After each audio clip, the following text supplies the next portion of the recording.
Hello, hello. Happy Friday, everyone. We are back. Yeah. We are going to play some Razor's Edge.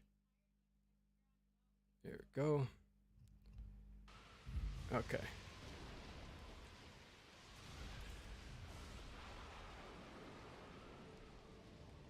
So I'm going to try to do a full playthrough. Oh, whoopsie. There we go. Okay. We back. But yeah, I want to do I'm going to try to do a full playthrough in one go. But, so pretty much what I'm going to do, this is going to be like a companion full playthrough for when the video comes out. Hopefully by the end of the month, next month. So yeah. So I'm pretty much going to be showing stuff off that will be in the video, but, in action. Default settings. Yeah, I want to start from fresh, well, as fresh as I can anyways. Okay. And I'm not doing chapter challenge because I'm going to use the cutscenes to actually respond to you guys. Hey, what's up, Judo? Yeah. Time for some Razor's Edge. And whatchamacallit? Ragebound is one more month from now, pretty much. So I'm gonna try to get this video done by then. I think I could. I think I can. But yo, what's up, Fiend Ryu? What's up?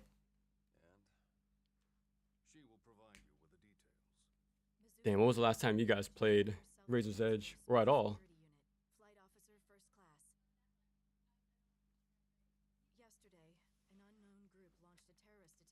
Okay. Yeah, from here on out, I'll probably just let the cutscenes play for a little bit. But yeah. Be careful, Hayabusa.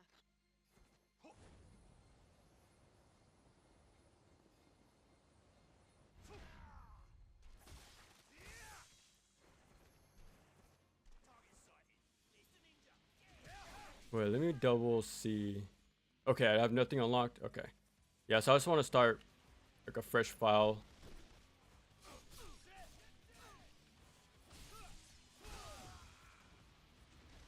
To pretty much go along with the video whenever that gets finished.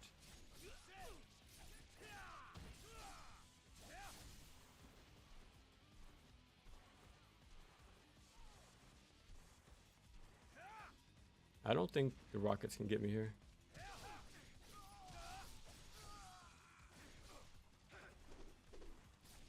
Yeah, early on I really liked the XX. Well, light 4 light. It has like a pretty good delim rate. No, I can't believe they caught me twice and then like.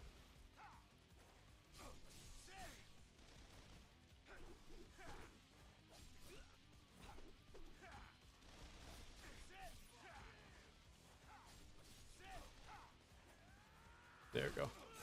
But yeah, it has a pretty solid delim rate when what I've found. Oh yeah, I gotta remember my still on bone chain is back to the first level.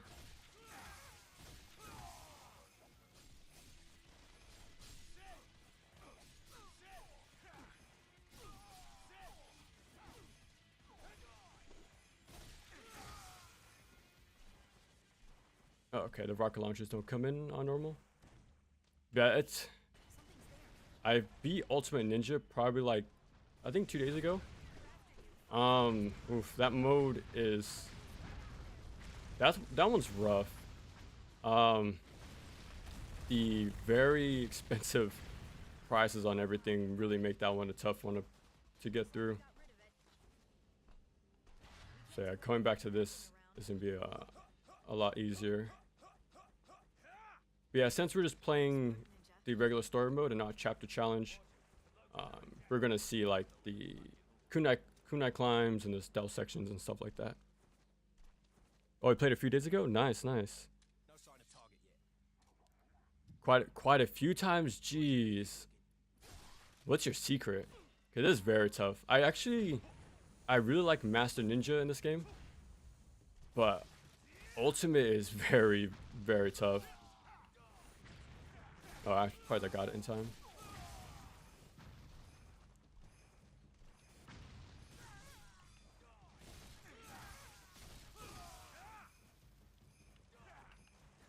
I'm gonna try to grab as many scarabs as I can too.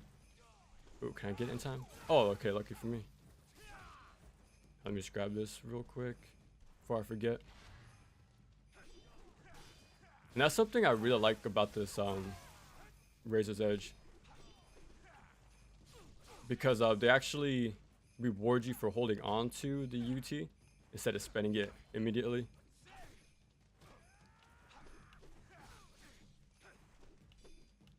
Okay, they're not really giving me anything. Yeah, I'm really excited to get this video done. I think it makes a lot of improvements to some of my issues in 2. Like one of the big ones I like the most, there's more varied enemies finally. Like there's a bunch of shield, like when we get there, but like they have their own little quirks and counterplay. So they demand their own little strategies, like unlike before too much.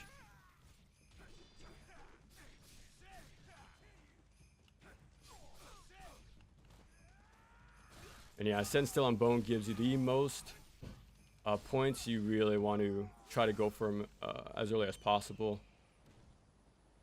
Not so much on normal, but like the higher you go, you really need to stock up on points. And I think even on Ultimate Ninja, I didn't even buy like Wind Path, Guillotine Throw, stuff like that. Even though like there's a basic options, like the pricing on everything is really hard to buy things sometimes. Like I just went for the weapons and Ninpo pretty much.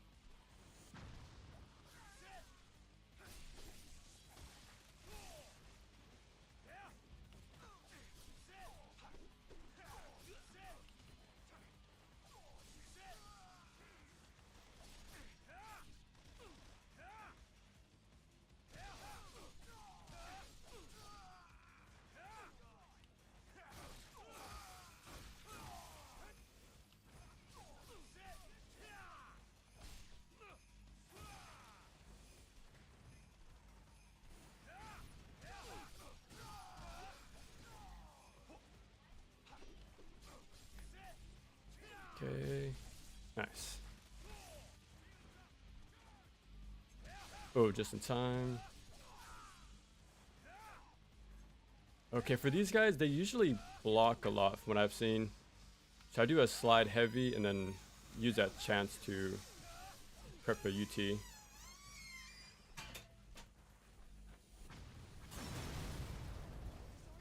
Yeah, and just hug the right side. I don't think the missiles can hit you. Not that I noticed anyways.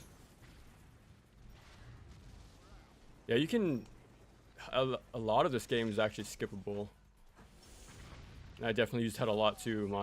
Well, sometimes. Like, you don't want to skip too many fights because you do want the karma. But I will show like the biggest skip, or like the skipping encounters in day 5. Because the whole first beginning part you can just walk through. Hey, what's up, Blue? It's good.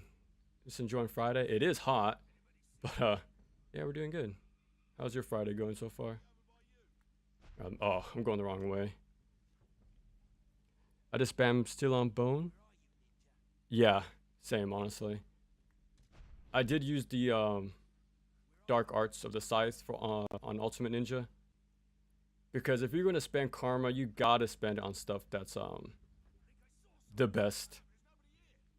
And with how it's expensive, your options for what you can get in your fresh file is very limited. So the best things, or you're just wasting karma. Like the Void Nimpo, yeah, you really want to get that.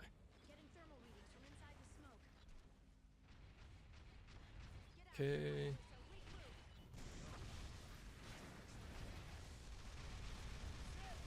Yeah, I do use light, forward lights, and then I just wait.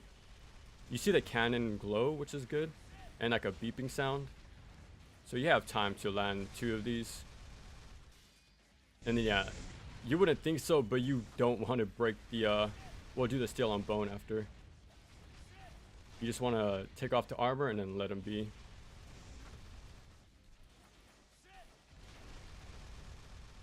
And you can get 2 off, I think, and then just go back to slide jumping. I'm gonna wait again because he did hit me.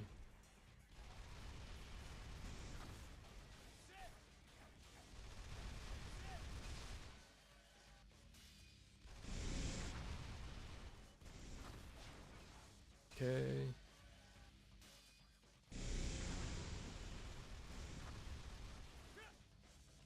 All right, on to the last leg. Yeah, you definitely don't want to delimb the legs either on higher modes because they start to summon more rocket launchers for every one you break. And then it also avoids the EMP attack. It doesn't show at all if you do it this way. Okay. Oh. Okay, we're good. Boom. Oh, you're going to bed, all right. Well, hopefully you can like catch the VOD later on. Okay, grab this one. I don't remember what all 50 are, but I'm gonna hammer it home that you really want to follow a guide your first playthrough. Oh, I didn't go too far. Yeah, because for every 10, I think, you get it unlocks like weapons, or it just opens up the skill tree more often, or with more you collect. And if you don't collect any, you're just gonna be sitting on a bunch of karma that you can't spend, and that's not, you don't want that. So I really recommend you follow a guide. But good thing is, once you collect them, it carries over to every difficulty. So once you do it the first time, like, you're good.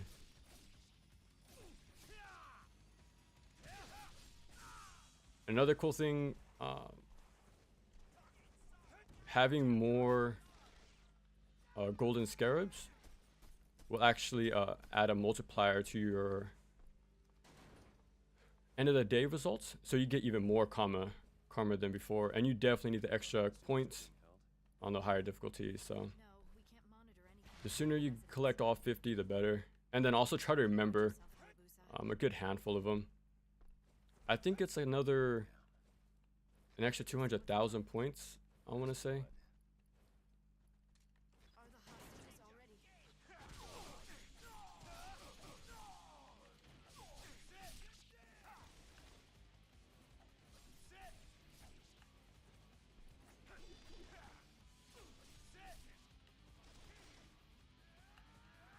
That move is surprisingly not as good as it used to be. The on-landing X, you don't really use it too much anymore like you did in 2.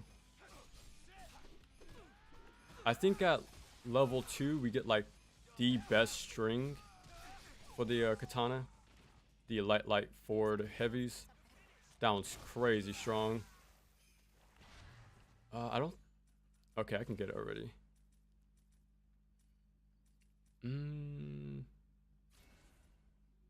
Yeah, I'll get it now for the boss.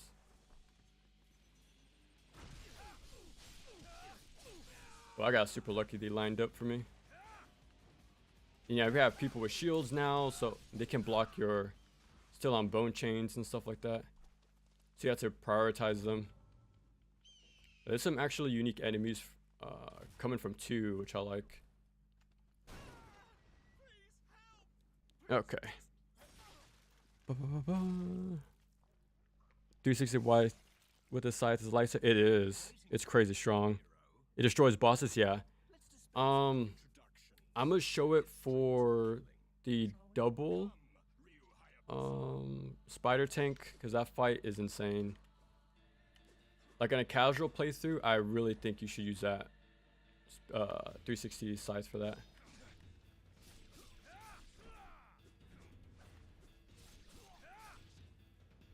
I don't think.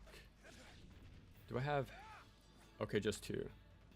Yeah, since you don't have level 3 katana yet, I say just do light, light, heavy.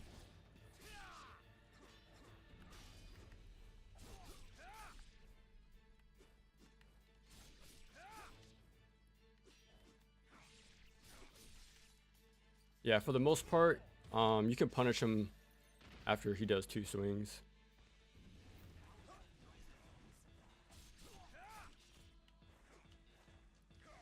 And then for this one, just wait for the diagonal swipe. Like when he goes in the air. Kind of was waiting for him to do it. And yeah, I try not to interact with him after that grab. You would think it would be punishable, like how bosses were in NG2, but he does have a chance to do a follow-up. Oh, he didn't do the diagonal. There it is. Yeah, so wait for that and then do light, light, heavy.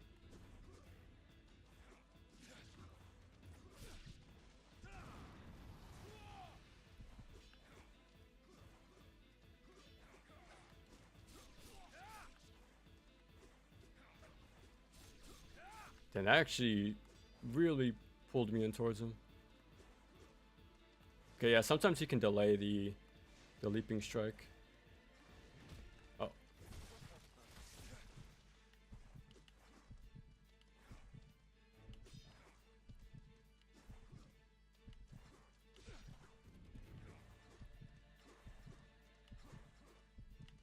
Man, I'm waiting for him to do it.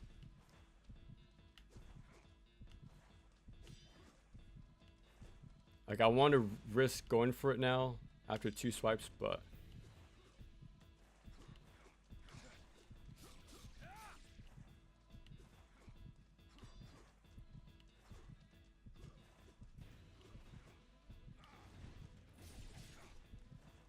yeah, sometimes you can launch him, but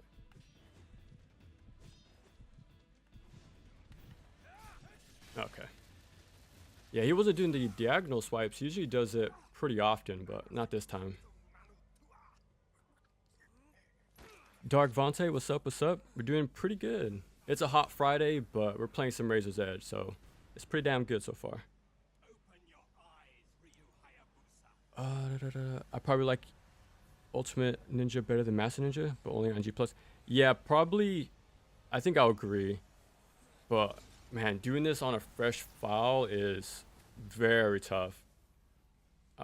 I thought the same way about oh, my camera messed up. No, it might just be overheating, but that sucks. But yeah, fresh file very rough because the prices are so expensive. NG Plus though, yeah, I think it'd be a lot more fun to like run through it for a second time.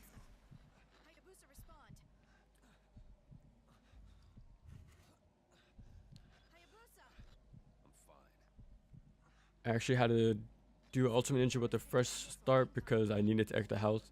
Yeah, that's something I'm gonna mention too. I think I kept 3 till the very end. I want to say 3, and there's only 5, so yeah, I really recommend you be extra stingy with those health upgrades. Like in Ninja Gaiden 2, they gave you so many ways to heal, so it wasn't a problem. Like there was a lot of life with 1,000 gods. There was a stave statues, and like you can always backtrack to them after a good fight. But yeah, Razor's Edge, you have to be really extra stingy with health and route even more, I think. But I think, yeah, even karma. Like I had to do the math really early on in the game, like how much I needed to grab the final upgrade, which is 1 million on Ultimate Ninja. So I'm like, okay, let me make sure I have, I think it was about 16, 1.6 million for the final 3. So I always had to make sure I had that much karma and then some, which wasn't a lot left to work with. But yeah, only on the higher modes you have to be really crazy with karma like that. But other modes, luckily not so crazy. But yeah, health, you really have to like space them out, those upgrades.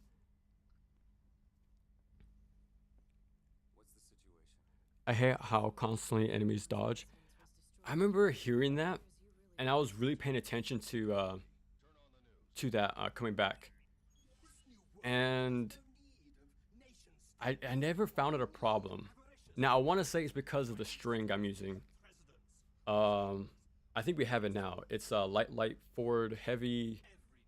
I think it goes up to triple or 4 heavies at level 3. But yeah, that string is insanely good. It guard breaks.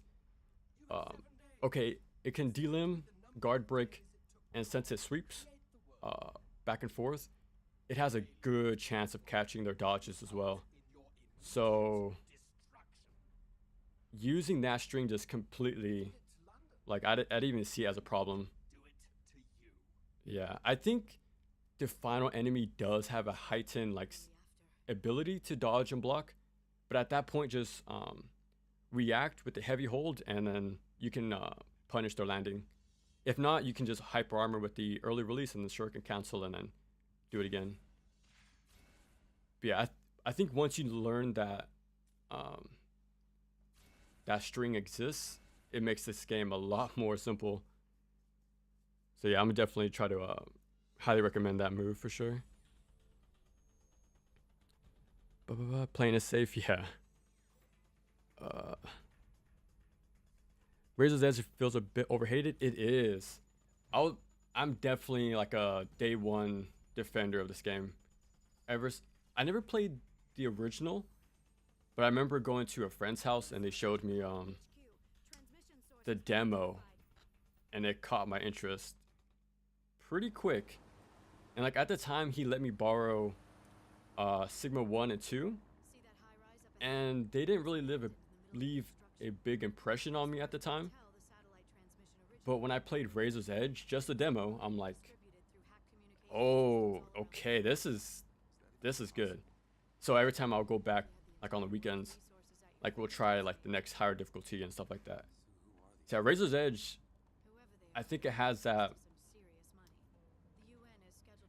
pull for new players, but as a when you play past games, then yeah, you have to learn a different game. But that's the same thing for 2 as well. Like you had to learn a different game coming from NGB. So it's just it's not too different from before. Just gotta learn a new system.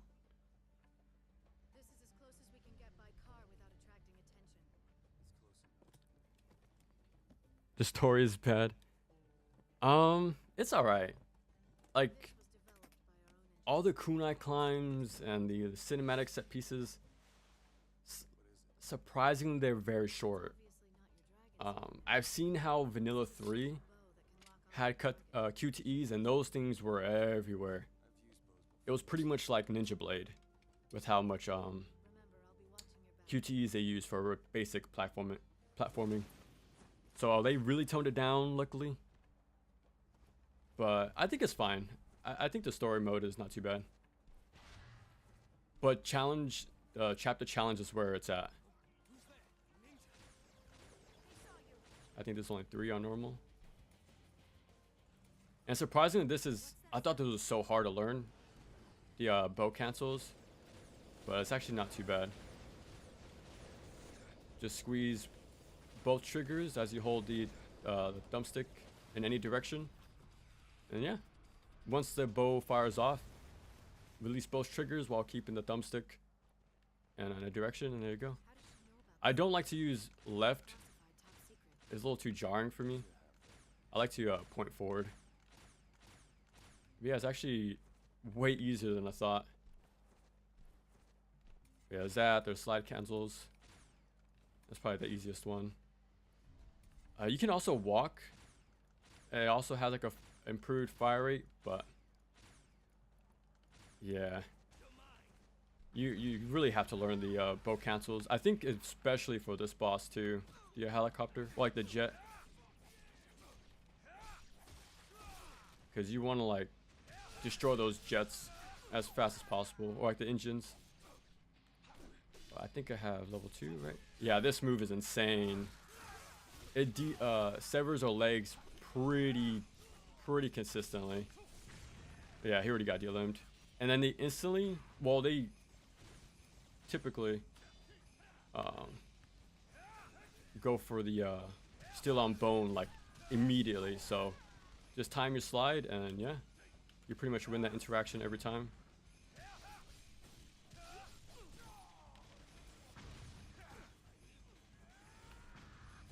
Oh, too slow, but it's fine.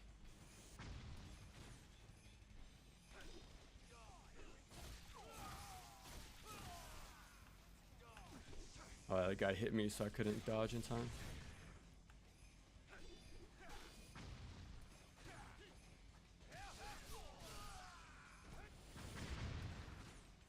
You can leave already as soon as you shoot that guy, but I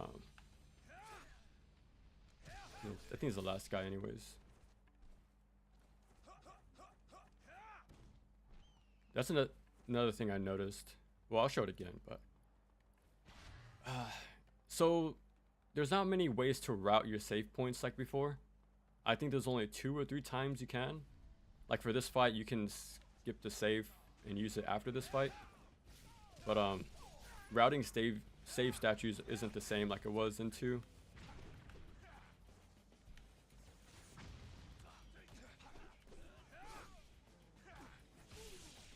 Well, lucky I got the double dealing. Well, I'm surprised he didn't go for the guy next to me, but it's fine.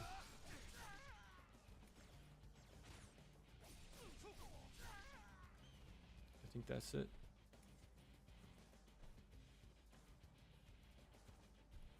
Let me get this guy first.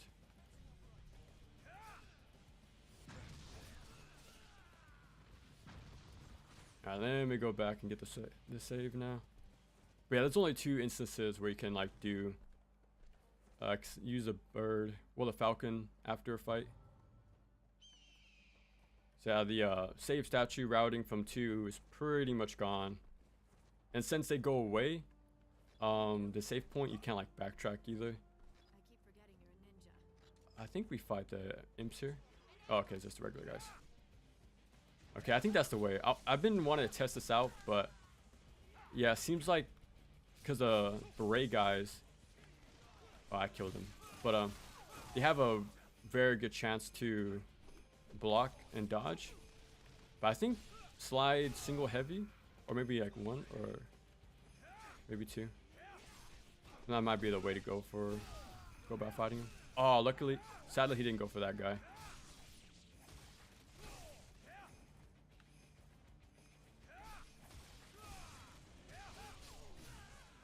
That's an improvement though with the UT system.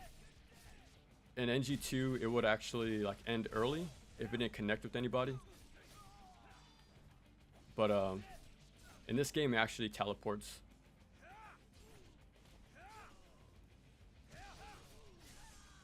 Okay.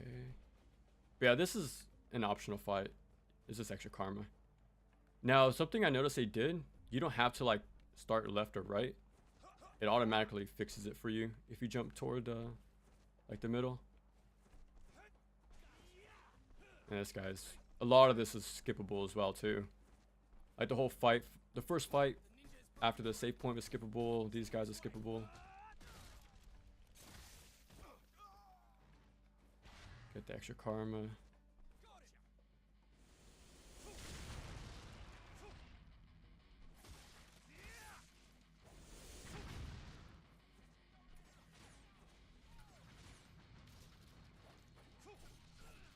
Now I like how the bow and arrow auto targets the furthest guy too. Well, projectile based enemies.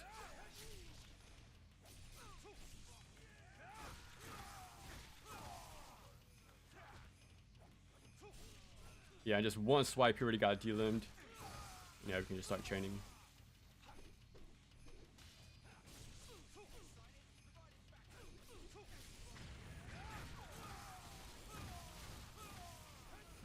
And you won't see it until Ultimate Ninja, but these guys start to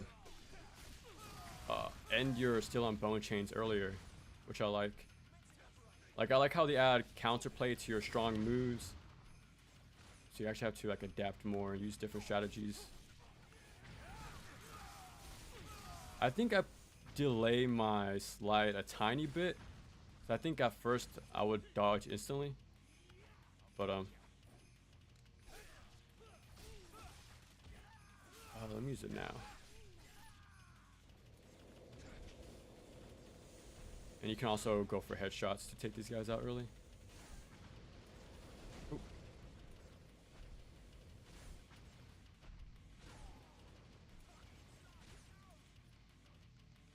Waiting for them to spawn in. Okay.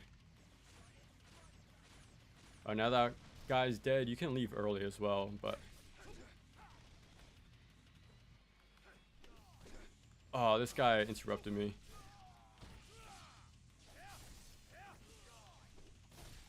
And yeah, the heavy hold system is a crazy good improvement, like addition to this game. Like, that's something I really like about this, about Razor's Edge coming back. Like, there's rarely any downtime. Like, everything links into heavy holds pretty much. Oh, I didn't buy Flying Swallow. Well, let me do that now. But yeah, the heavy hold system is something you should really use. Surprisingly, I didn't use Cicada Surge much at all, even on the higher modes. I think I was just too busy learning the heavy hold system more often. But yeah, that's something I really recommend you use. Like, I didn't use it much back then either, but coming back, I finally learned how strong it was.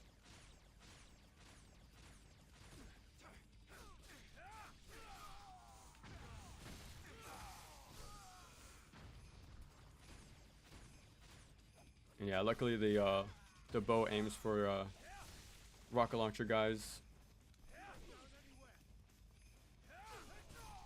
Oh, I did not think I was gonna get that already. There's like 3 of them in total.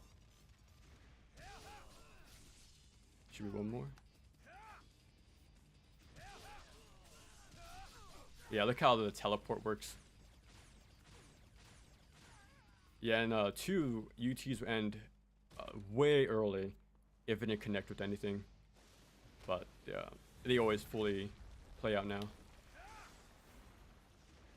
Oh, I could have kept going for level 2.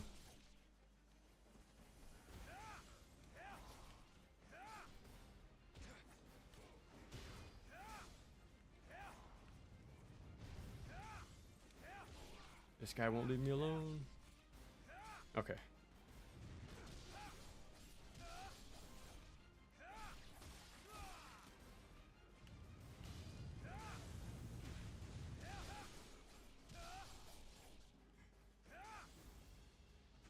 Okay, I can go for level 2 here.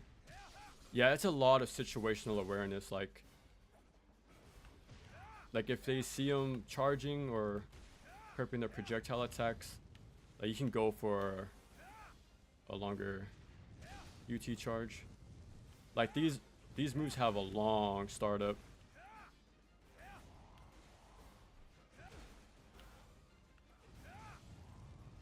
Oh, he almost got me with that grab. Oh, I hit them both, luckily.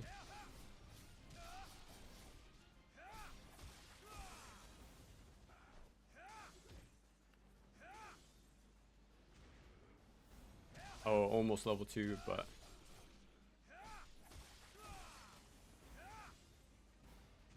And a hot take, I actually don't think these are bad enemies. I think they're pretty fun. A lot of, like, crowd control, situational awareness. Good bit of risk reward. And they're not random either. Like, they're very deterministic. Like, after you break their guard with the heavy, attack them once, and then it'll bait them to either grab or do that slam attack. But both of them are punishable. Just do a slide heavy into heavy hold, and that's it. You can most likely get a level 1 charge at the very least. Yeah, these I'm not a fan of. in the slightest. It sucks they removed like actual platforming in this game with like QTEs. You okay, Hayabusa? Like Ryu's like probably the fastest. Well, he is fastest he's ever been I lost in the third game. So like to have him do these very slow QTEs where you don't get to showcase the movement, it sucks. But like I said, at least chapter challenge removes them. Well, most of them.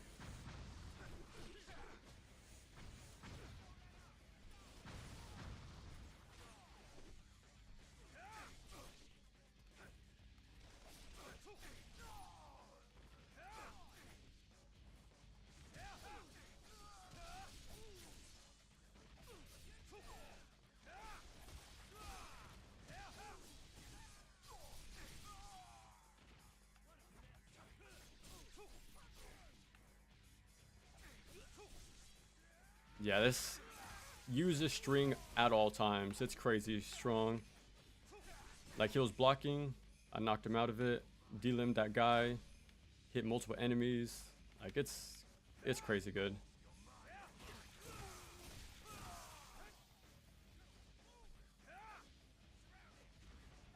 Can I get level 2?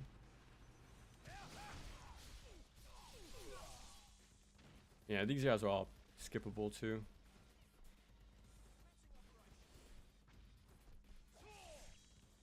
Grab the scarab. I reacquired your position and visual feed. Yeah, I want to keep as much health as I can for the helicopter, but with the help of focus shots, you can take him out in just 3 hits. It's just 1. But yeah, just focus shot each. What would you call it? Missiles or like silos?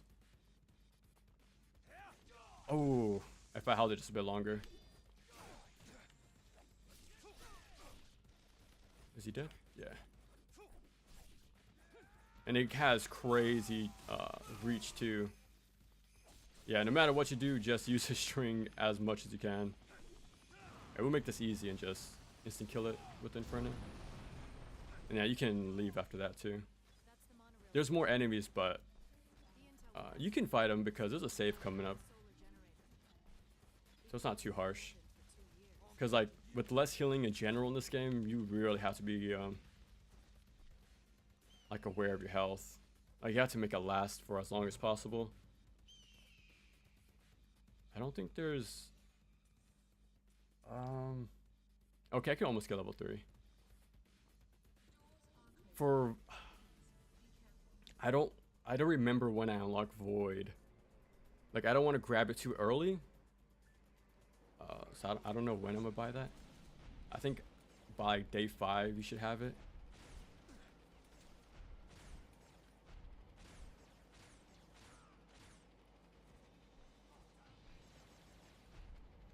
I think if you use slow-mo a little too early, like pulling the bow eats at your slow-mo time.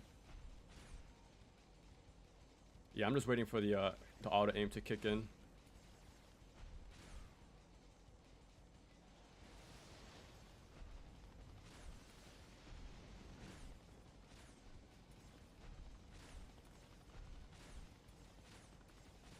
Oh, I guess I didn't hit one of them. That's fine.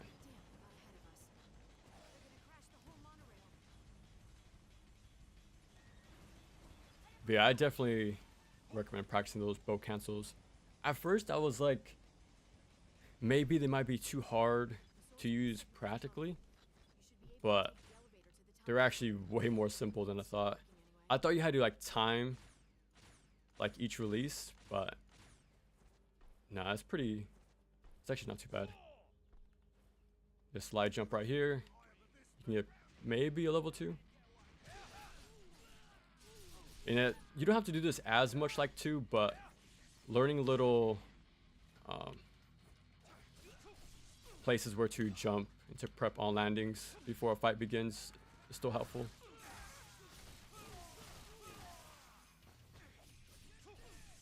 I delimb 2 people with just 1 string. And yeah, this can carry for the rest of the game.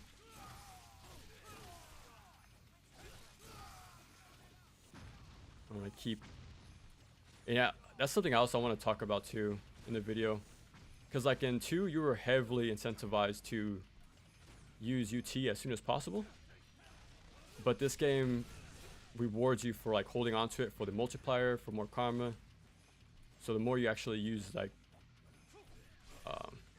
just basic tools, you'll get way more rewarded instead of like using it as soon as possible.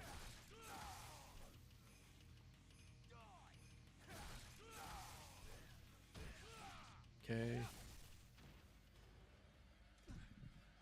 The grip of death. Oh, murder. Oh, I've been calling him wrong this whole time. Yeah, luckily they have a high chance to just do a still on bone. Like every as soon as they walk up to you. Just kind of wait and just chain him. Oh. Yeah, this is like the best place to get a lot of karma too, because you get a lot of people to chain SOBs and you get that multiplier high pretty fast. Always slide too beforehand, because if you do it in neutral, they most likely will hit your startup, and you also might target a different enemy. That's been a thing since the first game, but doing the slide like next to them definitely helps. Even though I missed twice right there, but it works most times. And it also helps buffer the animation. So like you have the slide of the iframes, the iframes with the slide, and then the iframes with the still on bone. Like, I think of it as the counter. I think this is the last guy. Like the counter from Resident Evil 6, like prepping a counter out of ADS. This is a little like a buffer strat, pretty much. Yeah, whenever you do these, just mash the light attack. Just goes these a little more quicker. Oh, I forgot. I'm so used to skipping cutscenes. I'm trying to like let them play out so I can catch up with you guys.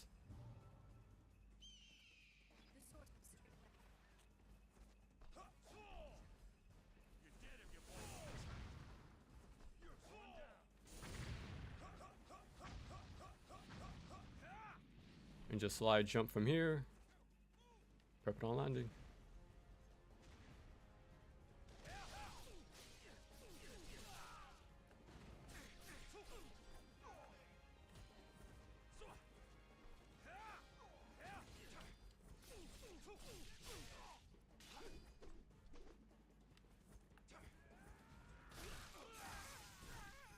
I was surprised it didn't chain. Yeah, guard broke and delimbed. Yeah, this string is crazy good. Oh. Let's make this easier.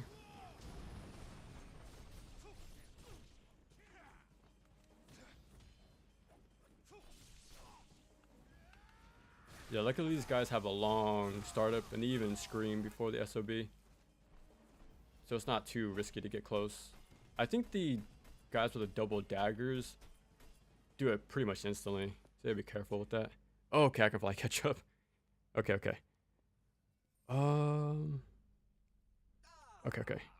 I like the bow way better in Razor's Edge. Yeah, it's crazy strong. Like especially with the explosive arrows and like doing it in the air is good at crowd control. Like it's pretty damn strong. Like I would highly recommend using it way more than way more than shurikens actually.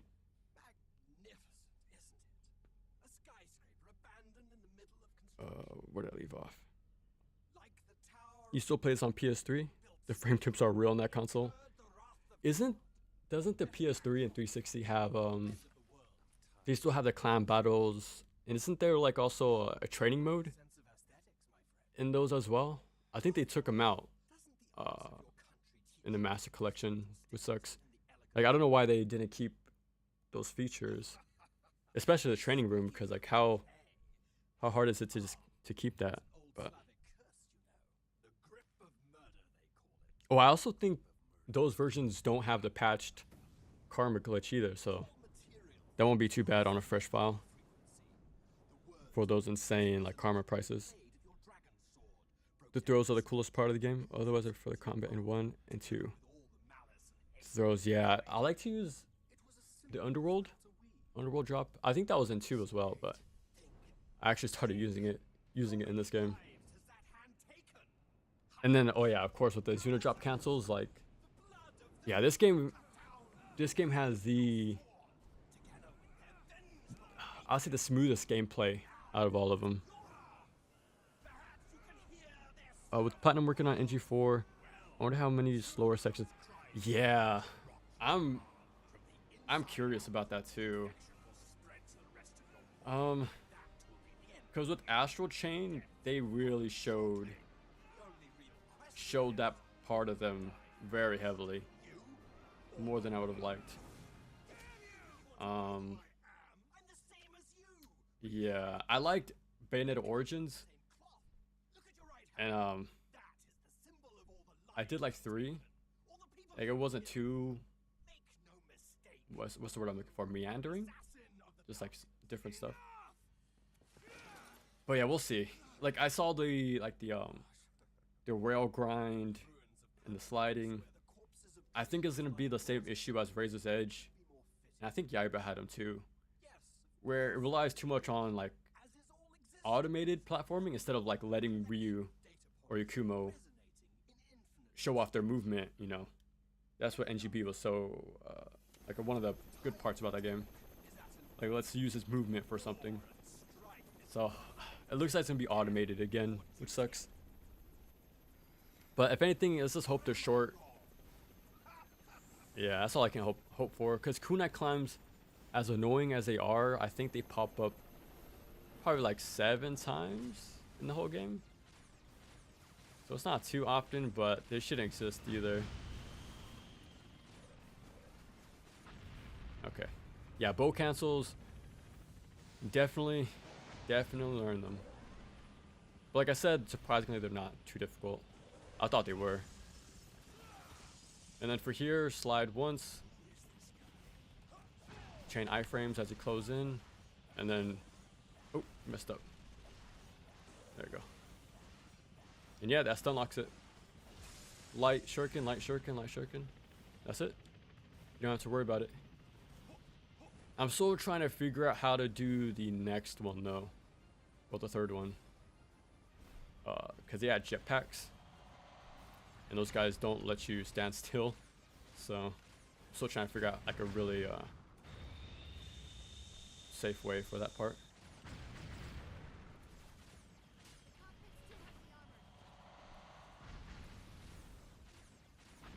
There we go. One more section.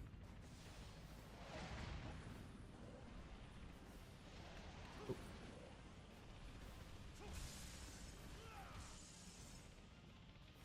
Yeah, I think we have to hold on to the wing right here. Yeah.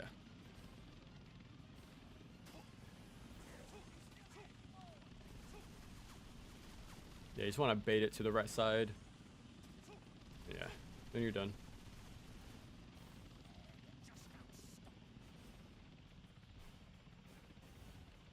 Let me try to take out the shake from the plane. Do more spawn in? Okay, I guess not. There we go.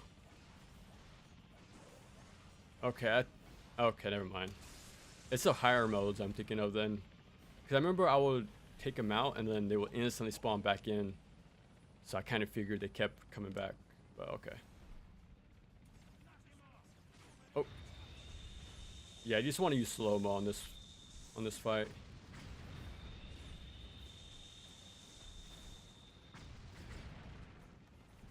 And yeah, this is usually where I use my first health upgrade.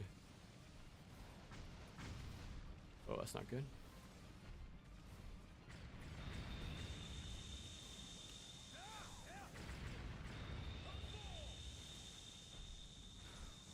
I'm gonna have 2 people on here now. Okay.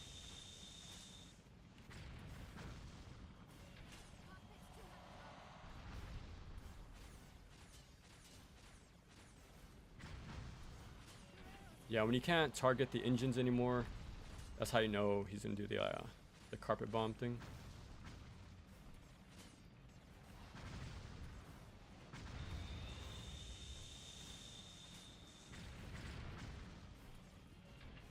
Okay, let me go on this side.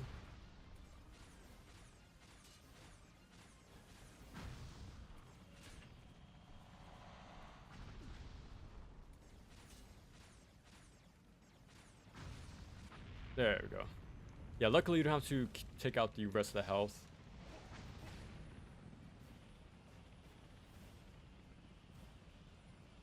I think we just hold L1 and R1. Like, they should have taken this part out. Like, once we did this, okay, end the mission. But right now we have to hold this for like the next 20 seconds for some reason. Like, they didn't need this part right here.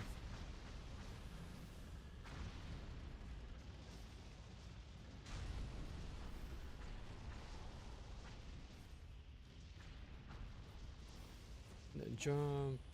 And I think that's it. Yeah. Okay. Let me catch up. It's also possible with quadruple light holder. Yeah, we're going to use that. Well, not that one specifically, but like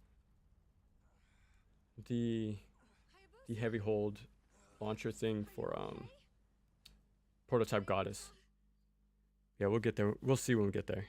That string is pretty good. Since you can link moves, it's no wonder the move list is insane. Yeah, exactly. Like well, just like earlier, the quadruple light into heavy now launches. So it just having that string in general is just a way to like either go into a heavy or a launcher. But yeah, just in general, like any string can go into a heavy pretty much. And then from there, at the heavy hold, you can let it go early for the hyper armor, shuriken cancel, or use that to do steel on bone, or just charge for UTs and stuff. Pretty cool combat system. Like, I wonder why it was so slept on for so long. But I think it really is the power of first impressions. Because 3 vanilla did not help, which sucks. And it's crazy how their turnaround was so fast. You would think like it was so close to the initial release, you'll think it'll be like, okay, it's not too bad. Because we got the update pretty quick. Like, you would think that would be like replace those initial impressions, but it did not. It didn't, and it had a bad reputation for years, unfortunately.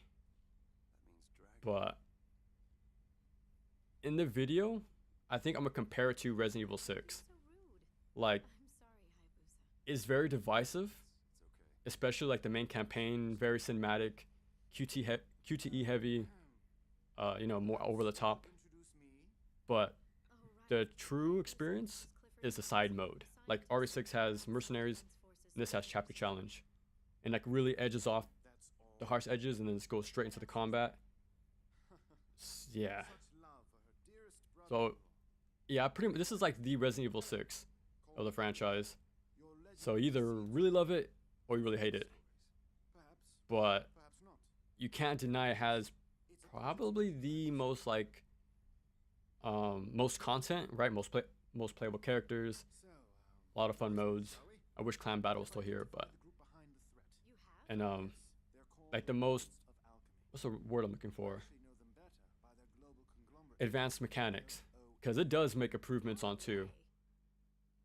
So like combat wise, it's pretty good. Enemy design I do like more than 2. Like this game is really good. So yeah, I think the best game to compare it to is RE6. But yeah, oh, that's what I was mentioning earlier. The Scarab bonus, the more you have, the bigger the multiplier is. So 2.0 karma multiplier, and that will definitely help on higher difficulties. So yeah, make sure your first playthrough you collect all 50. It'll just make climbing the difficulty ladder a bit easier. Okay. Yeah, Flying Spark, Alchemist, yeah, that breaks the shield, and like you said, Izuna drop. Yeah, that's a very good way to approach him too. use triple Y, hold Y, even if I can't launch them. Tackling it on hard, normal is already a sweatshop. Yeah, but once you know a few tricks, it becomes very manageable. Like I think every mode, is really well balanced. Ultimate Ninja, I think just the pricing turned me off on the mode. I still finished it, but I had to use the scythe because if you're gonna spend anything on that mode, you better make it count. So you either buy the best stuff, or you're just gonna be shooting yourself in the foot. So, but yeah, Ultimate Ninja, I think it's a little, probably just the money part. Otherwise, it's not too bad. But yeah, I think Master Ninja is really good in this mode. I need to practice game a lot in general. I think once you learn a few tricks, just one or two things like double light into mashed forward heavies, knowing how good that is, learning about heavy holds, that would get you a long way, very long way. And then the enemies have their own little tactics to learn too.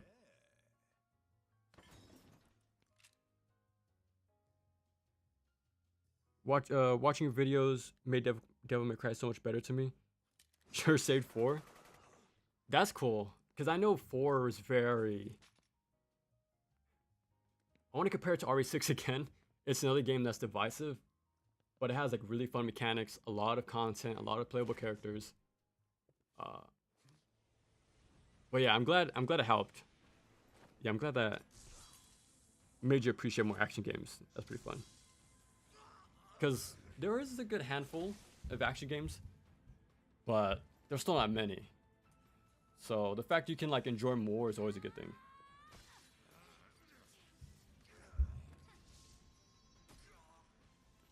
Okay, the group of murder section feels like the only place that stale bone is very common. Yeah, but like I said with the light forward heavy, you're gonna see steel on bones constantly. Because you can delimb a leg and then they'll just prep the look for me. And yeah, I'm gonna do like a tiny tutorial. Like when I talk about Ayane's first boss, I'm gonna give like a quick rundown of how to play her. And I'm gonna fit it inside the video because it's very simple. I'm just gonna cash it out right here. But this is all you do. Light, brief heavy hold. That's it. That's all you're gonna do. And as soon as you exit an OT, brief heavy hold, let go, and that's it. Like repeat those actions over and over and over, and you'll get pretty far.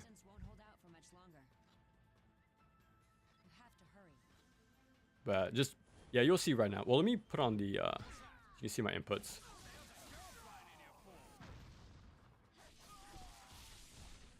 I'm holding heavy right now.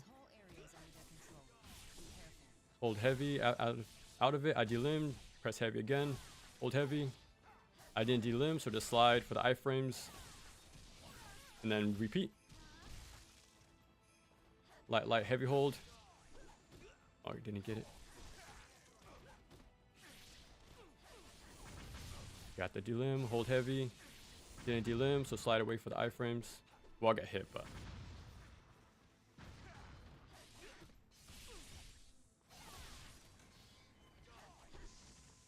And the cool thing about that heavy hold out of the OT, it travels very far too. And it also does a good job at delimbing. And you can skip this fight too. But I'll just fight him with extra karma. The camera was stuck, so I couldn't see. Yeah, and something like, see with the heavy hold, you automatically chain into a still on bone if they prep it. Which is something we're going to use later on against a certain enemy. I gotta be quick right here. Luckily there's no Vangal for me to worry about as soon as I spawn in here, but... Yeah, delimb 3 people actually. Holy crap. Brief heavy hold. Damn. There we go. Slide away, do it again. And yeah, that's it. That's all you have to do, player. Just keep doing it, and you'll just automatically do the... Well, let me bait out the still on bone.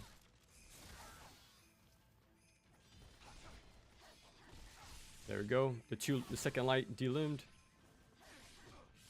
So that means I'll chain into an automatic OT because I heavy held at the end. Ooh. There we go. Yeah, once you learn how strong this loop is, it becomes very fun. And also help if you're not a true fan of the different playstyles. So doing this will like just streamline the experience. But it's also like the optimal way to play, so. Well, I'm surprised they didn't link it to the Still on Bone. Oh yeah, forgot about the tech ninjas. What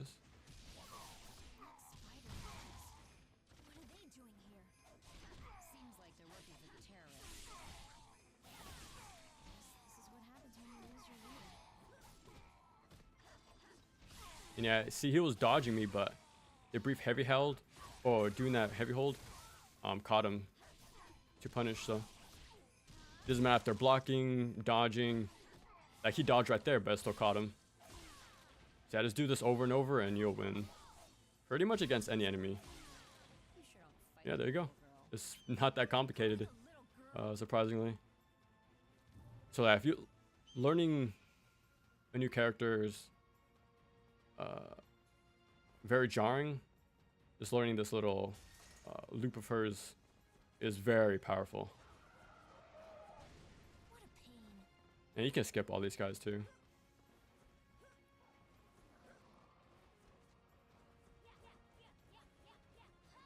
Instantly start.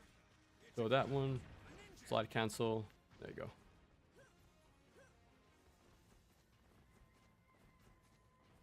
Don't forget about the scarab.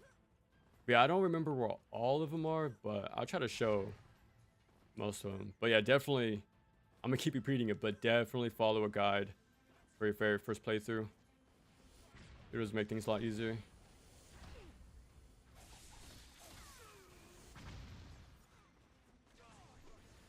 Okay, I think there's only two.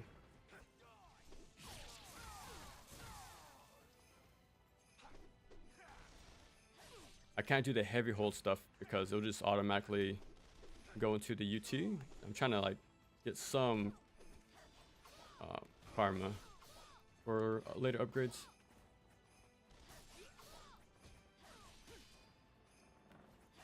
Okay, the multiplayer ran out.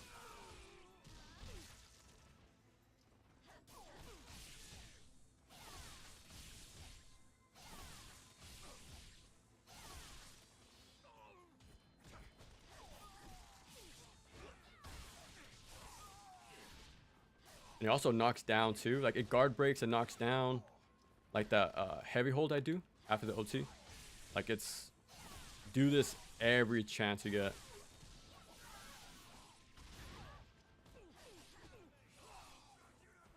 Guard breaks, delimbs, hits multiple enemies, knocks them down. Yeah, you definitely want to be doing that. And just slide away and do it all over again from the top. I think this is the last guy. Okay. Oh, almost forgot.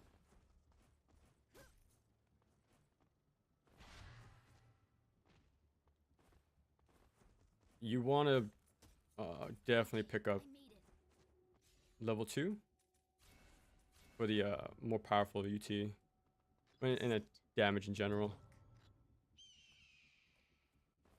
I don't think I need anything else though.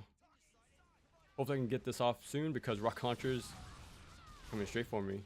Now I think it still has a counter hit system from 2. So like if you get hit during that UT charge, you're gonna take a lot of damage.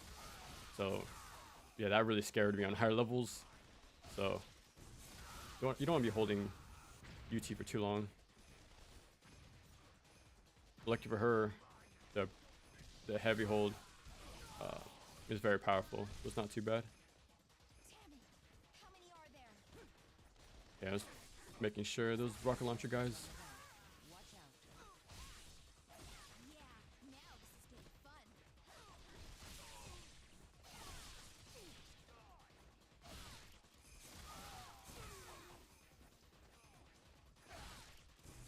Yeah, luckily they have a, well, these guys specifically, they have a good startup on their still on bone. Looks like that's the last of them. Okay, and have Nimpo going into this fight. I come to see what all the fuss is about. I hope I can catch up a little bit in this short cutscene. Darling little I like the game's new animations. Yeah, As far as you go. the OTs Prepare to die. in this game are very cool looking. breaking in, killing. You've been naughty. Time for your punishment, girl. Yeah, I couldn't catch up too much. Yeah, slide jump on landing UT, and you should be able to get one off. For these guys, I'm sort of wondering if I should do light, heavy hold or double heavy. I don't know which one. Like the double heavy after the double light has crazy reach and does insane damage if it lands.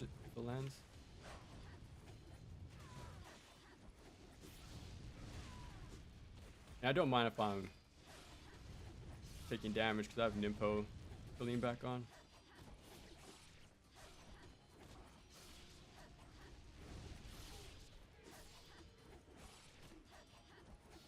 That's pretty much all you want to do. And then as soon as the string ends, slide for the iframes. And yeah, do it all over again. These guys aren't too bad. Okay, fought the T-Rex boss recently and holy, it was a struggle. Yeah, hopefully when I show it, it's not too bad.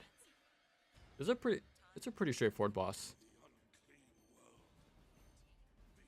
The T-Rex boss is mid. It just requires closing the distance. Yeah, pretty much. It's a classic trope, like make the boss run into a wall type of thing. Like, it's not too exciting. It's very straightforward. So it is pretty Seriously. You want to try what's the word I'm looking tapping for? at the last second to do that? It requires some time, some patience. Didn't really have to worry about death from above or whatever. You just have to be patient with the changes. Yeah, definitely. I Yeah, guess we're like done here. once you know, like I said, like one or two things, this game would be way more approachable. That's pretty much for most games though. The moment Alright, fine. collapses when you can capitalize on it. You can use me Why are you playing the bad Ninja Gaiden game? No, this one's good though. Yeah, this one. Hopefully, the video will open the eyes, because this game is pretty fun. And I do highly recommend it. Like if you get the Master Collection, which most people will getting into the series, like this. I want to say to start with this game, and at the same time I don't, because like no items, no essence, like they took some stuff out. Oh, and like no more key slots, so you can't use the strong options from 1 or 2 anymore. So you have to be more experienced with the game, especially with how harsh the new house system is. But once you get over that hump, yeah, it's a really good game. It's tough, because Sigma 2, I do think it's a good beginner game, and I think Razor's Edge as well, because like I said before, like Sigma 1 and 2 didn't do it for me, because those were the introductions to the series back on the PS3, and they didn't leave a big impression.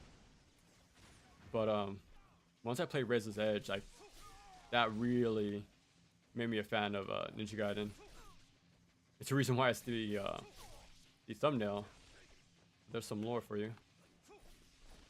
It pretty much made me the fan of 3D Ninja Gaiden. Well, Ninja Gaiden in general, because at the time I didn't even play NES Ninja Gaiden either. So yeah, this was like, oh, you never, I messed up my slide there, but yeah, you never want to do that heavy counter or neutral. This is too risky. Yes, this is pretty much like the game that got me into Ninja Gaiden. That's why it's always been the thumbnail. And I always knew it was like the underrated game, so it was finally time to show it off. Coming up.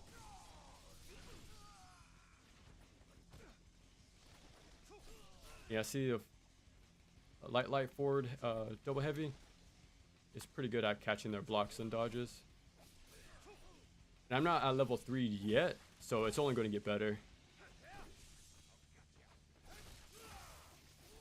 I'm surprised I didn't. Yeah, I'm surprised my still a bone dropped there.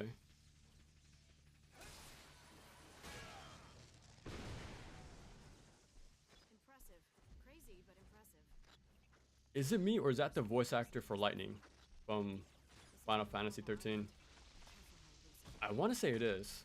I think it is.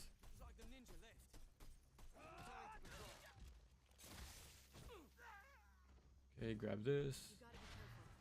I'm pretty sure I missed a few already, but we'll grab as many as you can. For the dogs, just launch and then full aerial combo, full light aerial, because the splash damage is huge in this game. I think it's bigger than past games. Now just prep a guard buffer and just wait. And yeah, just slide to the next one, and that's it. Very simple. Not too bad. That's something I'm definitely going to mention a lot in the video, like how enemies require different strategies. Again, that was my biggest criticism of 2. Like besides the like the entire ninja faction, like enemies were pretty okay. I knew that single heavy was gonna delimb his leg, but I didn't mash the whole thing out.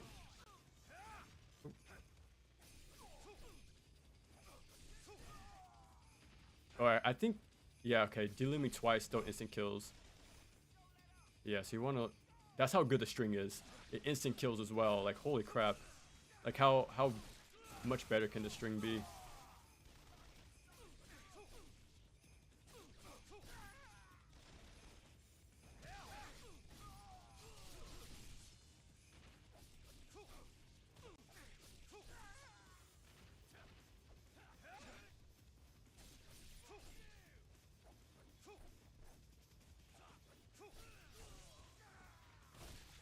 There we go. He might be the last guy, I think.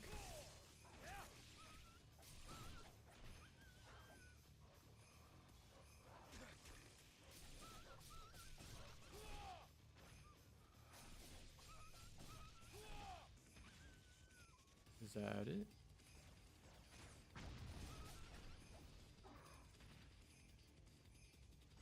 Okay.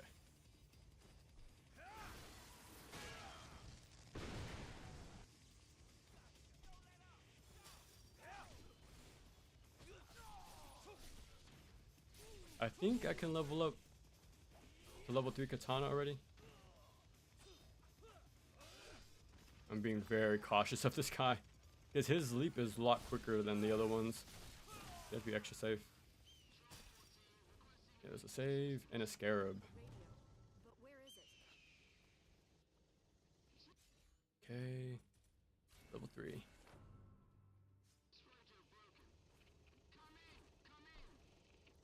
jump onto that truck?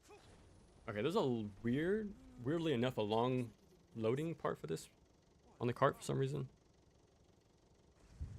Okay. Don't get caught. Da-da-da. LOA. The toothbrushes to tanks, guys? The one and only. Yeah, it took the mass collection for people to give.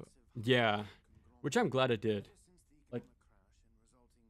Like I actually really like the master collection, because like it's a lot cheaper uh for like what you get, like all 3 games, and they give you all different flavors, which I like. Uh,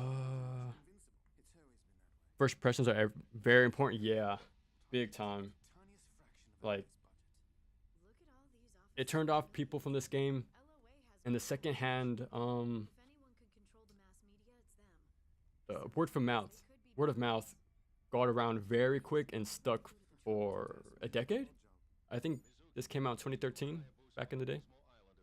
So yeah, it stuck instantly, even though this came out a few months after original release. So like they rushed an improvement extremely fast and fixed a lot of things. Like you would think that'll like what? would have changed the the general sentiment, but it didn't.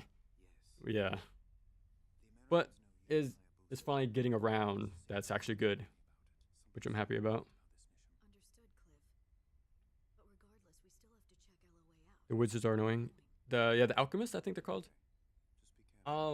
Just UT. That's it. Slide.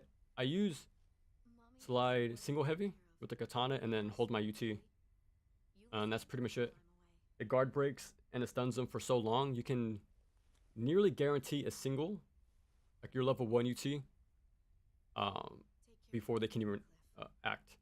Most of the times it'll be a grab, but your level 1 will come out first. But yeah, all you gotta do is charge UTs. They're pretty simple.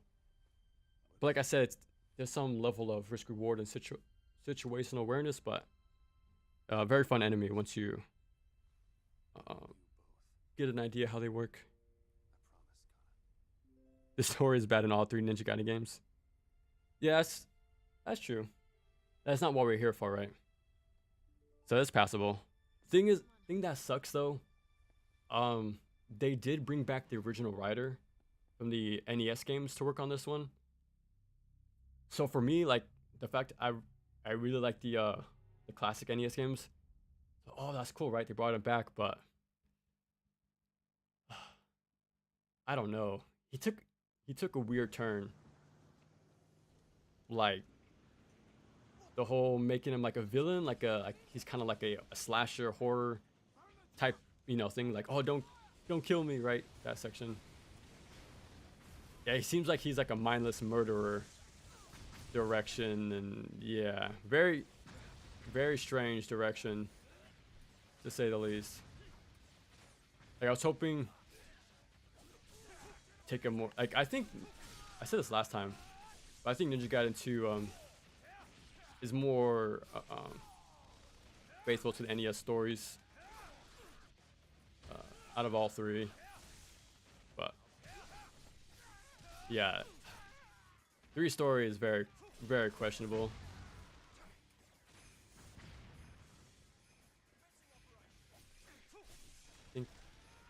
Yeah, look at that. That range, delimbs, instant kills probably. Guard breaks, knocks down. It's insanely good string.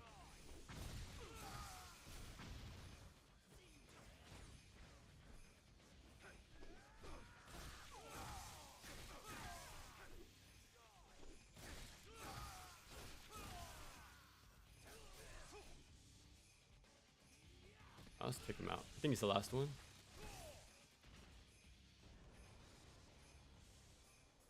That's it. This one guy.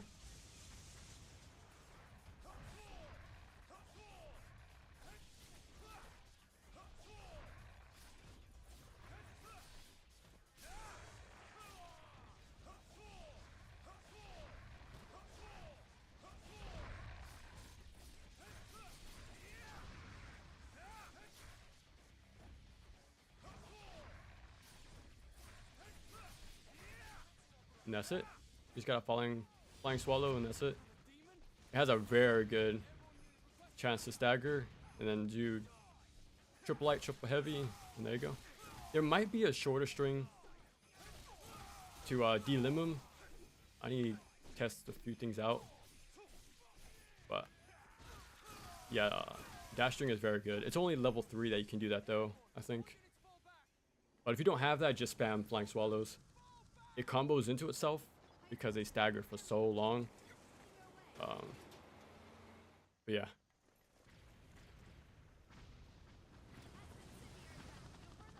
Yeah, stuff like this too. Like Ninja Gaiden Black had a section like this, where you actually use the movement. And this one you can feel it. It's very on rails and stiff. So yeah, a lot of automation for platforming in this game. But I think that's just the remnants of Vanilla 3 because they did a lot of that.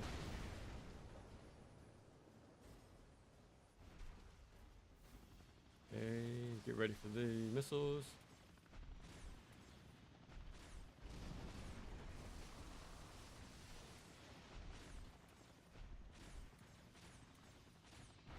There you go. You can bow cancel, but I think it's way more safer just to do the quick kill. Because you don't have to worry about execution. It's just slide, ADS, and press R3. And auto aims for you too, so it's not too hard to do. Okay, I don't think on lower modes he grabs you. I think only the higher ones. This you want to use bow cancels though.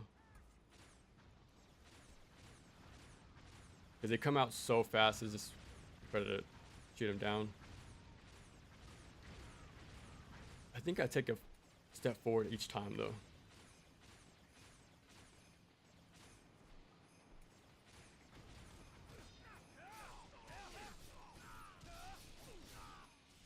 Look at that. That's how good UT's got in this game, coming from 2. Like they don't end early anymore. Like they'll make sure you get the full value of your UT. Still on bone though, those can whiff. But UTs, no, they don't whiff anymore. Well, not the initial hit can whiff, but like the usual weapons. But once you connect it, it's definitely going to play out the entire thing.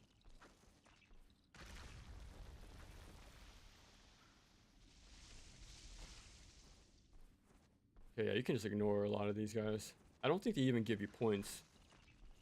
So just ignore them.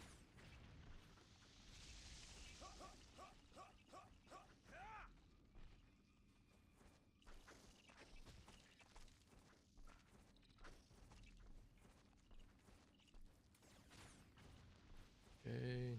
That little cocoon damages you if you shoot it underneath, but nothing too crazy.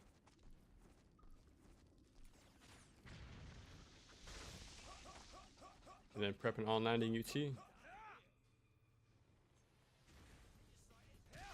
Yeah, a rocket launcher is spawned in as well, so I gotta be careful.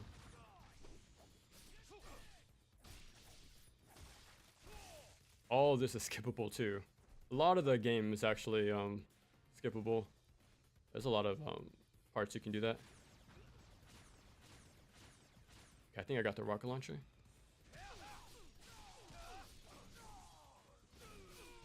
Yeah, even though you can skip a lot of it, I wouldn't recommend it on a fresh file because you still want karma. So you probably best to fight him still.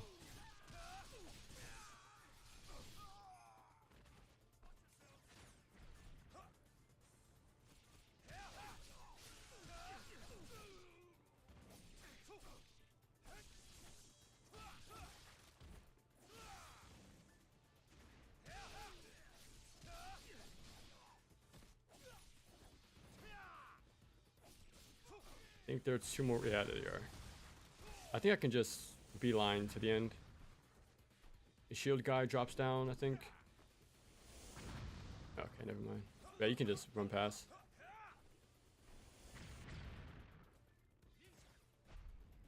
Oop. Yeah, if you do the slow-mo too early, like he's caught up prepping the arrow still.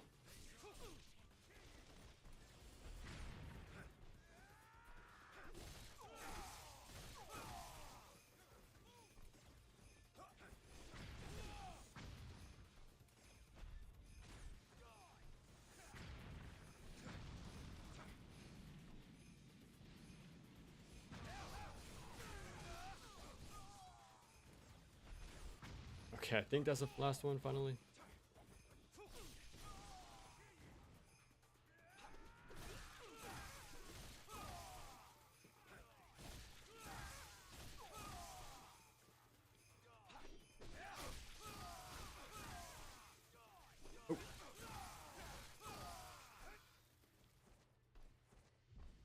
Do I need anything? I don't think so. Not really. Like it is a weird choice to make you buy flying swallow, guillotine throw, wind path. Very weird that they made you buy that again. But guillotine throw is nowhere near as good as it was in 2. Like it doesn't delimb anymore. There's not many like walls either in this game either. Like less cramped areas like 2. And they also dodge it because of the bloody system. So there's a lot of reasons not to use a guillotine throw. And even if you do land it, by the time they're bloodied, there's probably better options to do. So like, I don't think I used it once playing this game again. Kind of forgot that it existed.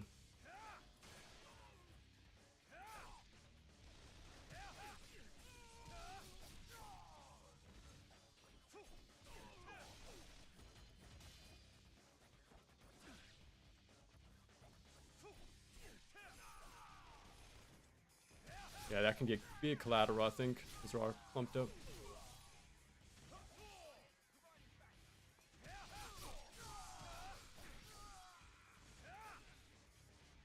Yeah, I think that's the play then for the beret guys. Because they like to block, so stun them with a single heavy on the slide and then proper UT.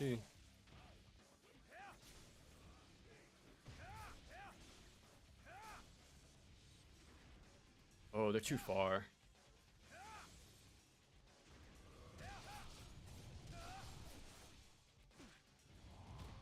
Oh, yeah, the projectile stunned me.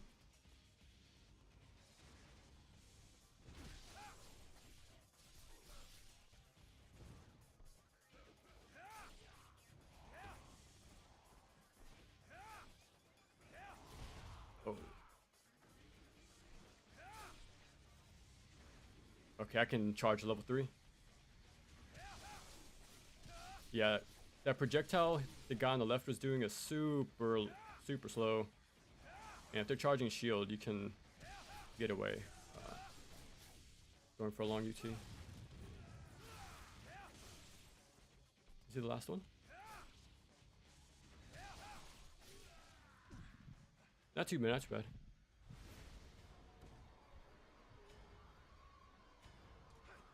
Alright, time to get a lot of karma.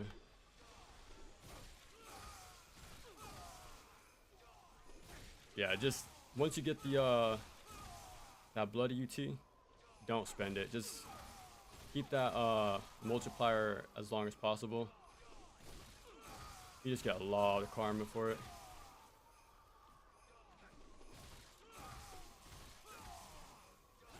Ooh.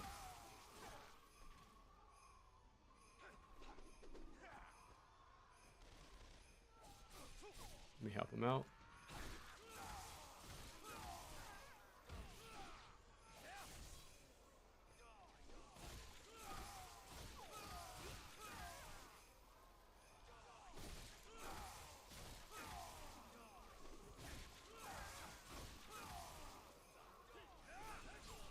Surprised I went to the wrong guy.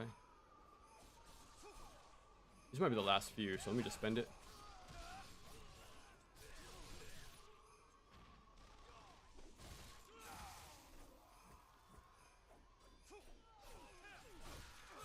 And it auto connects with Steel Bones. Holy crap. Yeah, this string is crazy. This string is crazy good. Just because I was pressing heavies right there, it automatically changed into a Steel Bone. Even though like I didn't even know he was gonna do that. Like I was stuck in the middle of a string, but yeah. Telling you, this string is crazy overpowered. Always like this part. Just drops you from the top rope. And these guys, you can just charge UTs. They toss grenades, but they're slow to detonate. And it auto targets to the nearest guy, even though you can't see him.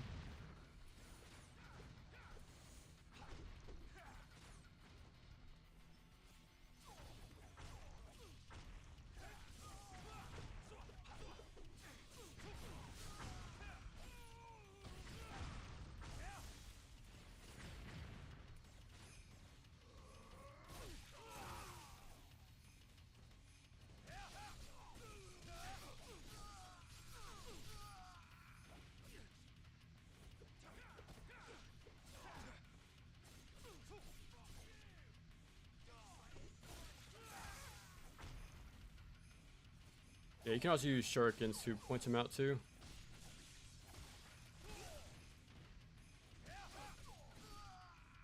And I think they're the best enemy to do Izuna drop cancels on. Like, you don't use Izuna drops a lot in this game either, but I mainly use them against those invisible guys.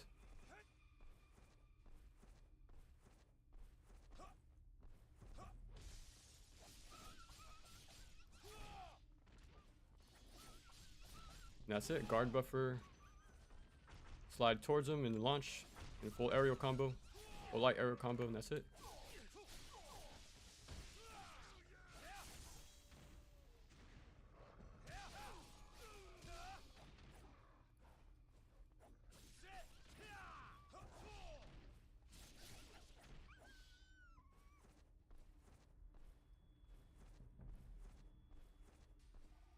Some invisible guys here.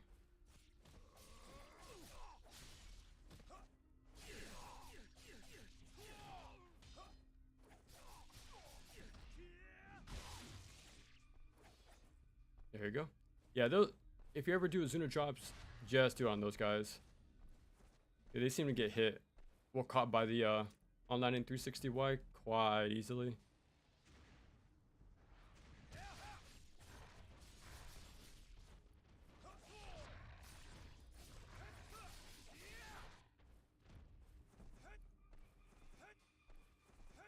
Here we go. Time for the T-Rex. Okay. Holy crap, I got a lot of catch up on. Let me see. I'm currently playing Mod Sigma 2. We'll be playing Razor's Edge for the first time. Ooh. How is Mod Sigma 2? Because it always looked interesting, but like, I don't use my computer for gaming. Like, just for editing and stuff, but like Sigma 2 modded looks pretty cool. But yeah, and being able to play Razor's Edge for the first time, yeah, that's gonna be fun. That's always a good game to play. What do you think of DMC? What do you think DMC would be like if it was 2D?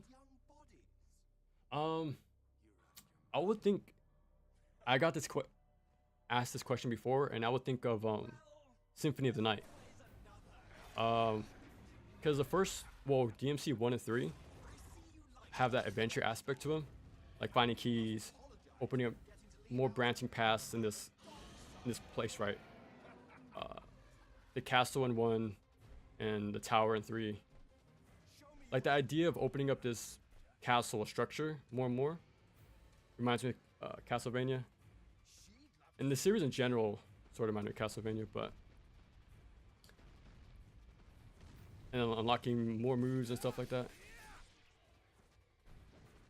Yeah, probably no like RPG loot stuff like armor and gear, but like still the progression of getting new moves and stuff like that.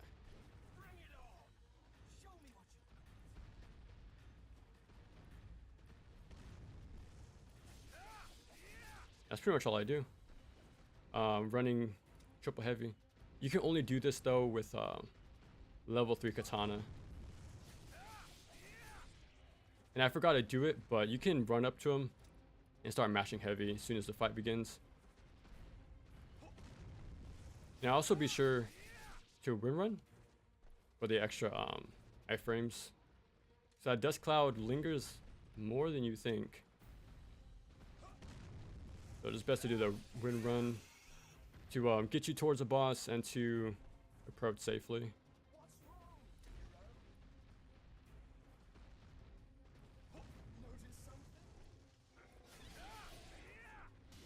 Yeah, and be sure to guard buffer every time. It guard crushes, but it's better to get the guard crush damage, not the full like raw damage. We're not guard buffering.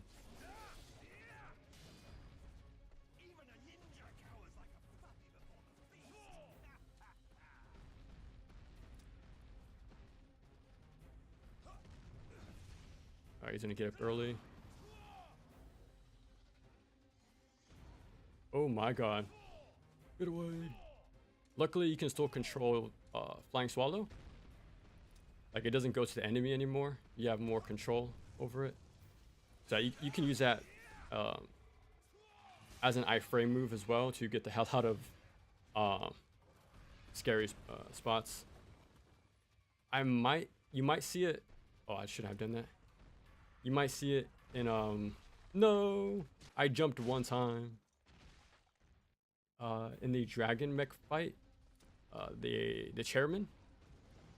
But yeah, that's why I don't like these parts either. Like, if you don't hold forward and only forward, like, you'll fail these. These do not reward movement like Ninja Gaiden Black did. Like the stone part had like the spikes, you know, you actually had to wall run or do on landings, like repeat on landings.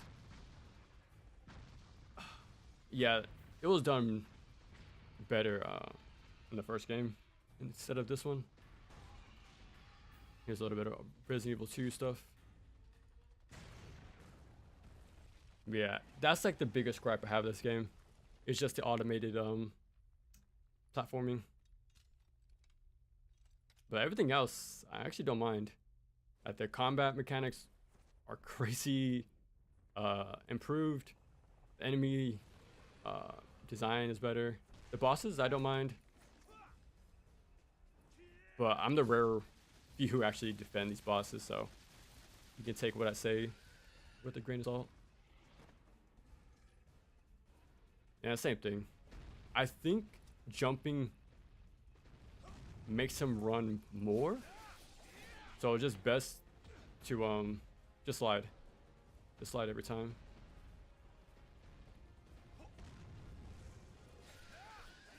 I think this is a fake out. Okay, yeah, he'll do like a fake out death and he'll grab you, so I want to be careful about that. That's it. Yeah, it's not a terribly hard or annoying boss. It's just probably too simple for its own good. Like, maybe if it had, well, I think that's something any game can learn from. Is having, don't give bosses so large of a health bar. Make the fights fast and intense. Like, you die in a few hits, and so does the enemy boss. So, like, because if you outstay the welcome, you get bosses like the T-Rex, where it's not, I wouldn't say it's a badly designed boss, it's just, yeah, like I said, it's just too simple for its own good. Because you just dodge left to right, make it run into a wall.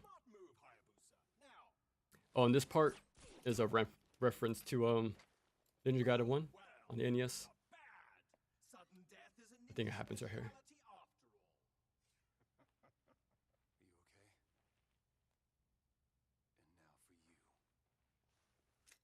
Yeah, this part right here is from the NES game. I think frame for frame, pretty much. So that was a pretty cool callback.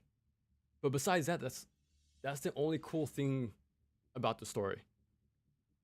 Like, it doesn't feel like an NES action game story.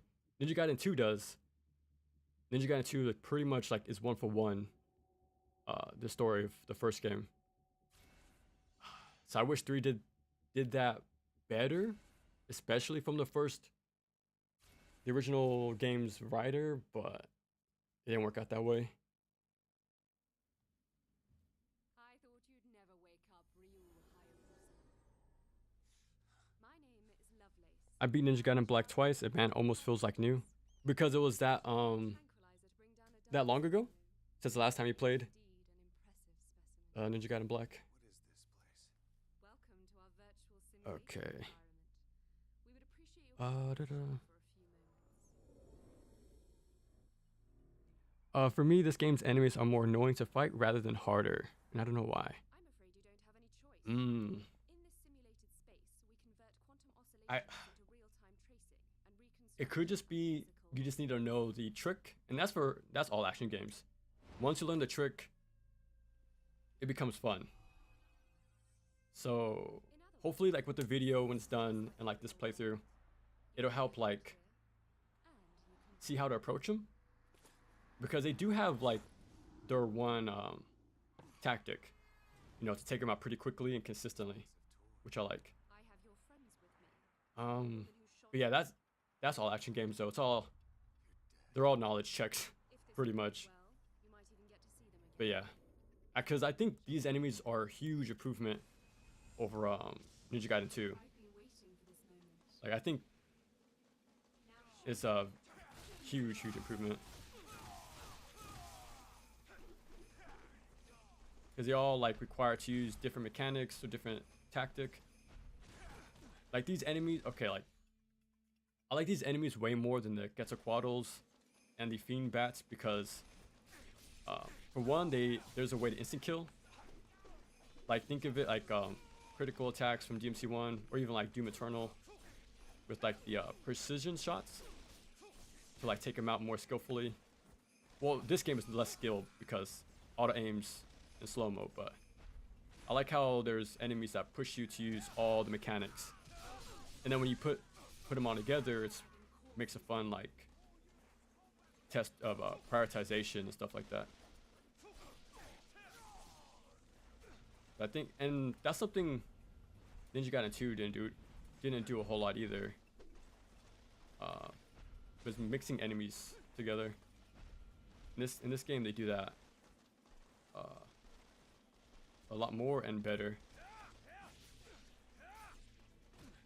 Who's gonna take the damage?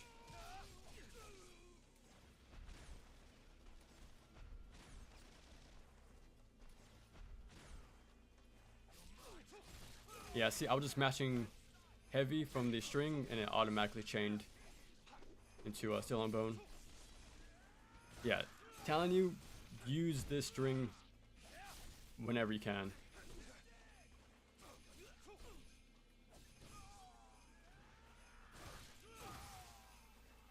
Phase 1 complete. Well done. Let's change. And this level's pretty cool too. How about you see like certain places from the past games? I suspect you remember this. Oh, it sucks it didn't connect to the other guy. But yeah, no more incineraries. They only have the little bomb now.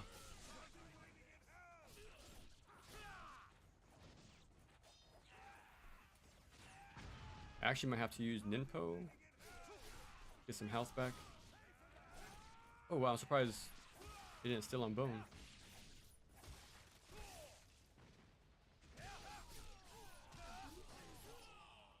Shinobian blood spray. Like a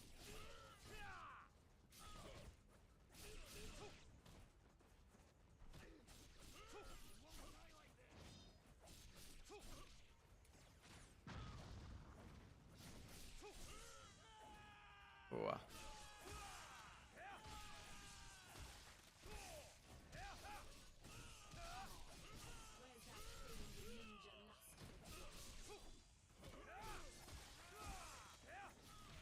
Yeah, I'm just gonna use Ninpo. I don't think there's a health. Oh, for a bit.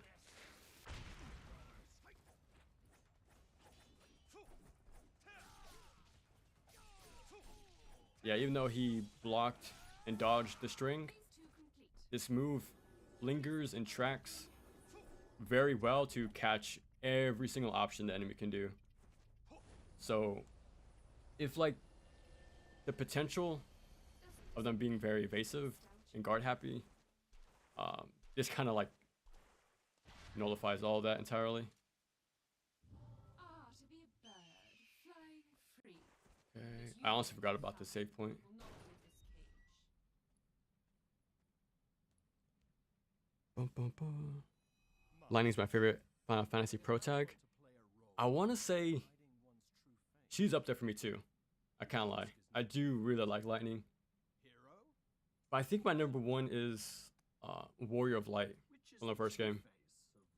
That was my first Final Fantasy I played. Like the, whatchamacallit, on the PSP remake. So always had a soft spot for that character.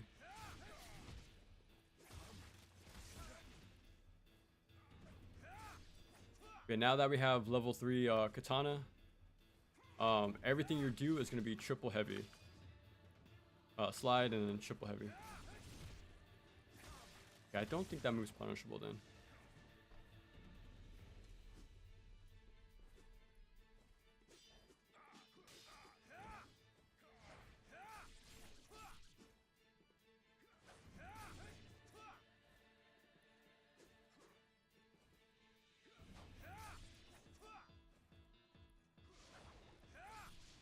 Maybe just one heavy.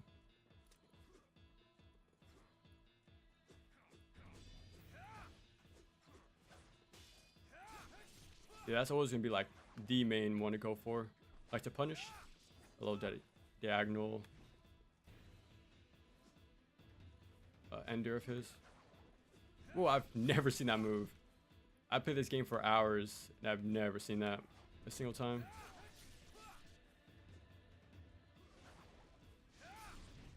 Oh, I got super lucky.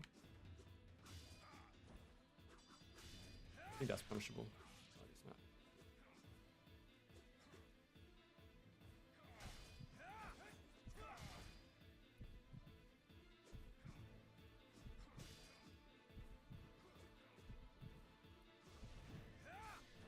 Wow, I'm surprised I reached. That's actually a lot more range than I thought. Okay.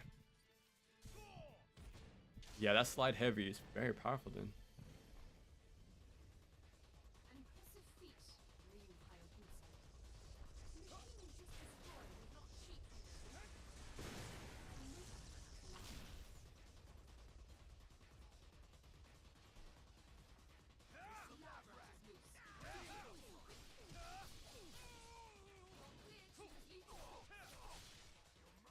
Yeah, it guard broke and put him into the bloody state. Yeah. I'm just gonna keep repeating myself because this string is crazy strong. There's no way out for you, ninja. Lab rat sighted. All units secure bridge 6. I'm waiting for the rocket launchers up top first. Okay, just one? Oh, okay.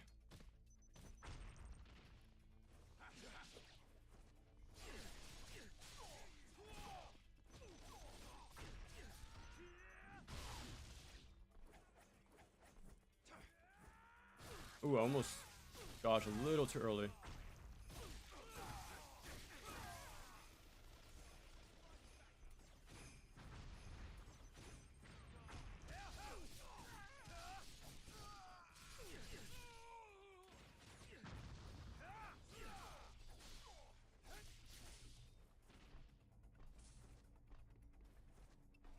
We need some bow cancels right here.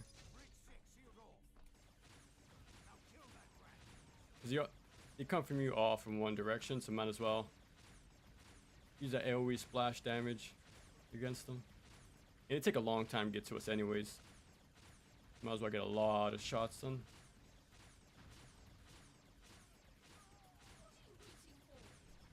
Ooh, I saw the guy right next to me.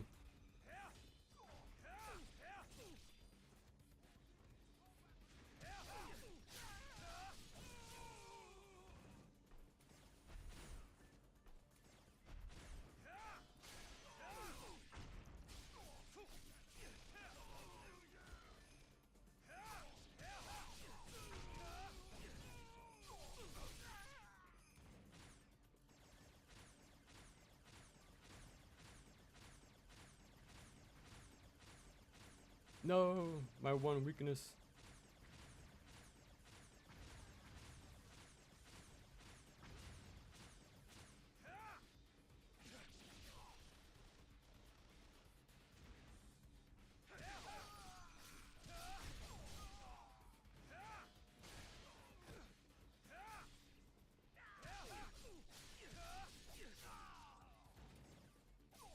Oh, he was about to steal on bone too. Yeah, doing that heavy hold out of OTs also chains OTs if there's multiple D-limbed enemies nearby. Yeah, there's multiple reasons why to start using that.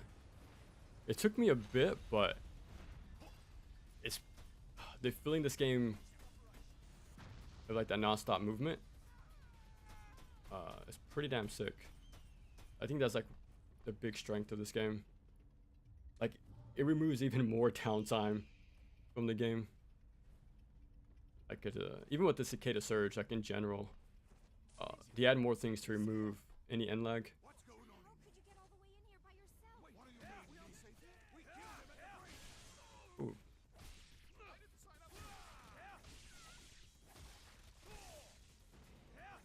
Oh, lucky for me.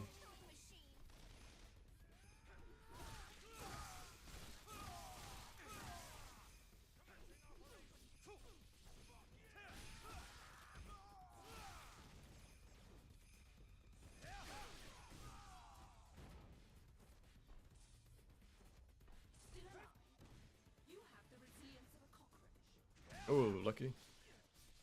Level 2 in time.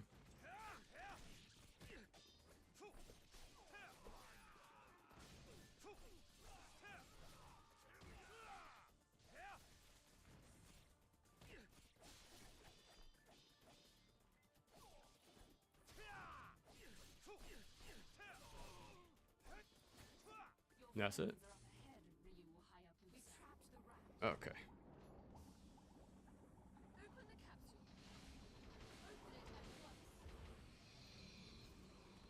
Ah, yeah, still missing. Some bosses still missing. Windmills missing. Oh, okay, from the mod, I'm guessing. Okay. No, it wasn't long enough. Can't catch up.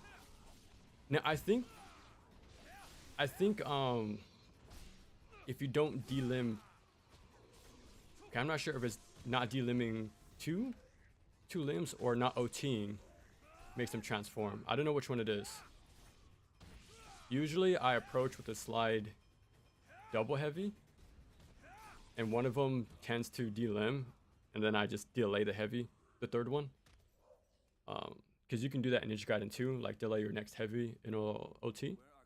So I think that's how you fight these guys, but I'm not too sure.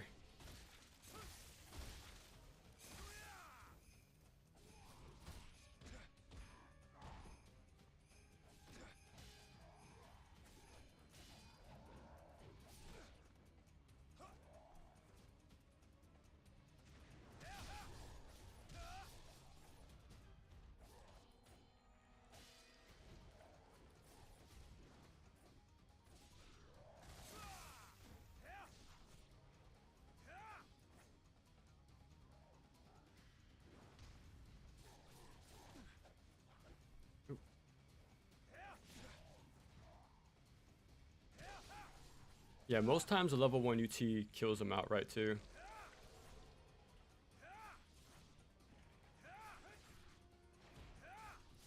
Yeah, and these guys are very predictable too. After 2 hits, they always back away.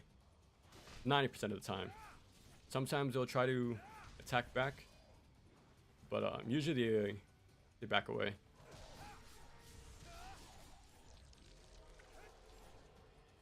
That means we can just follow him with another slide heavy, and yeah, keep the loop going.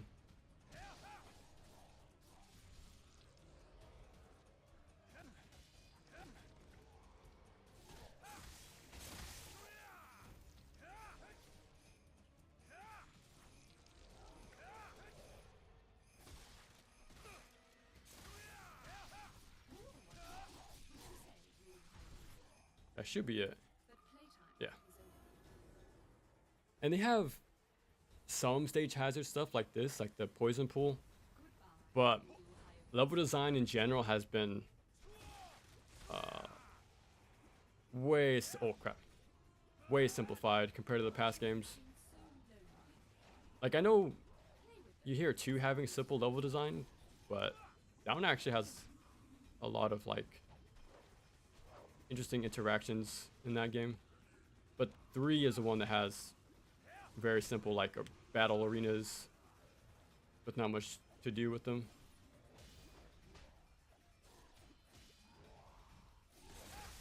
Yeah, these guys, you want to bait them into blocking, but to make them block and then also punish your attacks with the parry, you want to do a lot of attacks and very quickly. So just smash light attacks for him. And then since snakes back away with few hits, you want to make those hits count, so use heavies. So that's why I like these enemies again, like they have their own little quirks and they all have like their own little strategies for them, unlike before, World 2 specifically. And then they combine them too, so it makes it interesting to find those openings.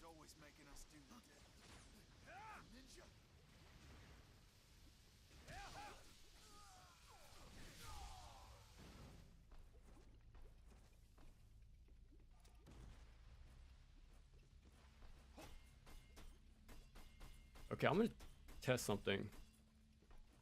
Let me see.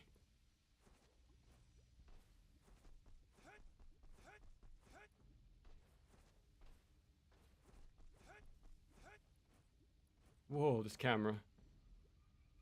Yeah, I don't know what happened there. Yeah, 'cause I think going into a crystal skull. He's stuck. Oh, there we go. Yeah, I think going to a crystal skull refills your health, even if you fail it. So I wanna test that, because if it does, then that means it's pretty much another heal, like maybe a max heal. So that's what I want to see. Yeah, 2 attacks, backs away.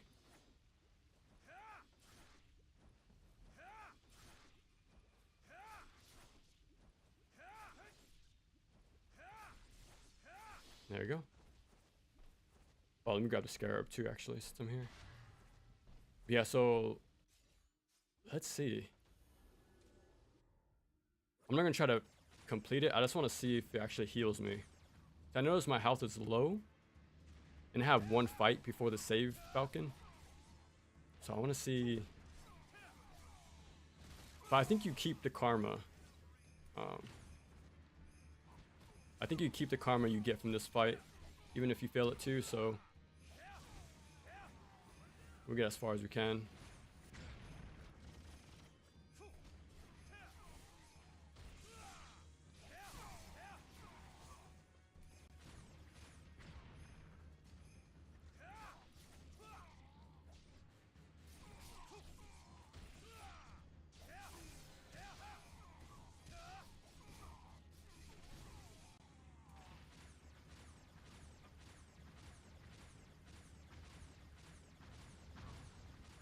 They probably should have made these a little smaller, like these arenas.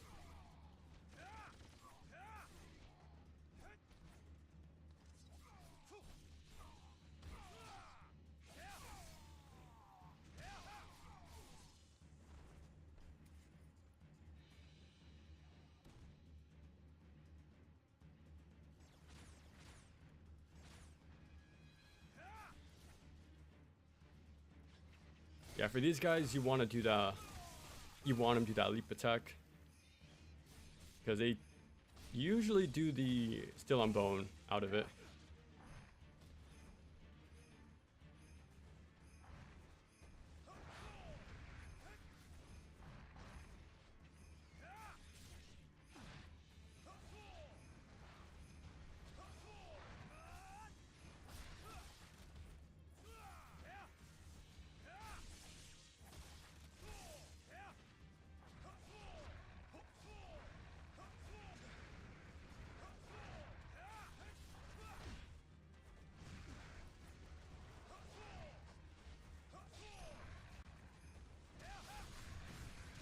Yeah, I need to find like a short and like high delim rate string for the Vangelfs after doing the flying swallow.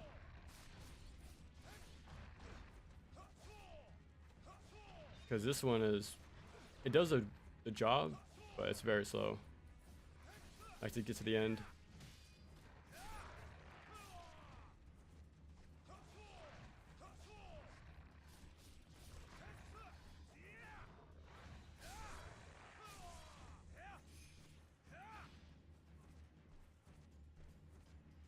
That's another thing you gotta keep aware of.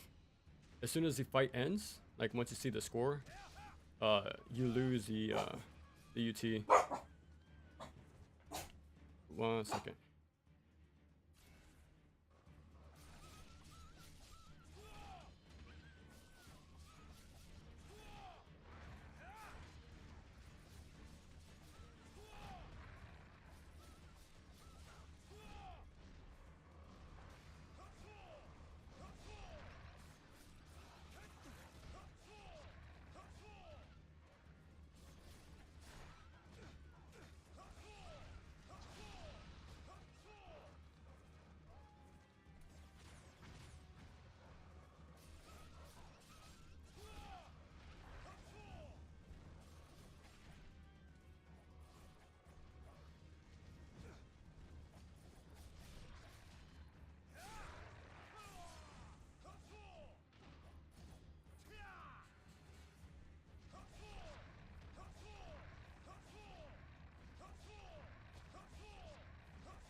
But yeah, if you have to, spam those flying swallows. That's another way to get rid of them. Usually when they're in a crowd, which they usually are, that's like the best time to use it. Locks them down. You're constantly on the move with full iframes. Yeah, that's another way to take care of them.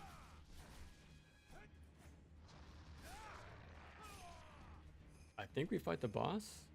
I think there's only like 3 waves, and then you fight a boss. Okay, we're probably gonna die here, but I just want to see if we actually get full health if we do the challenges, like win or lose. I want to see if we get healed.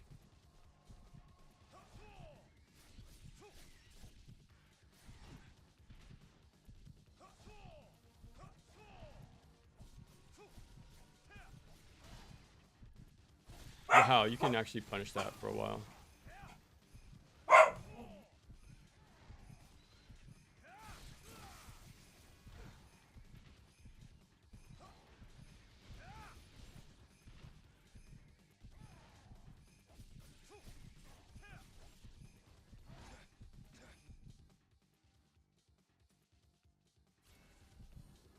Okay, let's see. It does. Okay. So I guess that's another way to like manage your health then. Like do a challenge, win or lose, it doesn't matter. You're gonna get fully healed. That's not bad.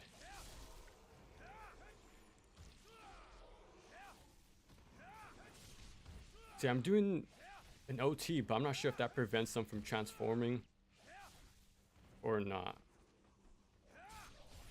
Because if the OT is what decides it, then slide double heavy into the hold. Definitely like is a good way to get that done, but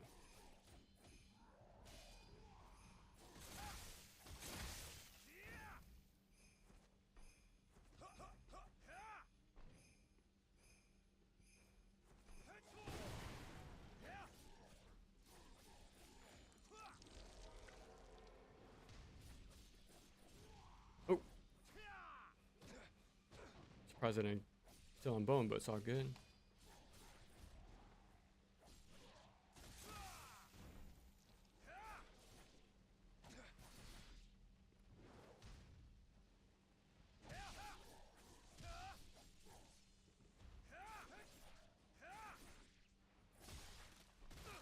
Yeah, so you want to use lights for one and then heavies for the other. And the fact they combine them, like, on average, like usually, I feel like it was intentional.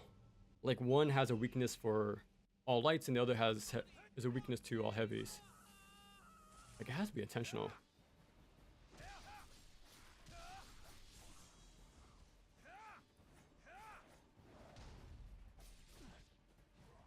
So when you combine it, makes it interesting to fight them both.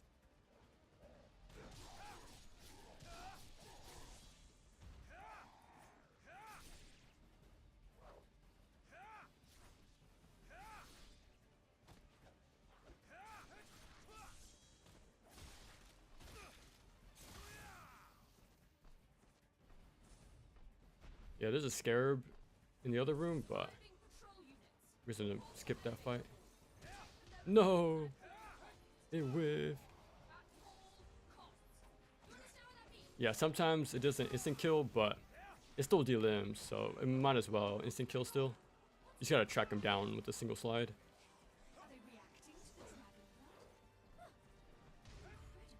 Oh, too early.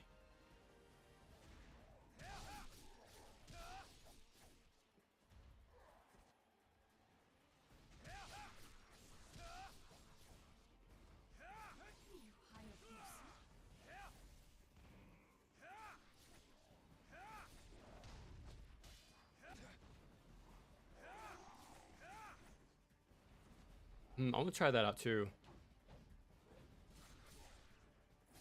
Like heavy, then heavy hold, and see if that works too.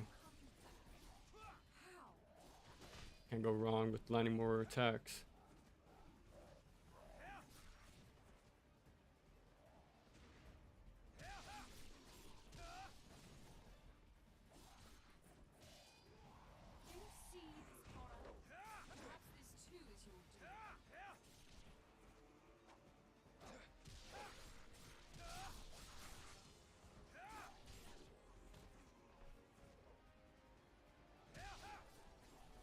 And this is like the only time you'll see like an interesting layout, like this L shape.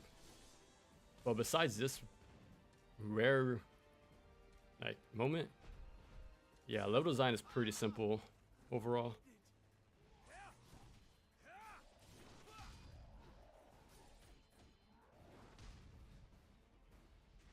I think I get level 2.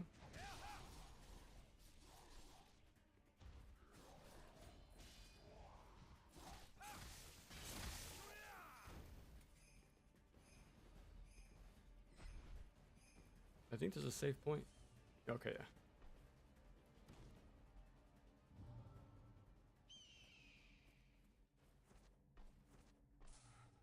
yeah. Okay.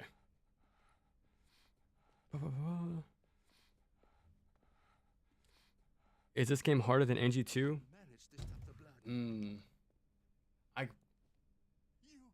I want to say yes. It's dangerous here. You should run. Cause Did you come for the girl? Yeah. Okay. I want to say yeah. Cause there's less. You can't use UTs as often. I have access to There's no items. There's less use of Nimpo in general. Without the save statues, you can't really route and backtrack after like a good fight. You kind of have to do like a good run between every checkpoint. Because like your health, I think like the permanent damage is a lot more harsh than 2. So every mess up you do, you'll feel it a lot more. And if you're a new player, you'll see those mistakes a lot more often. And I think Ninja Gaiden 2 has a more like a lenient auto heal after every battle. While Razor's Edge, like it's there still, but it's not something where like I see my entire health bar refill like in 2. It's way more. Like it's not as a prominent thing. But yeah, I want to say Razor's Edge is harder because it takes away that stuff. Yeah, I remember doing this fight for a long time on Ultimate Ninja. I think there's like 3 Reapers or like 2. You also fight Alchemists.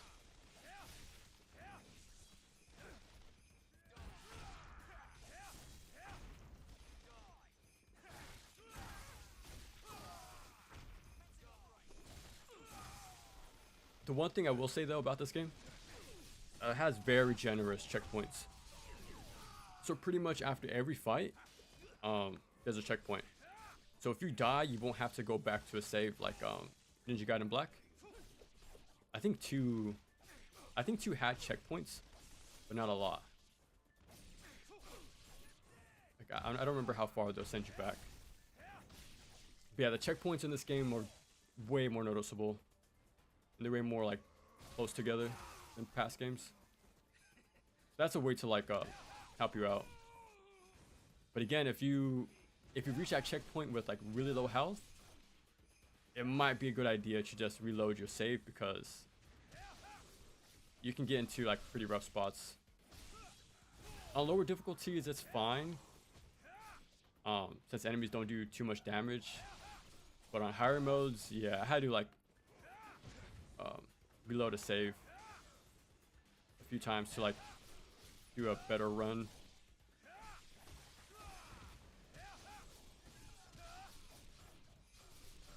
Yeah, since I have level 3 katana, it's an automatic level 3 UT, which is pretty good.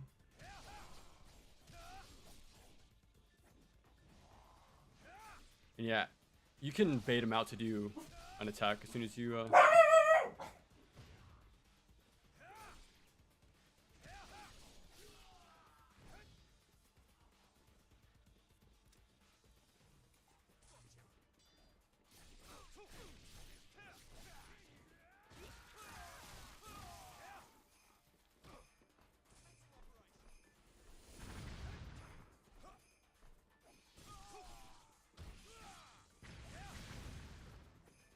my puppies woke up, as you can tell. But yeah, I try to get to the end of the hallway as fast as I can because the fight's not over until you fight these guys. So now I don't want to find out how far the checkpoint is.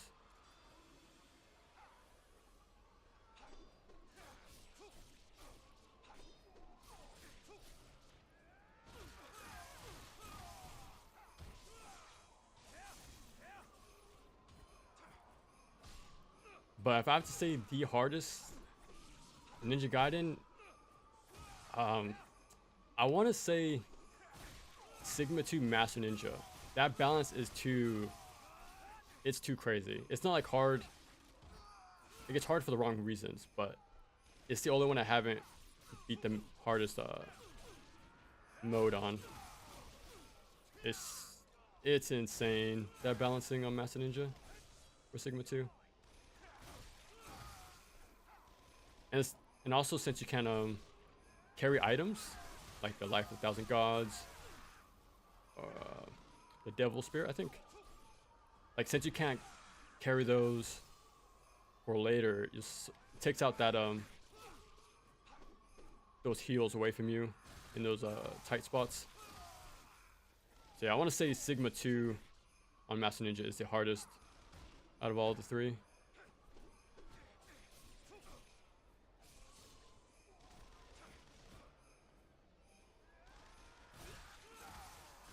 Yeah, for anyone who actually beat that mode, big respect. That mode is crazy, especially with the because I got as far as Momiji, like her first chapter, and like they're not fully figured out yet, those characters. And like I said, they don't have Wimpath, and the guillotine throws suck, and you kind of need those in Ninja Gaiden 2. Like they got away with it on lower modes, but when it comes to Master Ninja on Sigma 2, not having those tools is a pain. So yeah, that's where I dropped out on Sigma 2. Was a Momiji mission. I think chapter 4 or chapter 5 is one of them. But yeah, that mode's crazy. Ninja Gaiden Sigma is a great entry point, as it's at the least tampered with the game. Yeah, that's true too. I can see like an argument for all three being a good starting point. Like for Sigma 1, like the whole adventure aspect could be like the right pacing for someone. Like it's not constant combat. There's a mix of a few things.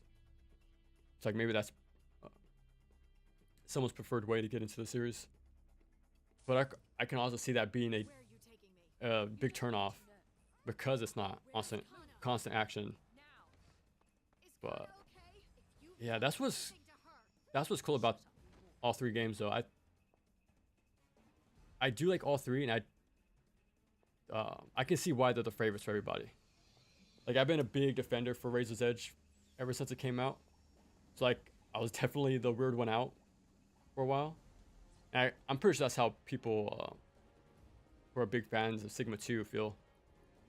Like, I'm sure it has its like pros, but like, I think Sigma 2 is good. Like, I'll say Sigma 2 is good. Sigma 1 is great. And Razor's Edge is pretty damn good. Like, none of these games are awful. I think maybe on the higher, once you get the highest modes, maybe cracks start to show. But that's kind of the case for most of these games. For Ninja Gaiden Black, I think Master Ninja was really well done. But every game afterwards, the highest mode was pretty shaky.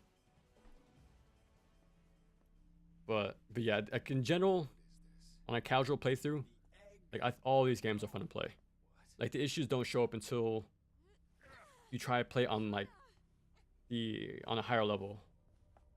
And from the percentage clears, not many people get there. So just as a casual playing that, these games are very fun. Like, all three are worth playing. And yeah, that's why I would definitely recommend starting with Master Collection rather than 2 Black. Like, for one, it's pretty pricey, and you only get 1 game compared to Master Collection. We get 3. So already there's like a huge like a value thing. And then 2 Black, the install size is insane. Like, I already deleted it off my PS5. Like, it's way too big of a game to have like just sitting there to pick up and play. Like, Master Collection is better for that since they're a lot smaller. So 2 Black is good. But like, besides like the whole not being like a definitive version, not living up to the Black subtitle, like on its own it's really good, but for that price and because of the install size, I wouldn't recommend it. Like, especially if you're new to the series, like, I'd rather just say pick a Master Collection because you get way more variety. Because like each game has their own flavor, which is good. So if one doesn't speak to you, you have 2 other chances. Because once you find that game, like, yeah, you're gonna like really play this game for a long time once you find that the one that clicks. But yeah, for this, you want to do X, hold Y, and then do on landing. Yeah, that was weird like positioning there, but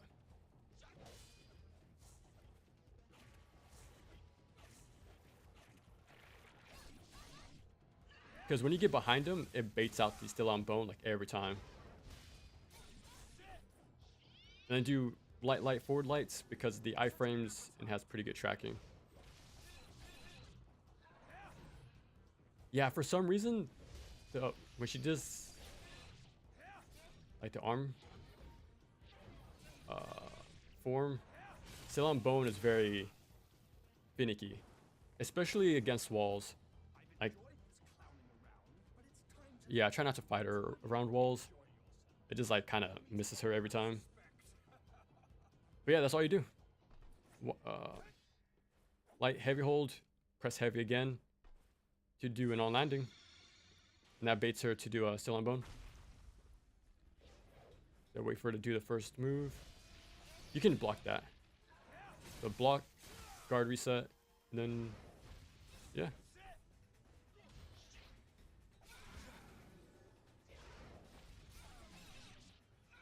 You can wait her out to put on her new form, but it's better to rush her down to speed up the boss fight. Because she can not transform for a while.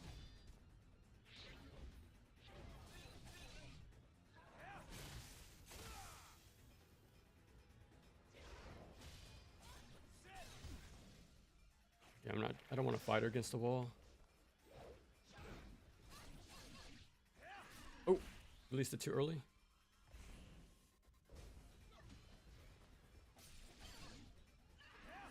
There you go. That should be the fight. Yeah. Yeah, I really like this boss fight. Because it's the perfect balance. Like, you can die quick, but so does she. If you know the trick, which is, again, like, that's all action games. Like, all of them are skill checks. Because if you don't know it, I can imagine it's a pain. But if you know, like, that you can do that, like beat out this tail on bone after every punish window, like, yeah, like this is the perfect way to do a boss. Like, they shouldn't stick around for too long, but neither should you. Like, Ninja Gaiden 2 has bosses like that too, which is why I like them, like, on a base level.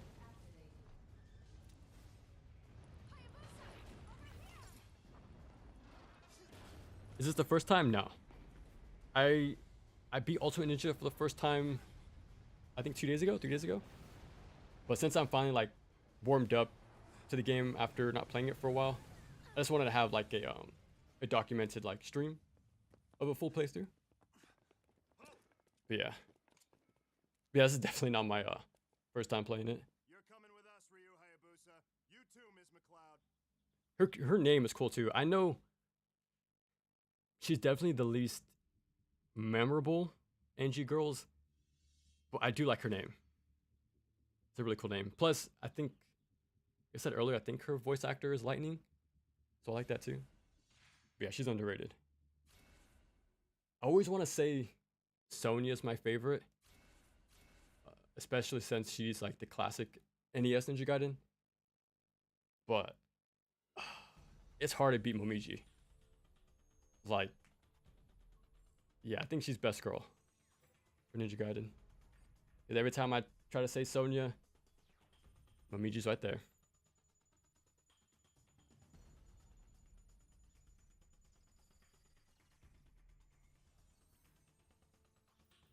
I see that every time I hear those guys talk like that in front of Ayane. Don't know why. I'm so looking forward to the devoting hours collabing with Yakumo. This playset looks so fun. I'm looking forward to it too.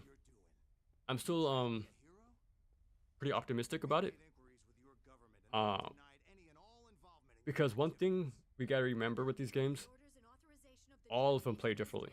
1 doesn't play like 2, and 2 doesn't play like 3. So with that in mind, like, I'm gonna definitely go in with open mind. That's for sure. Like, I'm gonna look for like the usual, what am I looking for? The staples, right? Like, how does flying swallow work? Is it drops? Is guard buffering there? Are delays work the same? You know, stuff like that. Like, how, like, delims are there still? So let's see if, like, delim rates are pretty consistent. Yeah, guard resets, guard buffering, delays, on landing stuff. Like, the because all the games have those basics, but how you use them is always different. So that's what I'm looking forward to. As long as we understand each other, But how long was pretty much the end of rendezvousing with another vessel, June? which will take you back to Japan. 4 months, I think. That is We have until NG4. You're dismissed. So we have time. Not a lot. Not a lot of waiting to do, which is good. I'm really glad they didn't, like, announce it 4 or 5 years too early, like a lot of games are. So I'm happy about that. Like Pragmata, for example. I know that got delayed a lot, but I think it was supposed to come out 2022, and now it's 2026. Like, other stuff like, I think Cyberpunk got delayed. Elder Scrolls 6 was shown off like 5 years ago now. Same for Kingdom Hearts 4. Like, games get shown off too early, but yeah, I'm glad NG4 was shown. and it's ready to go Truth is, like with under a year. real daughter. So I'm glad the Married Cliff's brother. wait isn't too long. Kanna's their child. But yeah, I'm still optimistic about 4.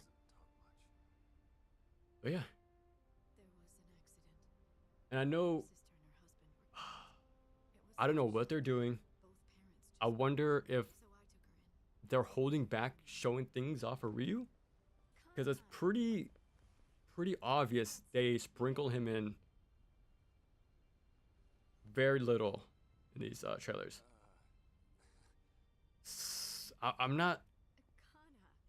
I wonder if they're trying to save it for like the big final trailer before the game comes out. Like, okay, here's Ryu now, because right now they're introducing us to Yakumo. So I'm hoping that's their strategy. Maybe they're just doing it weird, because right now that's definitely not what's the word? Is I guess say worrying. Well, let's see. I'm hoping the final like teaser trailer shows Ryu with a few different moves and stuff like that. But the pre-order thing did only show the Dragon Sword. So like I'm guessing they either could have spoiled the weapons in that pre-order, or it was pretty much telling us like, yeah, he has no weapons. So we just gotta see if it's another Ninja Gaiden 3 vanilla situation. But yeah, we'll see. I think that's the only thing I'm nervous about.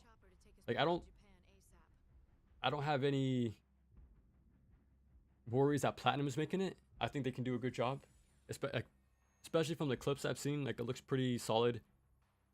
Like at a base level, like I think it's gonna be good, minimum. But I just need to see how they handle Ryu, pretty much.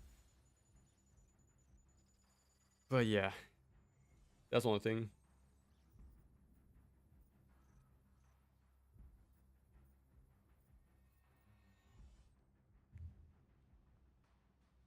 NG4 is looking more peak every day. That's how they only have more time to show us stuff. So in that case, it's only going to get better, which is good. Let's go and see.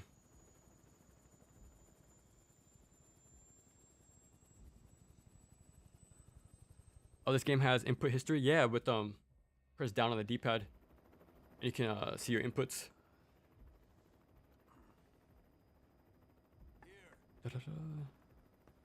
Ayane is a dealing machine. Yeah, I think her mission's coming up pretty soon.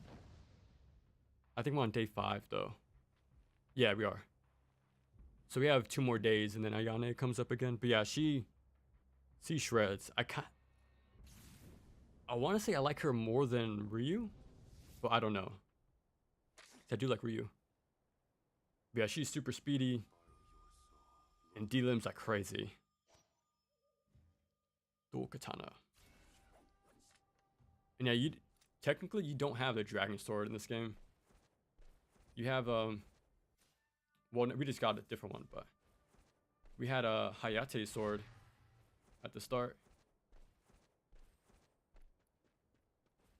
Yeah, I know Team Ninja said they don't know how to make these games anymore, which sucks to hear. But whatchamacallit? Like, since I know they want to give the IP out to other studios, they should give it to Soleil. Like, those ex-Team Ninja devs, out of anyone, might have the better chance of making a good Ninja Gaiden spin-off. So I really like the Samurai Jack game, so like this time just give it the Ninja Gaiden name on the box, pretty much. Like make it a Hayate spin-off or something. Like I would like to see what would a AA Ninja Gaiden game look like. Cause like budget is not really a big thing. Like if I do or do not play a game, it just comes down to like how good the gameplay is. But yeah, Soleil I think can definitely do something cool if they're given the chance. Let's see. The last time I checked their website, they were making like a multiplayer game. So we gotta see when that's finished before like the next project. But yeah, whenever that is. Oh yeah, this is like the biggest like ignoring part of the game. Like the whole intro you can skip.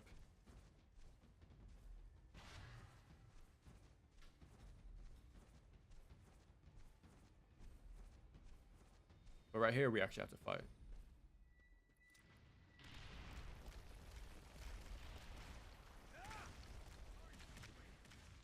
Oh, almost got level 2, but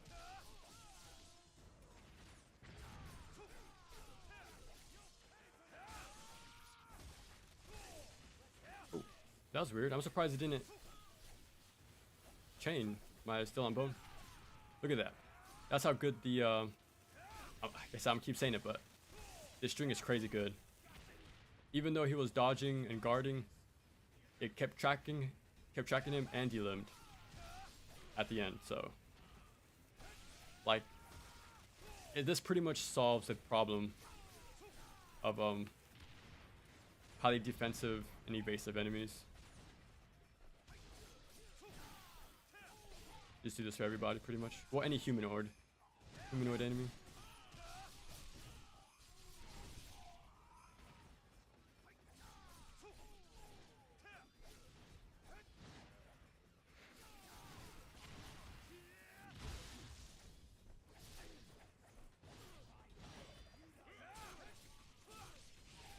I'm surprised I didn't. Oh, surprised I didn't link into an OT, but this guy's crazy.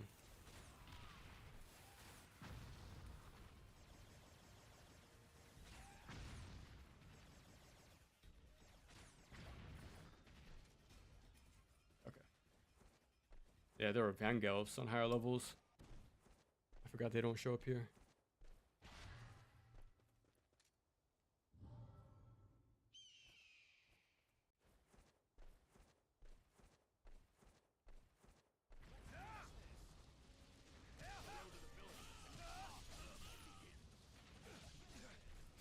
We have a grip of murder after this, so I say you use your Nimpo here, because all the still on bones we get, we fill up our key insanely fast. Oh.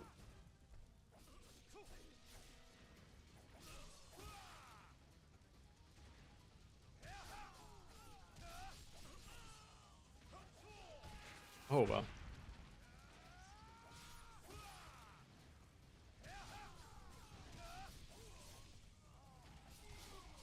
Yeah, for magicians, Izuna drop.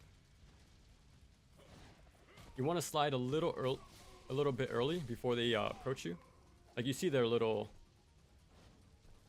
like waves on the ground. You gotta slide away and then come back with the Izuna drop.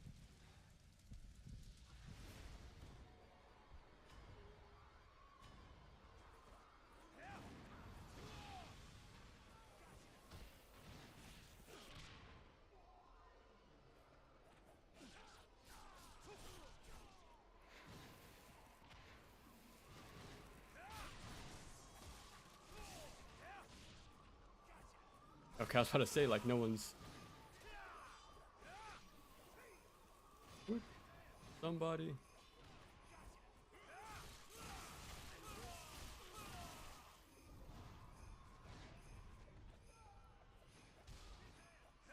Yeah, they have a long startup.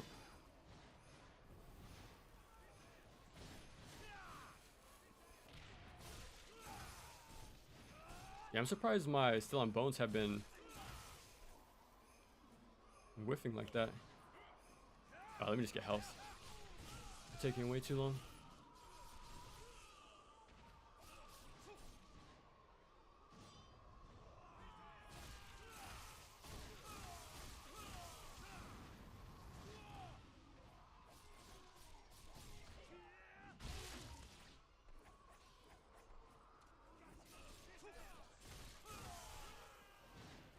Yeah, again, I'm surprised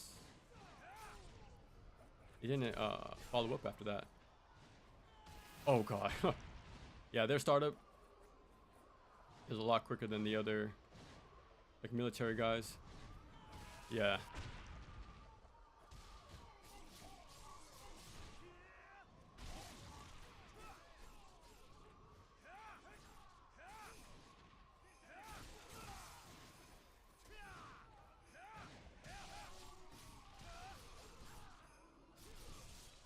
Okay. Whew.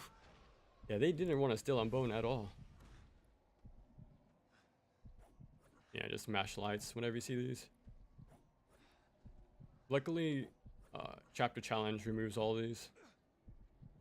Yeah, this is like the worst example of this.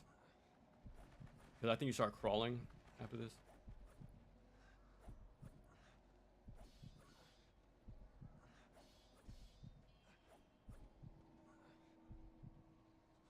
There we go. There, okay. Start crawling. Yeah, this is like the worst case. But luckily, like I said, chapter challenge exists and it improves the pacing by a lot. That's definitely the mode to play. But you can only play chapter challenge on modes you completed. So he have to go through the stuff again with a fresh file every time, pretty much.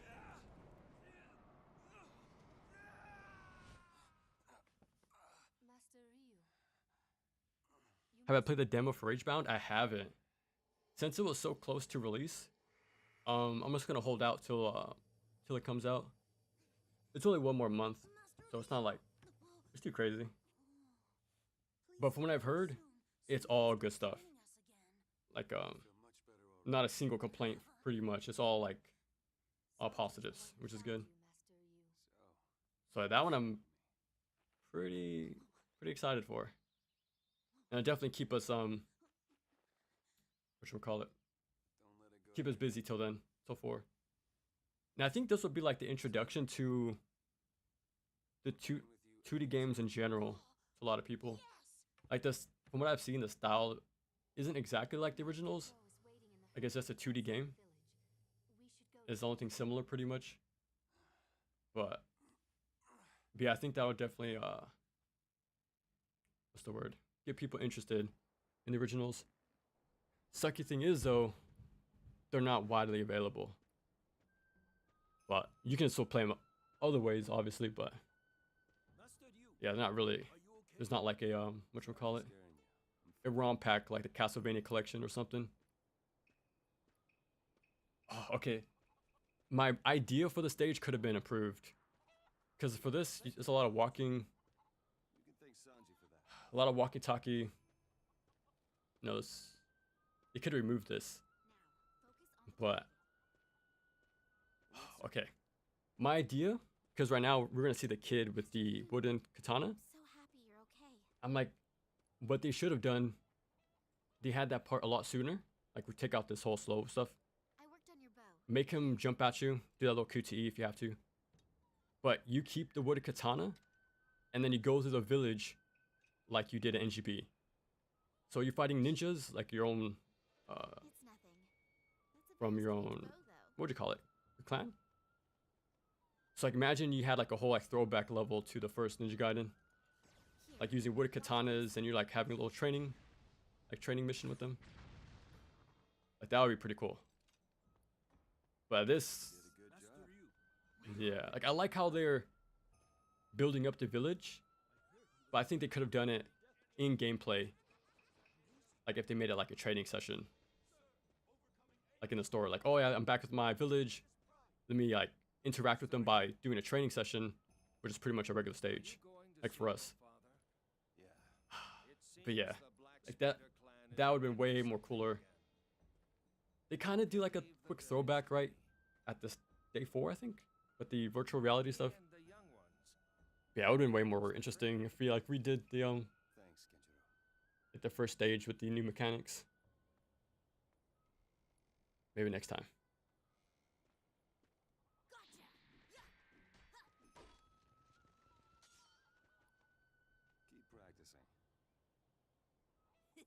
And then like when they hit a commotion, and then like Ryu Momiji put down the wooden weapons and like, okay, let's pull out the real stuff because we're getting invaded yet again. But yeah, this part could have been so much more cooler. Even if the throwback section was super short, it just would have been cool to see. Like when you revisit like the RPD, right, in R3, even if it's like a quick little thing, like it'd just be cool to see it with new mechanics and stuff like that. Thanks for waiting. Let's go.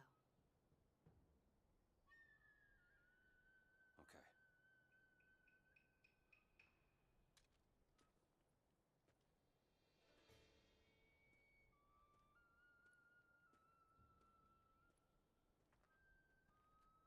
It's time.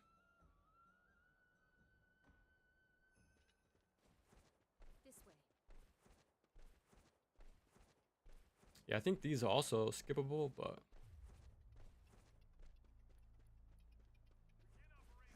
yeah, you know when enemies spawn in when the karma pops up at the bottom left.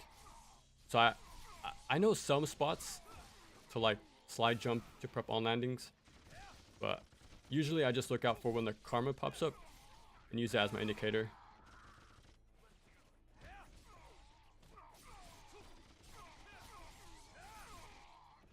I'm surprised that hold heavy doesn't automatically chain into an OT, but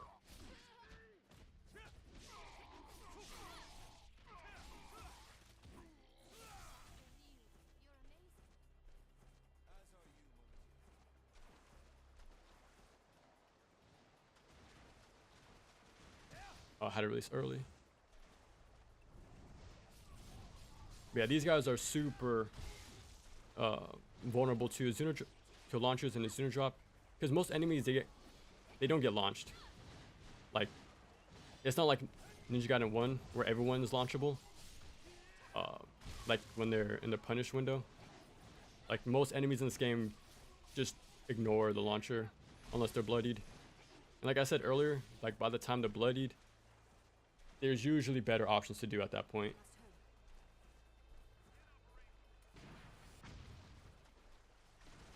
Yeah, I think like the invisible guys and mages are the only ones who you can really launch.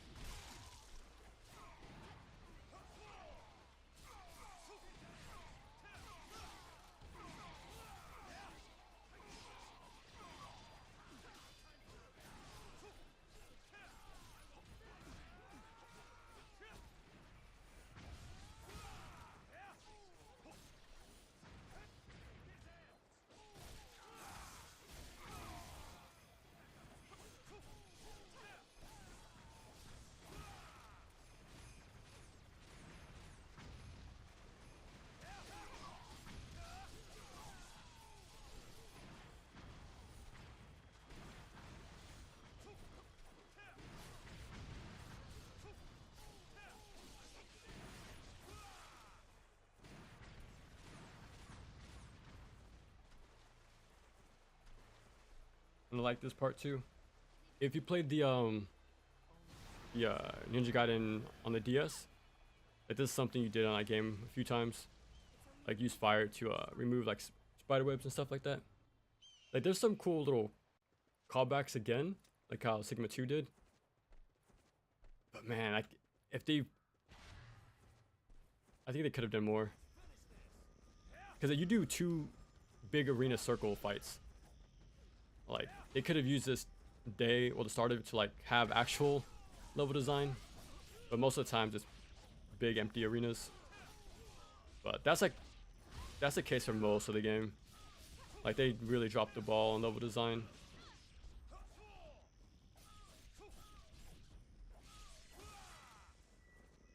I think that's pretty much our only gripe with this game, is this level design. Everything else though, I don't mind. I think everything's pretty damn good.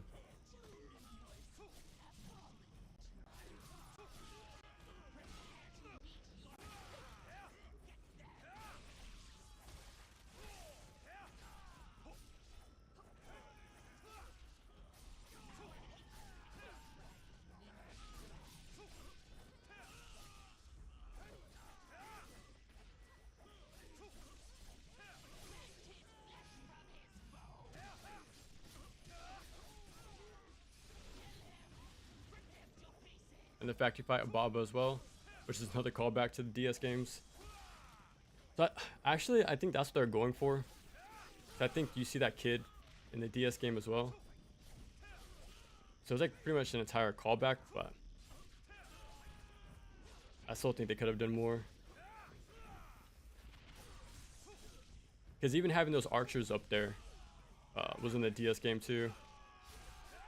Like some of these like parts pretty much are from that game, now that I think about it, but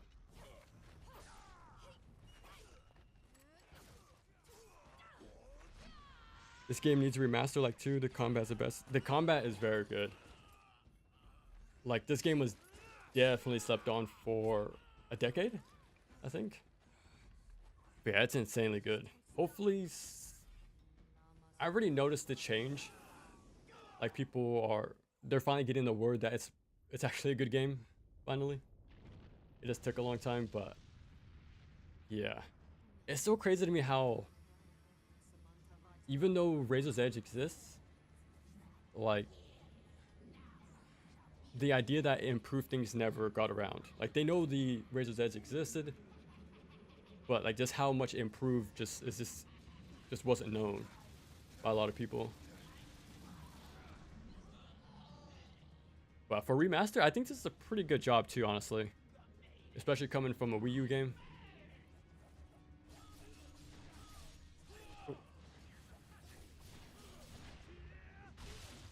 Yeah, this sucks they removed the online stuff. I wish they kept that. But that's... Even Sigma 2 removed that stuff.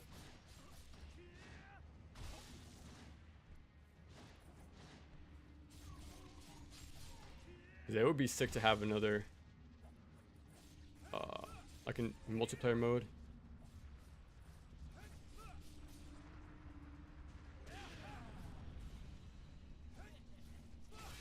Yeah, I used triple X, Y, hold Y, and kept it there to charge a UT.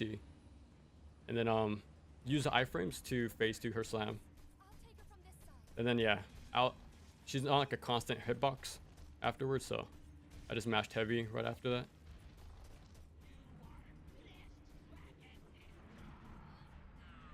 Yeah, you have to use the arrow to hit her arm or her hand. But it's way faster to do the heavy hold instead.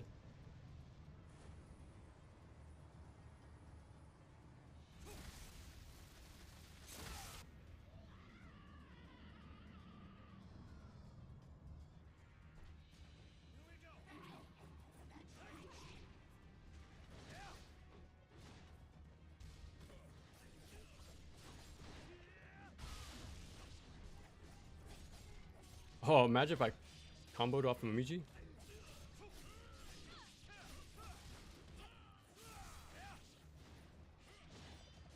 Yeah, you can stand there and block the attack like you could in Ninja Gaiden 1, but there is a chance they come out with a grab, so it's best to like kind of like slide out of the way a bit earlier.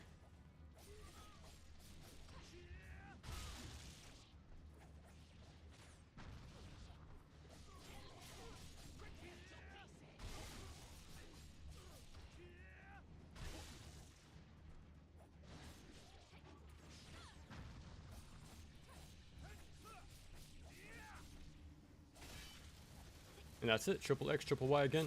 That's all you do against her, pretty much.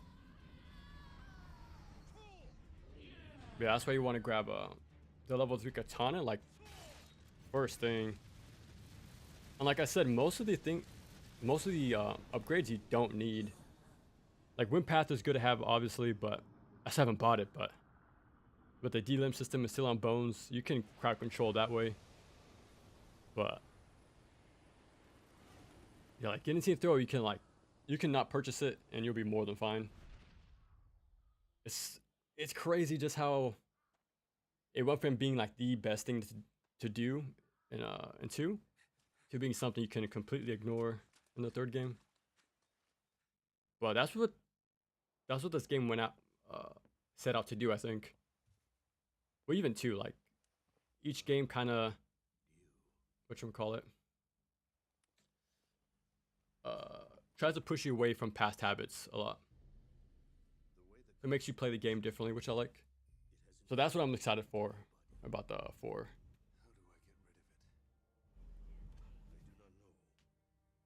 Long ago, there was once a dragon ninja afflicted by a similar curse. It'll be neat to see a remake of the DS game. Yeah, that's what I think. That's what I think Soleil should do. I mentioned this in my first Ninja Gaiden video. But yeah, they should remake the DS game. Like them specifically should make it. Like they made a good AA Ninja Gaiden like with Samurai Jack. So I think a DS AA like remake would be good. And just like get the name back out there, get the caught up. Oh, 1 second. The curse of the dragon sword is the karmic retribution for all the deeds committed by the dragon clan over these countless generations. There are still things I have to do. It's not an easy thing to live in the darkness. But there are times when we must face the darkness and overcome it. Or else.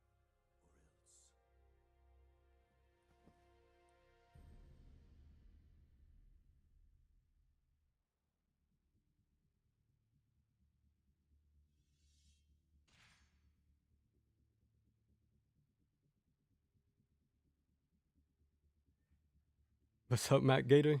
Matty Gator. I'm gonna be mute still, but I'll still be here. I'll still be here.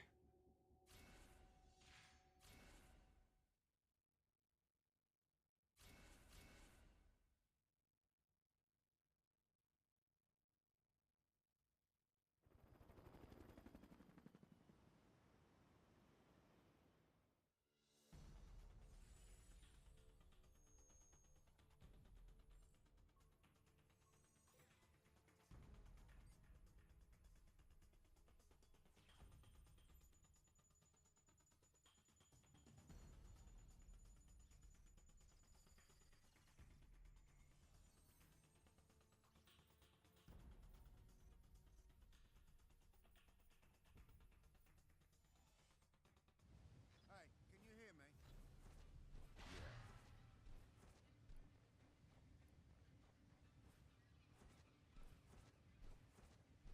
Don't you ever get cold in that get-up, Hayabusa? No. Looks like you've been spotted, man. I really don't get you, guys. Total whiteout now, then. You'd better be careful in this visibility. There are more. Quite the welcoming part. Looks like there are 1, 2, 3. Lock them up. This new mod. Pretty slick. What's it, Hayabusa? You're on a crevasse. Watch out! Avalanche!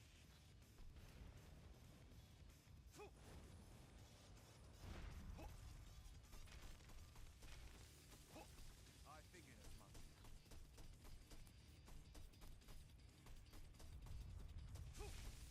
Been meaning to ask. Can you hear me? I can hear you fine.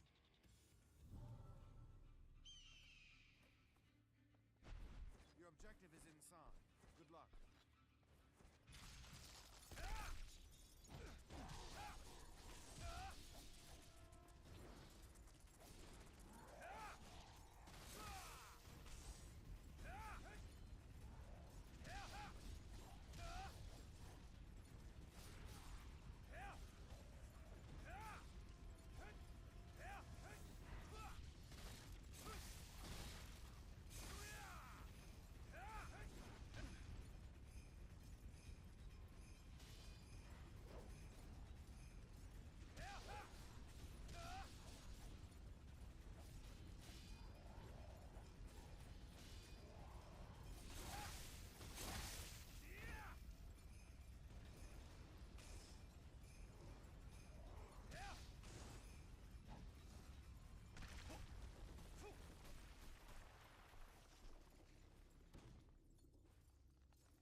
Hello, hello.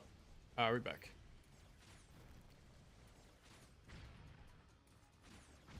Well, I might have done that too early. Yeah, for these guys, you actually want to use a counter to delimb, and then I've noticed if you're in that charge, it'll make him like go for the still on bone pretty often. So like every time I end the OT, I'll do a heavy hold, and then there's a good chance it'll bait them into still on bone.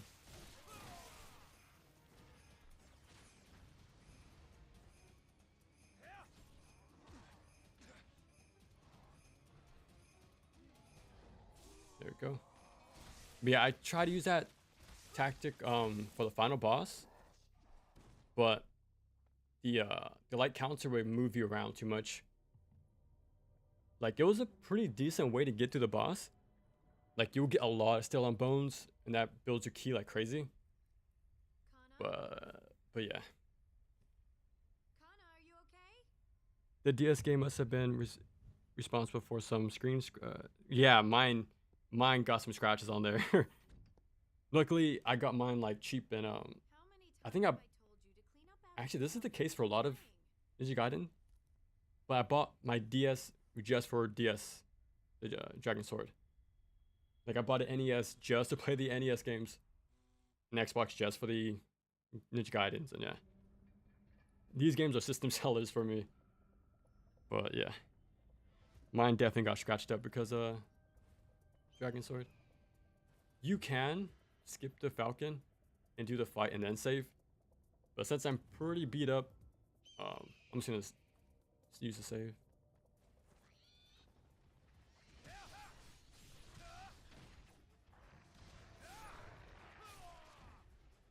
Yeah, for these guys, you just want to like wait around.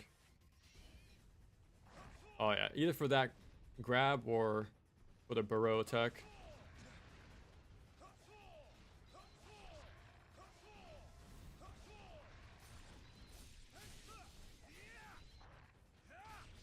Yeah, that triple X, triple Y is a good string to like get rid of them as soon as you stagger.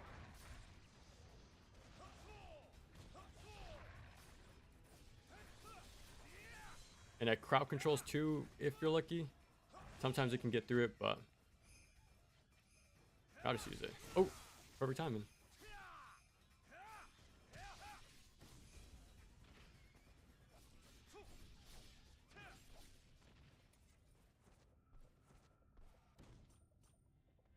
Yeah, you can skip these guys too.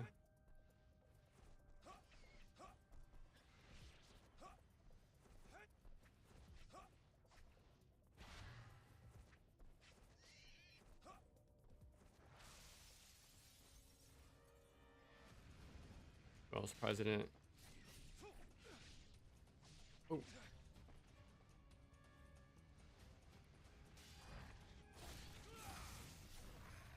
That delim? It didn't.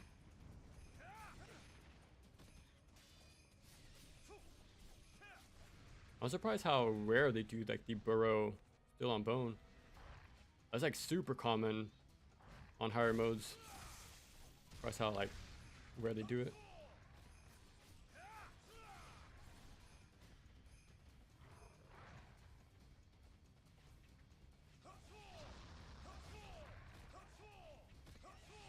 And yeah, if you ever want to fight Van Galps in groups, just spam Flying Swallow. And then slide out, run for the iframes, and then Flying Swallow back in. It combos into a stealth, and it staggers the Van Galp pretty damn good. Yeah, since there's like enemies around him, it can be risky to like actually punish him though.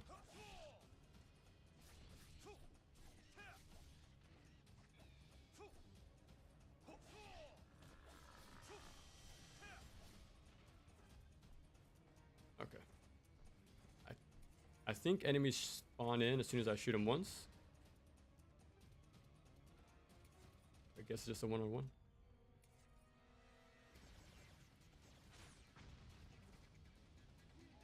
There you go. Yeah, have to hit him twice, it auto aims, so it doesn't. The aiming is not a factor. But shoot, after the second shot, he'll drop down. It's all range dependent, but I kind of delay when I do my on landing in front of him, because it'll bait out the steel on bone decently enough. Sometimes he won't do it, but oh crap, I might have went too far.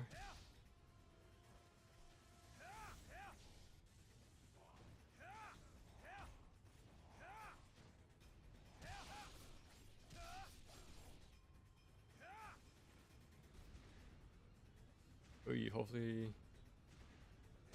No. Yeah, we just went for level 1 because I think. Okay, I thought he was prepping a projectile. Yeah, since they're both doing this, go for the full charge. It's all about risk reward and situational awareness with these guys, and learning how to crowd control. And like counter, you have a good chance of delimbing. There you go. Oh, I got the level 1 charge. It would have been a still on bone, but do the heavy hold to OT chain.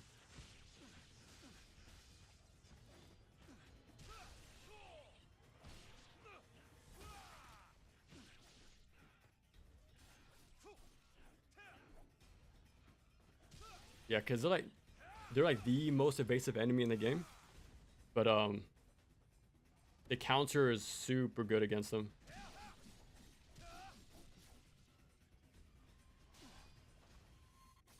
And for these guys, you can fight them, but it's safer to just wait for the still on bone.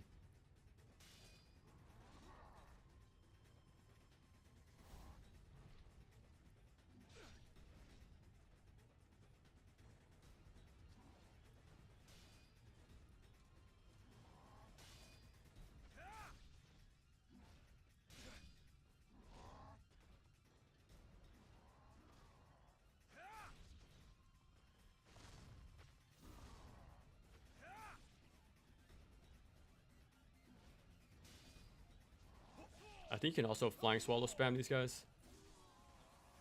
I think I'll just put you behind them. They do have an attack to like protect themselves, but that was too late. Oh no! I was an end lag.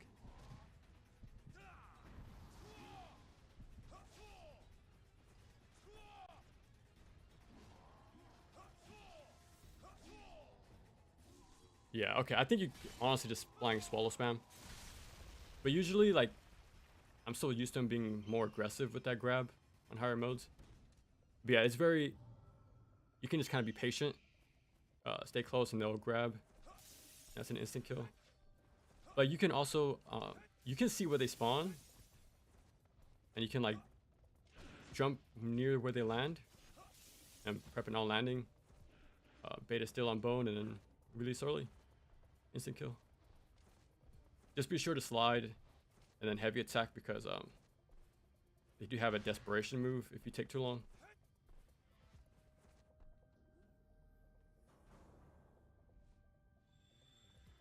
Have you played every NG since the NES? And do these story Yeah, I played them all, I think.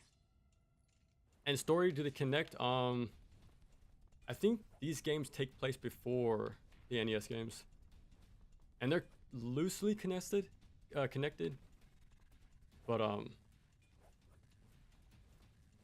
other than that, I don't think they're like super like connections. You should play the older games for story reasons.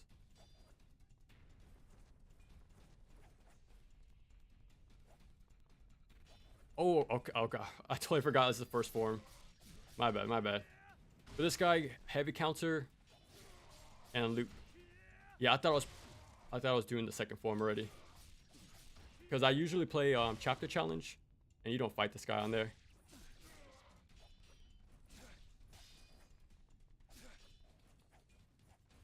The third Ender's guard breaks, I think. But yeah, just do Zuno drops, he lands in front of you, right? And he usually does the same attack every time, so yeah, it's that simple. And since you have to like do preemptive counters like in 2, you can do a little early, but yeah, he's very predictable. The first form. Only to use a dragon sword. That's because I said it earlier, but this little playthrough is like a companion video to like the main guide video. It's like the tips I'm a mention and stuff in that video when it's done. I'm just pretty much putting it here in action. And most of the things I'm recommending is with the katana. So that's why I'm doing a fresh file on normal, because that's how many people are gonna start out. So this is for to see those stuff in action, like my tips I mentioned. Like I have a playthrough of Ninja Gaiden Black 2, Sekiro, Maximo, DMC 1, 3, and 4. Like I did those on Twitch back in the day, but I did transfer all of them to the channel. They're just in a playlist. Like they're unlisted, but they're in a public playlist, so it shouldn't be too hard to find. But yeah, go in there, you'll see mainly 2D stuff, but yeah, you'll find like some of the videos I've covered. Like if I think they're pretty short enough, and if I like them enough, I'll do like a full playthrough. It's like put to see the stuff in action, pretty much, to practice. There you go.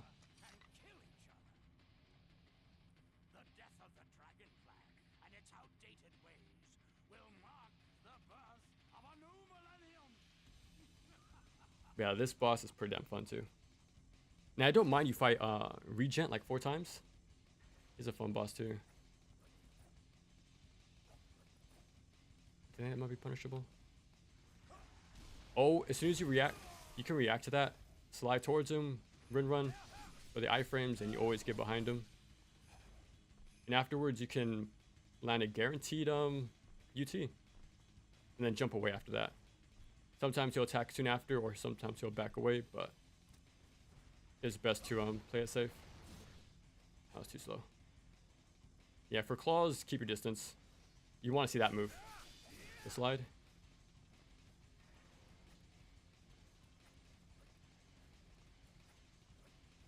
That's punishable. Yeah, your main punish in general is going to be slide heavy. Well, triple heavy.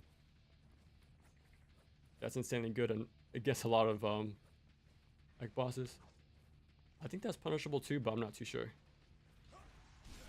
Oh, I'm surprised he caught me.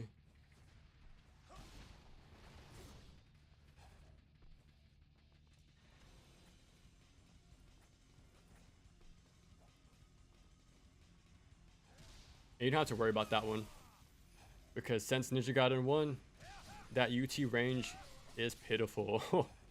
So it's actually very, like, it's not scary compared to the Scythe UT anyways. That's punishable, his grab. I usually do a slide triple heavy, but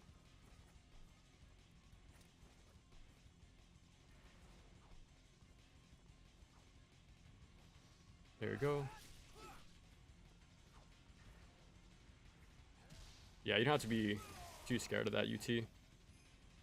And after every still on bone, prep level 1 UT, and then back away and start again.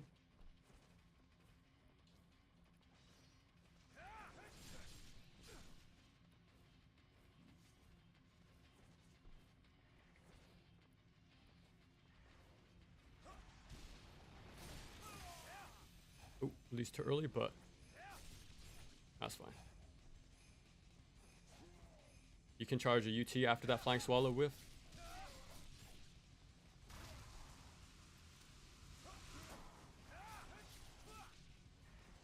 Yeah, just do Ninja Gaiden 2 strats. Slide, wind run, and then flying swallow for a bunch of iframes. And you can get behind him. Oh, did not mean to do 360. Yeah, he always does that Nimpo at the 20% mark, I think. It's pretty much his desperation move.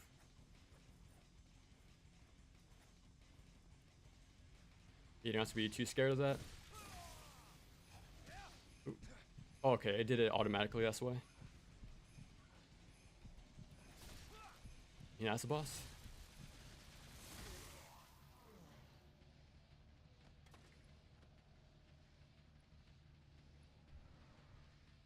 How are you feeling about Ninja Gaiden 4?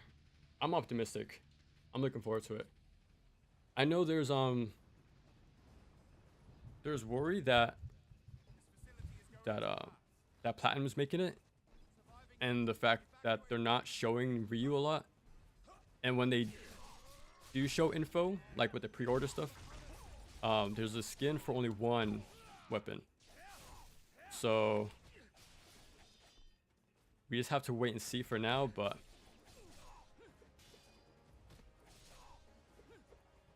yeah, that I'm kind of hoping they have like one last reveal trailer to show us the goods as a big like a bomb drop. But the fact that pre-order info, like you would think you would want that to be as, what's the word I'm looking for, transparent as possible. Like you want to know what the what you're buying. So I don't think you would want to like hide stuff from people. But yeah, the fact it only has one weapon is like the only thing I'm worried about. Well, we shall see. And yeah, like I said earlier on the day 2 boss, just light shuriken, light shuriken, light shuriken. It unlocks the turrets, surprisingly.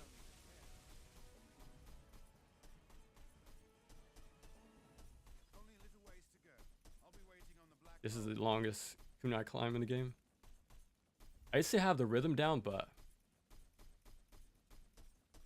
yeah, like why did it have that? You could have cut like cut to the cutscene a lot sooner. Same with the hanging on to the wing at the end of day 2. Like you don't need that. But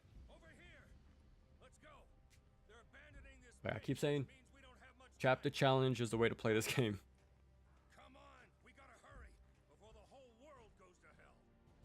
Oh, another thing about that pre-order, I'm a sucker, so I already pre-ordered it, but the fact that the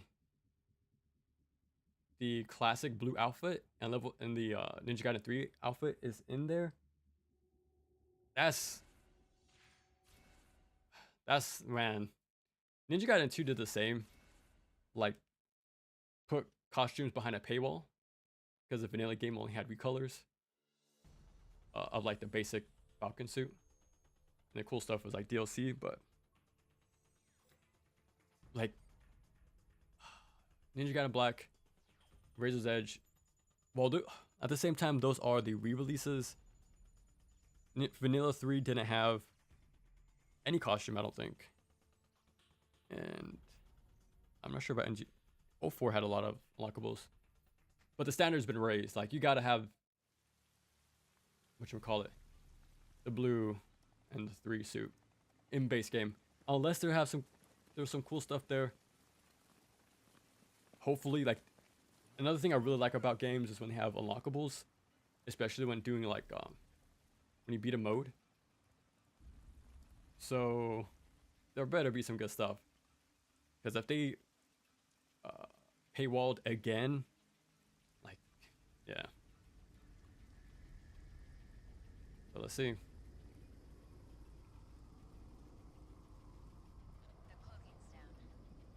Yeah, what's the word?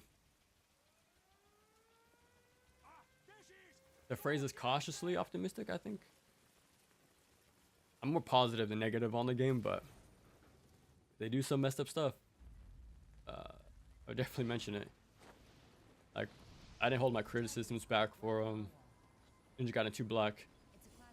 That game, as a definitive game, as they call it, and using the black subtitle, those are some big problems.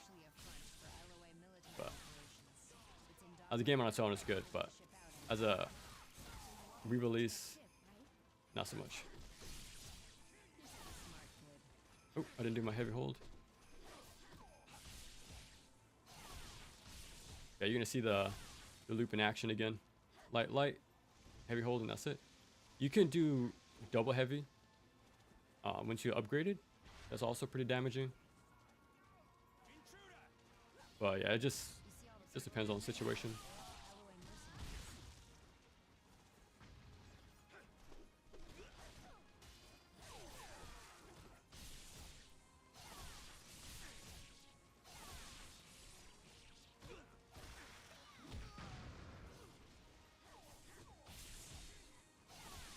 And something about the Steel on Bones and OTs in this game are crazy satisfying.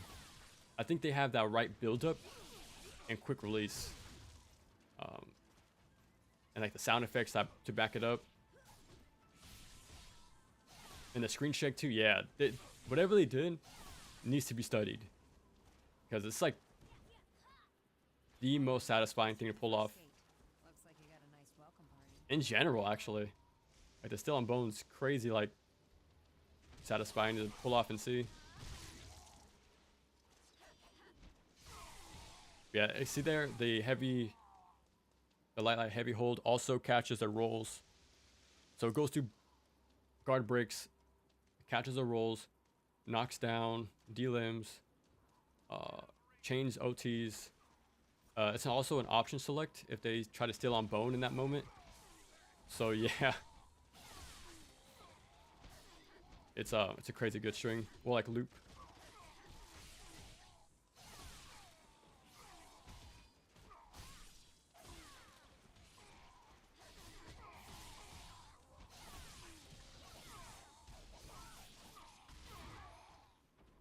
That's it. I think that should be number 40. I want to say. And I definitely didn't collect 40. But I think that's where you get Inferno. True Inferno for the first time. Like if you followed like the guide.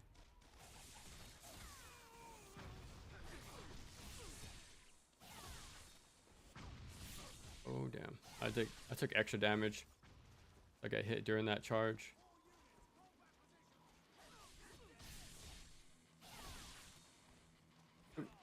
Oh, okay, lucky. I don't think there's Reapers on normal. I think only in higher ones. Because I'm wondering if I should like really route my stuff. But I think I should be fine. But yeah, I think they perfectly balanced UTs in this game. They're not the end-all be-all strat anymore. Like the game does a lot of changes to the mechanics, but also enemy design to use a lot of tools, which I like. Like even though I'm just using the dragon sword or the katana, my approaches to a lot of enemies are very different from enemy to enemy. So I'm glad that that was changed, or improved in Razor's Edge. Ayane, for the other on the other hand, she has a crazy powerful. What's the word I'm looking for? Flowchart. There we go. Yeah, she has a very flowchart heavy playstyle. Heavy hold for a little bit. If I held it for a little bit longer, I might have caught the still on bone, but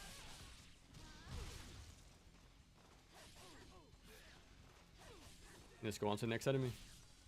If it doesn't like heal him or OT. Yeah, you could do that one as well. Double heavy and then hold, but it takes a little too long. Well, compared to her other attacks. Because he's very fast. No matter what. And you can just keep going. Past these guys. Like, you can skip a lot of the fights in this game. But you still want karma, so you don't want to do it too much.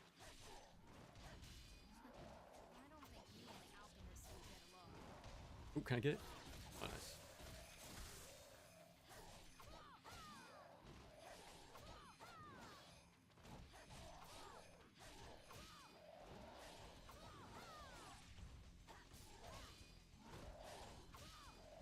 Yeah, I'm surprised.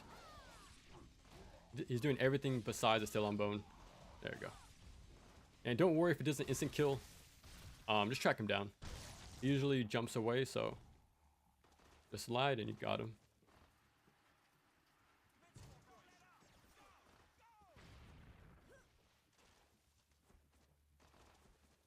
I think this is skippable as well. Yeah, and you fight alchemists here too. So if they're too much of a pain, just keep it moving.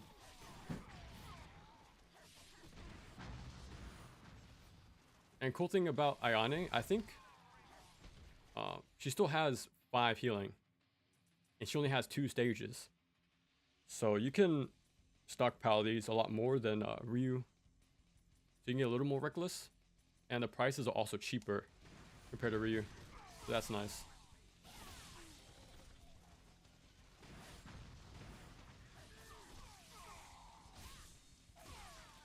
I did notice that karma doesn't transfer between both of them, so you do start from 0 on your very first playthrough. I think DMC4 would transfer like complete value, but this game you start from fresh. But with her way of getting a bunch of still on bones, yeah, don't worry about not getting enough karma. She can get money hecka quick. I'm missing my flying swallow.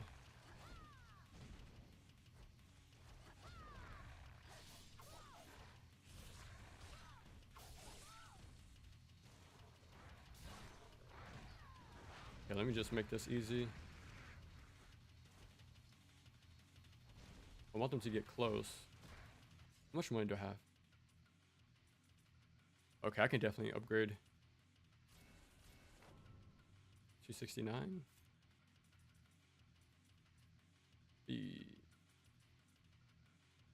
Let me hold off. I wanted to improve my Nimpo, but I think it makes the range further out. But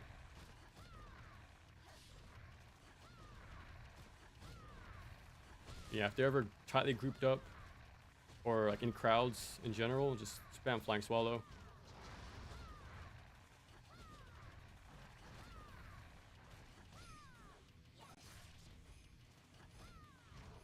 I'm using it early. I don't know if normal has Reapers here.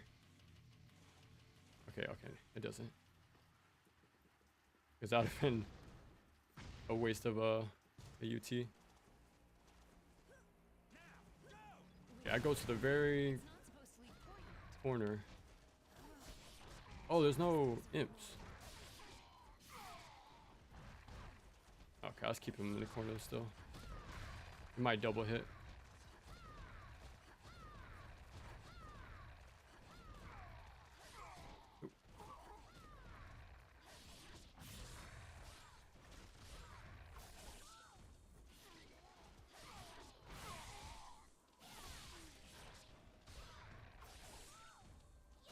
There we go. It works on all enemies, no matter what they're grouping, pretty much. The light, heavy hold. Right here, just slide jump onto on landing. Let me get rid of the rocket launchers. Oh. Okay, I didn't get grabbed. And there's no real point into doing the second heavy. Because, well, not on this difficulty anyways. Like the initial heavy does a pretty damn good job at delimbing as it is. And it's quicker to like get into the next action.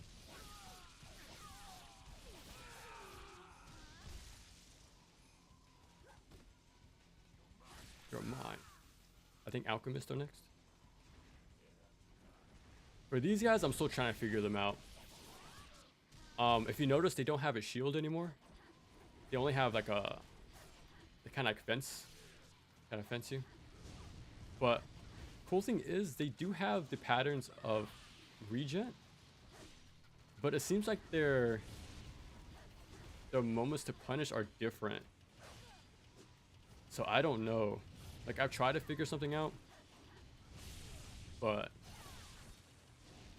you just want to bum rush these guys. And as Ryu, I do, I either do like run. I don't think you can get triple X, triple Y, but I would do wind path and on landing running into like all heavies. That seems like a pretty good way to get rid of them, but yeah, I think that was like the only enemy I'm still trying to figure out. Yeah, all of this is skippable too. I won't skip the final fight up here because there's a save point there, but you can't access it if enemies are around. Or rather, filter them up there.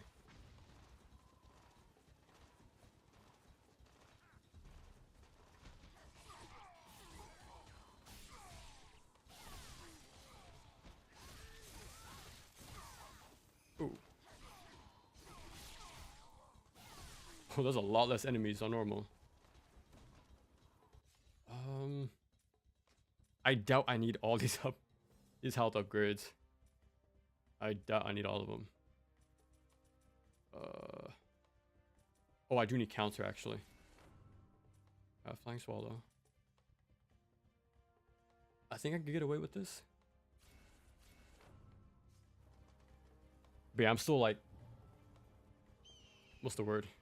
Stingy with everything I spend. While playing on the higher modes. But I should be fine.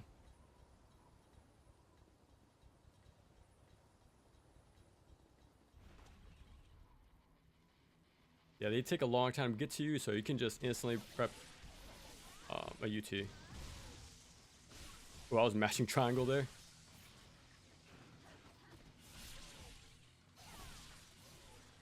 You can also do the counter strat, I think.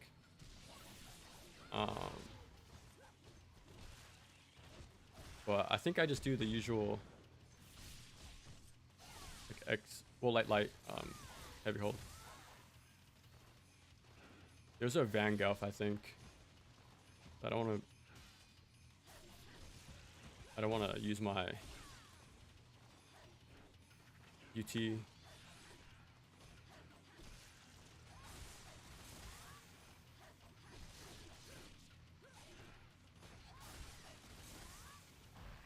There we go. I don't think I touched him a single time, but oh, okay, he got delimbed at least.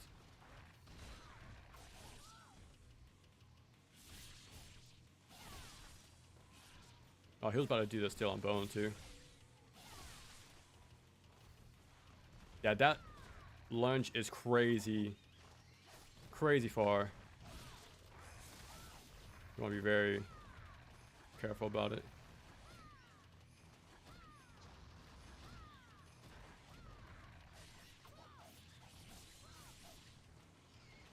Ooh, surprised to see it.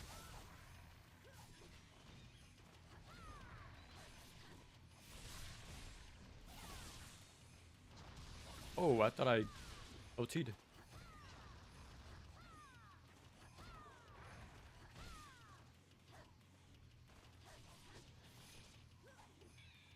Okay, there's far less waves on normal, I can tell you that much.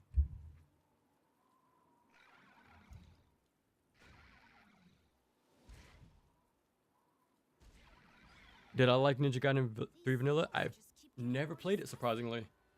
I do own a copy, and I still have my 360, so I can play it. Since I'm sort of in a crunch window, so I'm trying to get this video done before. Oh, I didn't land it still on bone.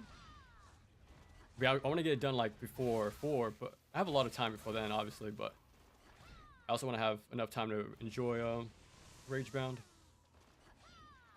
Yeah, for now I'm just gonna focus on this, but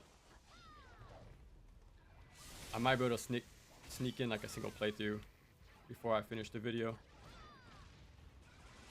But yeah, you can do the same thing as Ryu. Well, sort of.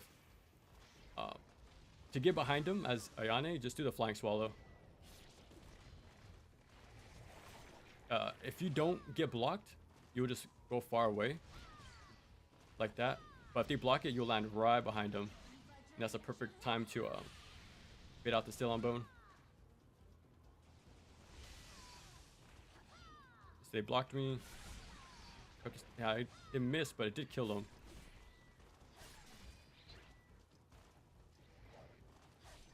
Yeah, so Flying Swallow still. They both Still on Boned me. What the hell? Lucky for me.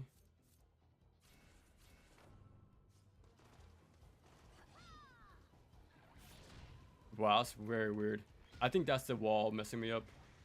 I mentioned it earlier, but for some reason they're really wonky at green door wall.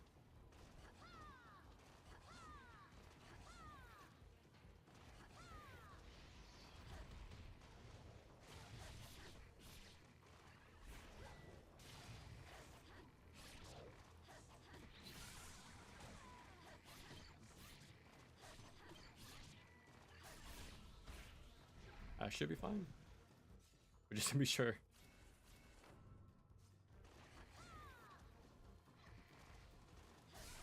There we go. You can also usually after the Still on Bone, I will stand still and light counter. You get iframes and do decent damage, and it hits nearby enemies too if they're super close. So that's a good follow up too after each Still on Bone. The game just kept denying me though, but I think like 4 of them whiffed for some reason. I'm hopeful in the future gameplay content. Yeah, that's interesting. On the pre-order, I don't care for Sonya's look in this game. I prefer how she looked in 2. But yeah, I wonder what that means.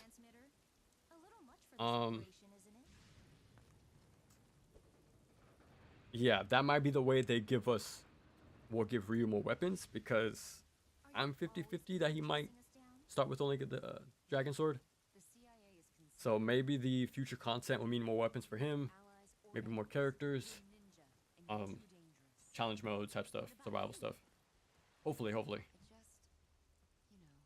But just gotta wait and see. And they'll probably like do a re-release a year later, maybe, with everything in one go, like in one package. Hopefully, because Ninja Gaiden 2 Black was under Xbox, and even though I bought a PS5 copy, it's not on the disc, and that's the issue with a lot of Xbox games right now, from what I've heard. And whatchamacallit, I think Outer Worlds 2 and Ninja Gaiden 4, and there's another like Xbox game coming out soon, and some of them say it's not on the disc, some of the content, and NG4 is under Xbox. They funded it, so let's see if I'm 2 for 2 of games not having the info on there. So yeah. So like, bro, like I collect the Ninja Gaiden games. It's my favorite series. So the fact that I went out the extra effort to whatchamacallit, pre-order from PlayAsia, wait a few extra months to get it, to not have the game on the disc. It's just like a what would you call it? A license? I think it has a little ticket on there. No different from the Switch 2. What are they called? Cartridges things. So yeah, that's pretty much what it is. And then you have to download 80 gigabytes worth of data. Even though I think I heard those Blu-rays can hold up to 100 gigs. So maybe they cheaped out. I wouldn't be surprised. Yeah, I did mention that in my video. But yeah, we'll see if I have to mention it again. Ranger 4, but fingers crossed. So these you can pre-order on Amazon. So they should show up faster. And while PlayAsia, right, that takes a lot longer compared to Amazon. So yeah, we'll see. I'll find out a lot sooner than last time. Go to the trouble of bringing her to the Unagi if he wanted to kidnap her. Is there a stream on multiple sites? No. I used to stream on Twitch. But I'm just gonna do them here now. Like I don't do them too often. But I'm just gonna do it here. And I mentioned it earlier, but I do have a playlist of my past playthroughs. Like I have Ninja Gaiden Black 2, and like other games I covered, like Streets of Rage 4 and all that. Like full playthroughs of some games. Like if they're short enough and if I like them enough, like I have a full playthrough. Most of the playlist is of classic 2D games. That stuff I play like in between editing. I'll just do that, but you'll find like the original NES games on there, and like Castlevania, a bunch of other stuff. But yeah, I want to do more of the games I'm covering though. So like if you like my videos are long as it is, right? But if you want to see the tips in action, like in practice, these are what these playthroughs are going to be for. This is another way to like get the info that I'm mentioning pretty much. Yeah, there's a lot to go over in every game, so I wouldn't blame you if some things slip by. But the South Pacific is too far. You'll never get there in time. But yeah, I don't think I'm gonna have longer videos like this in a long time, if ever. Because like these, I had to cover multiple versions. So like, it's like multiple game reviews in one video. That's why they take so long. But yeah. But yeah, these should be my longest videos ever, and they should definitely. I'm looking forward to going back to my like 15-minute videos again. So I'm looking forward to something a little more tame, and not so so research heavy, pretty much. And since they're Ninja Gaiden, I want to get these right. How can I be the NG fan and mess it up? Pretty much. So that's why I'm taking the extra time to get it as right as I possibly can. But luckily for 3, I only have to play Razor's Edge. I might play Vanilla 3, but that's a maybe. Well, like for Sigma 2 or 2 in general, Xbox I did a playthrough on my Vita. I did some on the Master Collection. So yeah, playing different versions, multiple consoles. That one required a lot more playtime compared to like this one and NGB. Because for one, I only played Sigma on my Vita again. I didn't beat it again on Master Collection because I think I played it recently. Yeah, I just played Ninja Gaiden Black a lot, and then once on my Vita. Yeah, so luckily I got past the one that requires the most playtime. So hopefully this video doesn't take too long to come out. This guy did some Battlefield stuff. Going from jet to jet. Rendezvous successful. Good entry. You done this before? First time. Virgin flight. Nice. She's cool. I know I forget about her too, honestly. But it looks like what's his face, right? Fox's dad. What's his name? McCloud, I think. Even her name's McCloud. I don't know. Might be some Star Fox references happening. Imagine that. Imagine if Ninja Gaiden had a little Star Fox section. Platinum's making the game, so I wouldn't doubt it. I wouldn't put it past them to have a little up section, but we'll see.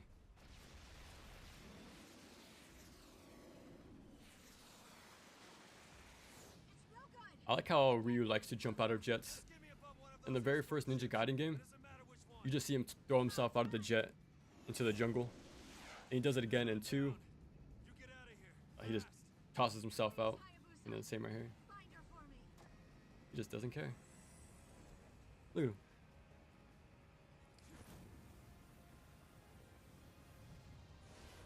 The Falcon died.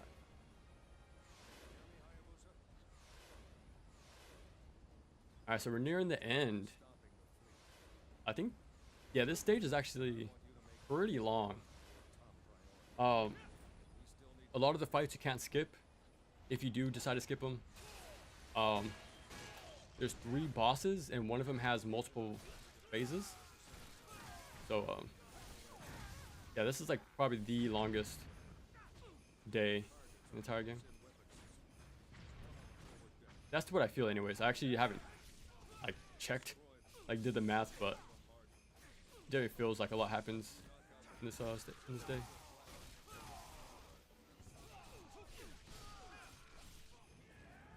Oh, all 3 of them. Yeah, the power of light, forward, Y mash.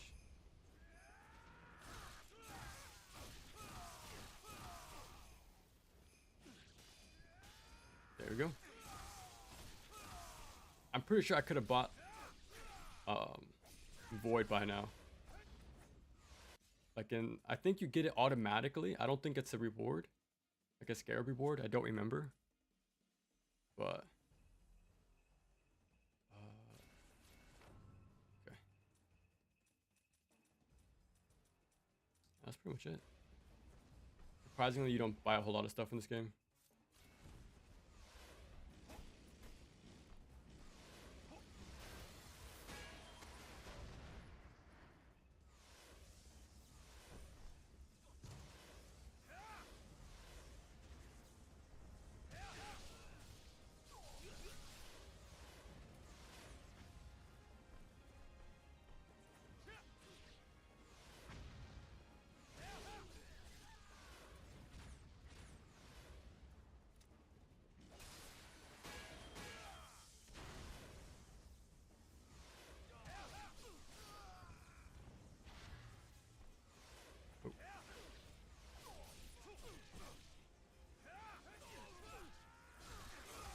Yeah, that's a rare time you'll see me do the still a bone on neutral.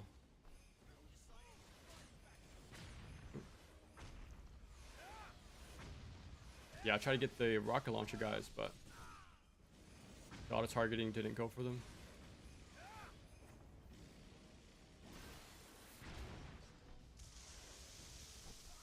Always flying swallow right there. There's a chance he'll anti-air you.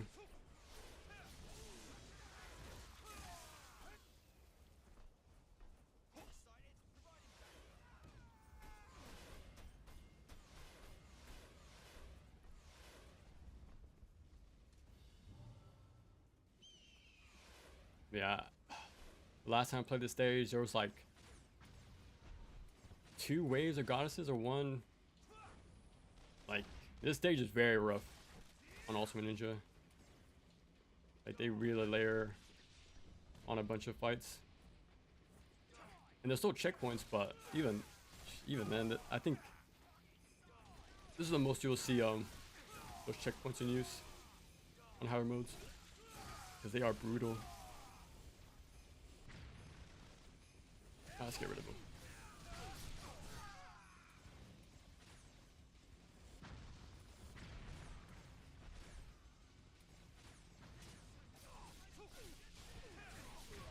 Yeah, that move hit behind me too. That's crazy. Add that to the list of why this string is amazing. Oh, did I miss? Oh no, I got it. I know there's crawlers right here. Okay.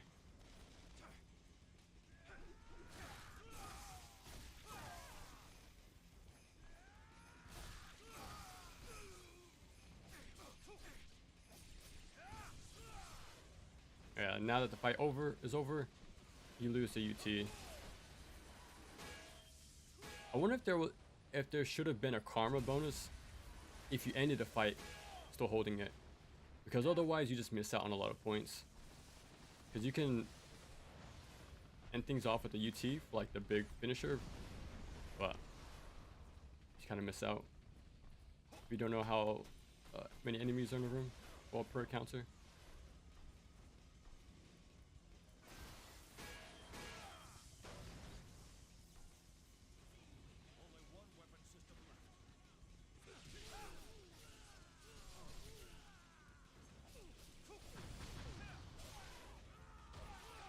I'm surprised he didn't do Steel on Bone.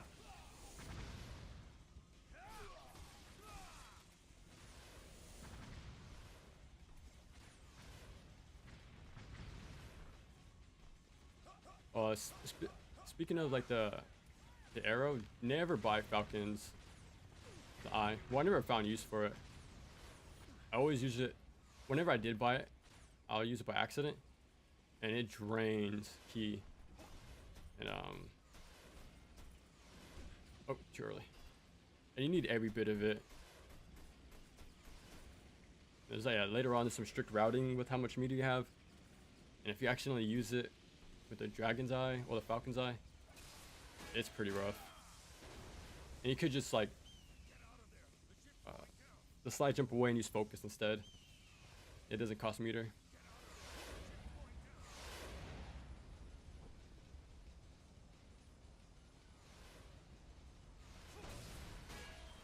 Now I could be building up the True Inferno for the dual spider tanks here, but for majority of us, I don't think that'll be possible.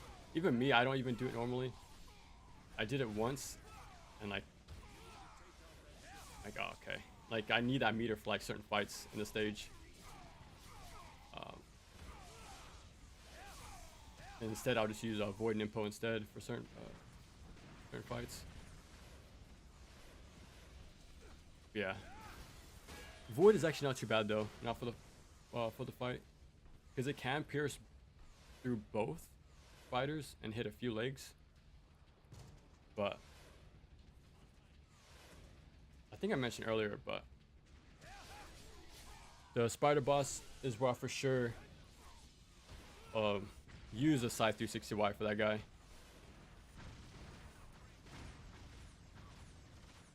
Because that's only 2 bosses before we fight a 3-phase boss. And there's so much screen pollution in the dual tank fight. It's hard to fight it one-on-one. Well, how you would usually. Like a lot of bullets, a lot of missiles. Yeah, it becomes a mess. So I would recommend use a Scythe 360 attack for that one. But you can use it for everything, honestly. But that would be the one fight I'm like, okay, this one you don't need to fight it like before. Oh, lucky for me. I was just gonna do an early release to shuriken cancel the crowd control, but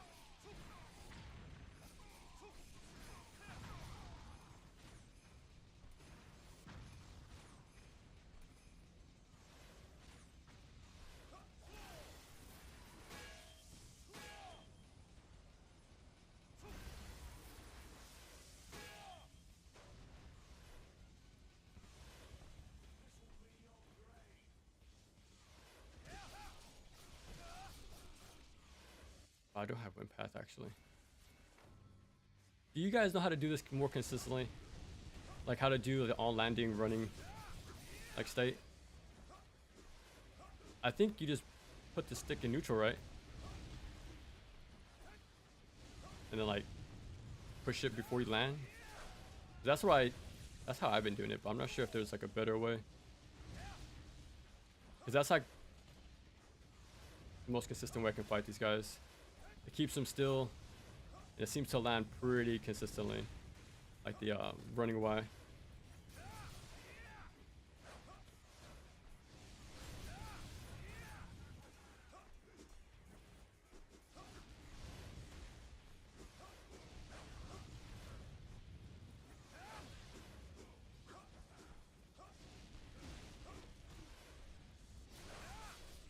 I got it pretty consistently. I think I only missed one. But I think that's how it's done. But otherwise, like I try to fight them. Like they're definitely different from Alchemist. Like they have the regen patterns, which I like, but I try to punish it the same way and it doesn't work, weirdly enough. Yeah, you can Just charge UT and it'll auto target to the nearest guy.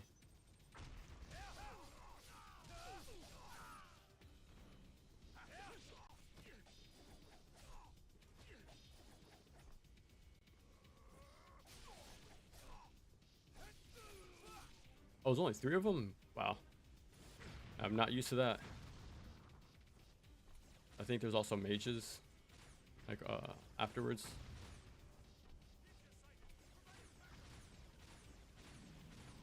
Oh, crap.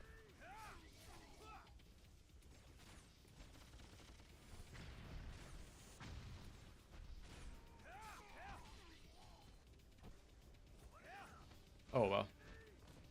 I think the stairs messed me up.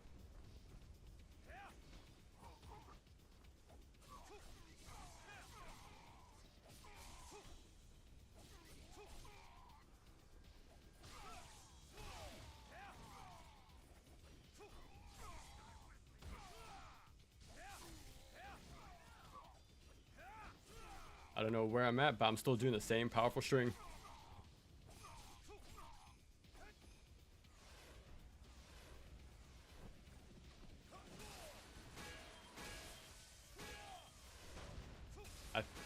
Okay, there's one more ship.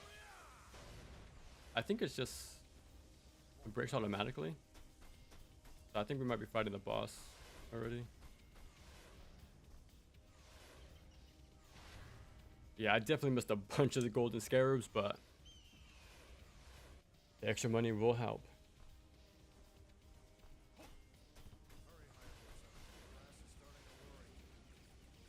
There you go. Yeah, you want to wait because he'll just shoot you off if you climb too fast.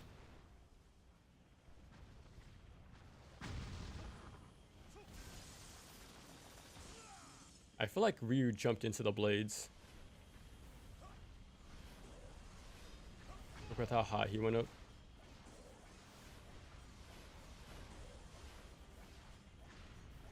There you go. Single light into shuriken cancel. Stun locks it. It's good to know because if you notice, you fight this jet turret like 4 times in the game, like excluding the boss. Like you see that thing a few times.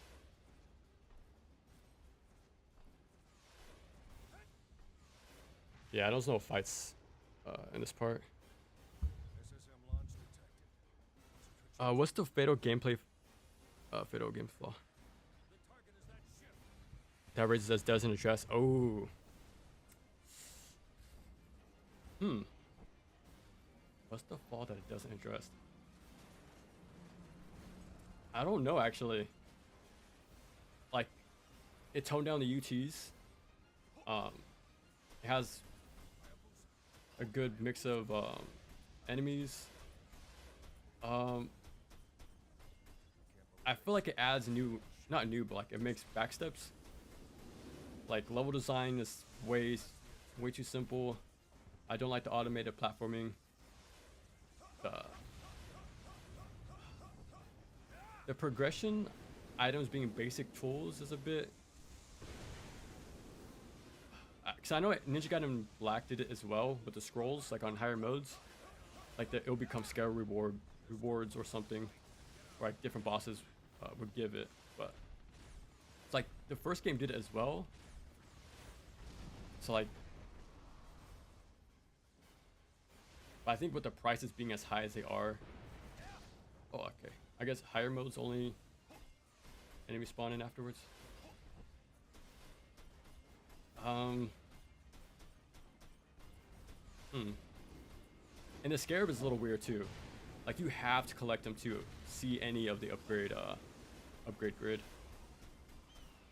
So that's like a weird extra step that you didn't have to do in the past. Like there were some cool unlocks in Ninja Gaiden Black. And the Crystal Skulls didn't do anything in vanilla. I think just a multiplier for karma. But yeah, so you have to like, it fixes problems or addresses them, but it adds weird quirks of its own. But yeah, this fight, I say go to the dark side and use this.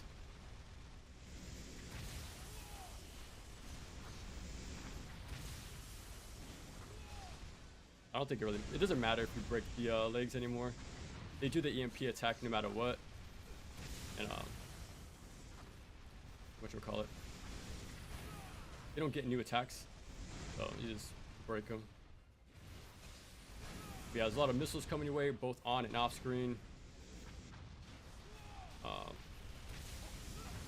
So it's just best to just get this over with as fast as possible and have as much health as you can going into the chairman boss fight.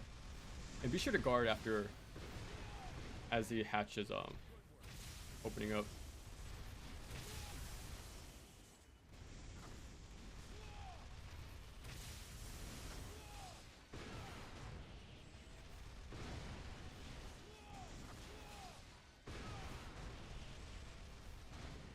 Yeah, since I hit him with the void, this one's already broken. Oh, both of them are broken. Nice.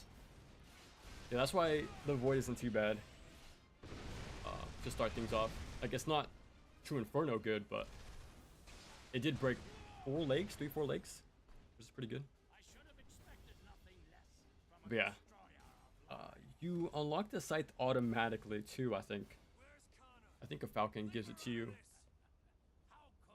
Well, I think you started with it automatically. So I think it was a DLC weapon in vanilla. So instead of like fitting it somewhere, they just give it to you automatically. But yeah, for this fight, well, this one too, actually, you can, like, since you do have this size, 360 wide destroys this boss, especially the first phase. Usually I'll do same thing I did for T-Rex, which is a running triple heavy. But this shreds. Oh, I messed up the input.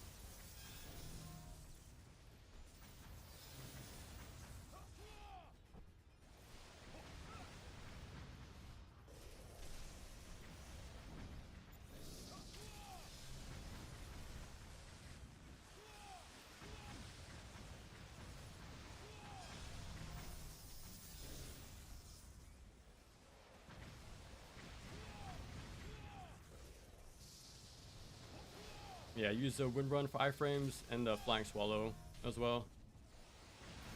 It's just chaining iframes to escape that. I mentioned it during the T-Rex boss fight, but yeah. Use that wind run to flying swallow for that part.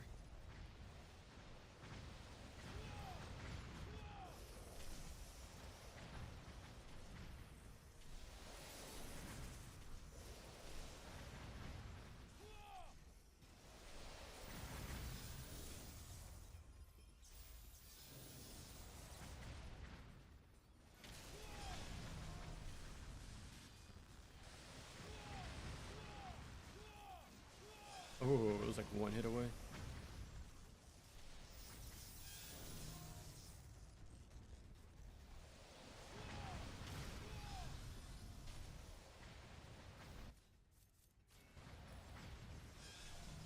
Oh, he's still alive. I thought he was dead. That's funny. There we go. I tried to, well, I did it, but changed my iframes with a slide, wind run into flying swallow. All iframes. And then instantly prep an ADS right here. You can get 1 shot off, and it goes away when he does the carpet bomb.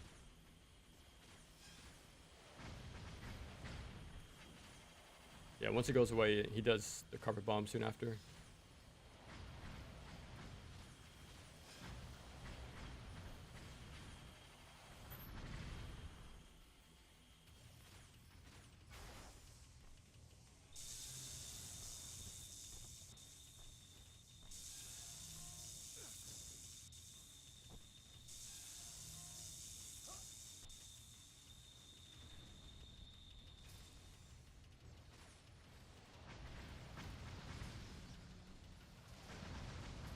Yeah, after it does 3 sweeps with the beams, and after the 3rd one, you can prep a bow UT. Oh, I missed it. My cancel. But yeah, you can get a free UT shot, projectile UT.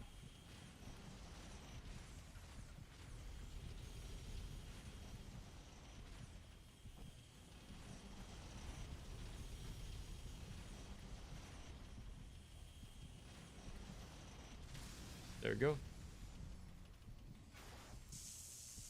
go. Don't be scared. But yeah, I do slide. I don't run surprisingly. Surprisingly, he doesn't clip me with a regular jump. So I'll do like a harsh slide towards him, jump, in air bow, and then you can do on landing like an ADS. And then yeah, from there you start doing bow cancels.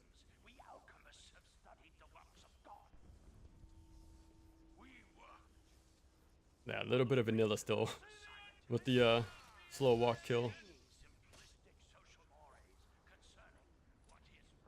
Not having the taunt. Oh, that's true. It does. It doesn't bring back all the weapons. What else is it? No nunchucks either. Oh, no tonfas, no nunchucks. Damn, I didn't even realize that. That's crazy. Does it give you how many weapons? 1, 2, 3, 4, 5, 6. That's a cool amount. I think I have more than enough. I think 700. Oh yeah, I'm good. Let's get the level 3. That's pretty much all I need to buy. I never bought any of these. I know this is like a way to bait still on bones. Well, this one, meditation, my bad. And you just cancel for anything with some key. Never get this. By the time you can get into and throw, you can do something better. This, if you want to crowd control, just do light forward, heavy, or quadruple heavy. It will do that for you. And then yeah, Void's the best ninpo. Windblades might have something, but it's nowhere near as good as before. Inferno also isn't like NG1 good anymore. Like Void has such a small meter to build, you'll see it so much more often. And with the quick D-limbs with the that one string, you can refill it pretty quick too.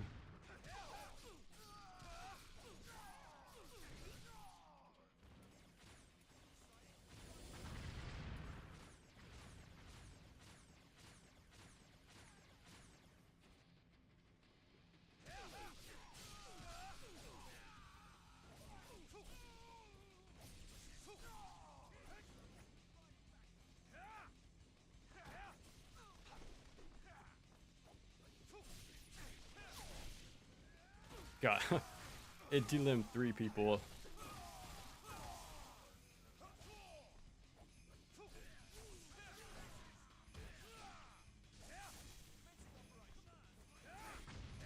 Ooh, perfect timing. I got the iframes of the UT. Oh, never mind.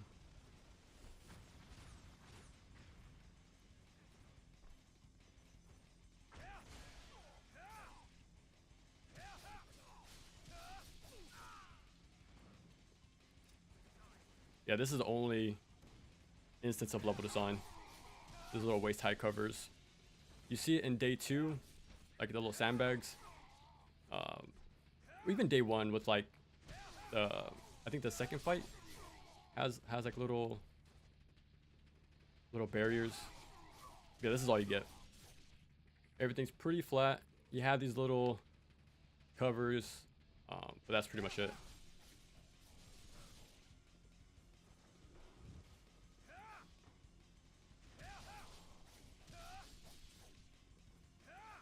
Like, it's a cool way to like kind of like make them run around something. You can like maybe get an extra UT charge, but for the most part, the level design is very straightforward.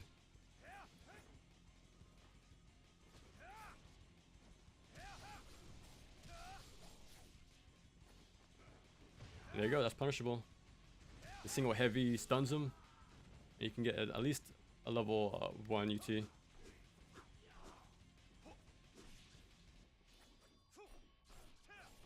Alright, obviously this works. Oh yeah. Just use that. Never mind. If all else fails, just do. Let me see. Do this move.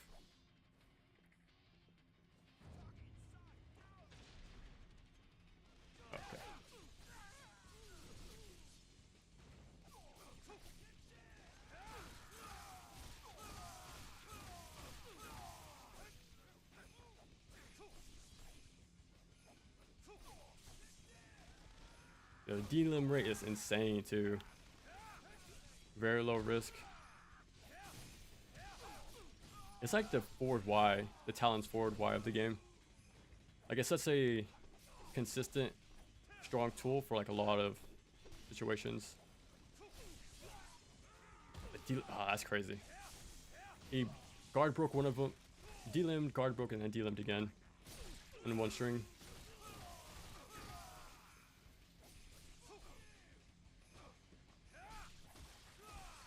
Should be, oh, okay. There would be alchemists on higher levels, but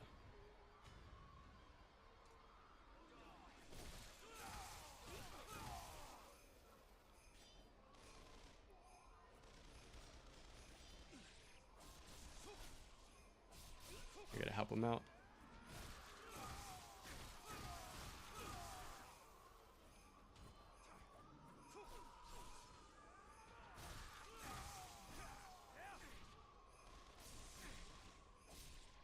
That's something I would like to see though. And like I know the karma window is good. Like the extra info, like an NGB, right? Like it keeps tracks of your kills. But unless you know that game like an encyclopedia, like a walking encyclopedia, you won't know when the fights end. So like, I think Ninja Gaiden 2 doesn't show it at all. Like kills, like in story mode. But if you had like a number slash out of type of system, especially when I mentioned like, if only we knew how to if only we knew the last enemy was there, so we can do like a big cash out with the UT, because otherwise this goes to waste since we lose it as soon as the fight ends. So if we knew when the last enemy was left, like, okay, let's just go all out. But that's just, that'd be a nice like quality of life addition. Oh wow, just one. Yeah, I'm off.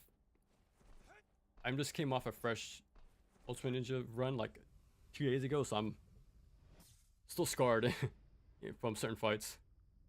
Like that square room had like invisible guys, 6 alchemists, maybe more. I think even fencers too.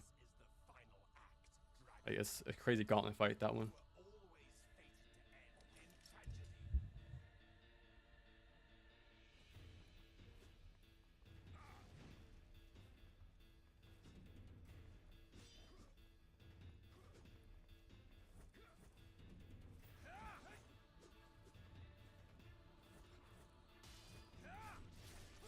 Yeah, just wait for certain enders and go in with a slide triple heavy. I'm noticing he's not doing enders though. There we go.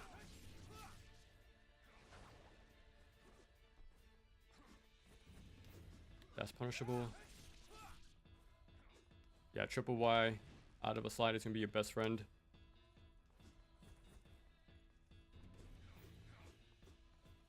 Yeah, he had one more attack afterwards, but he didn't do it. Oh. Good thing I'm on normal because this will insta-kill you otherwise. God, I did a lot of damage.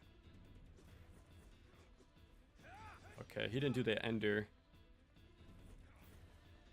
He didn't do the final kick either.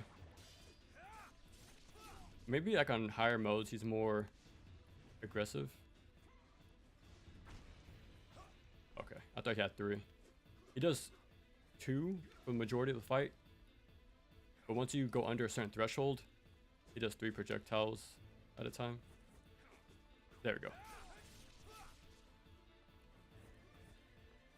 I hit into the ender.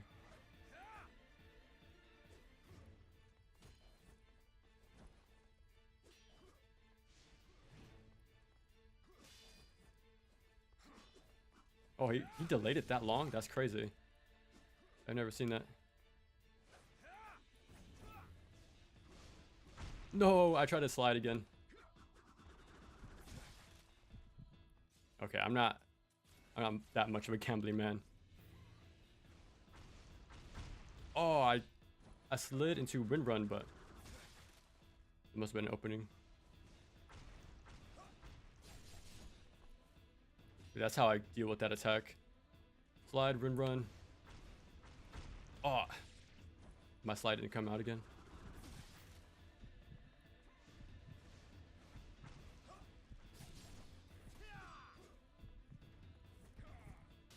There we go.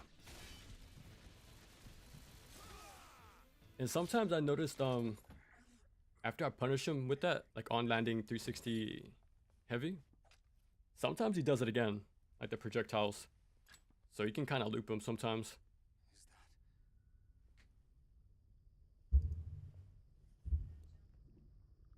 God, I hate the alchemist cool attack animation though. They're I actually like them. I think they're pretty fun. I'm a big defender of those guys. I'm a big defender of a lot of these type of enemies though. Like Alchemist, Tiger Joe, Blitz. Like those type of mini boss type enemies. And these guys aren't random. Like they're very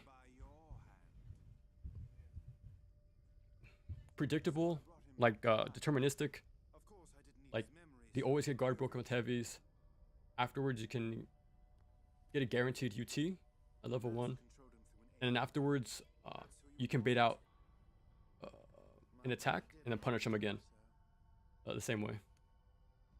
Like they're very fun. It just takes of what did I say before? Situational awareness, learning how to crowd control, like who to prioritize pretty much. You want to go with the one with the shield, and the one that's far away. Yeah, those guys I actually do like, but I'm definitely on my own I think on that one.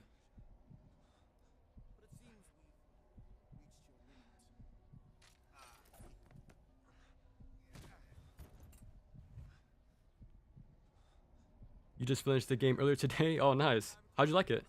You gotta go to bed? Oh, it must have been a while ago, but thanks for stopping by, and then you can finish the VOD later for sure. What did I miss?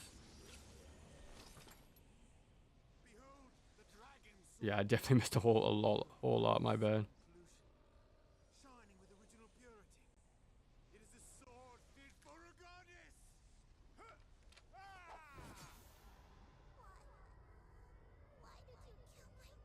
Yeah, this is a bit of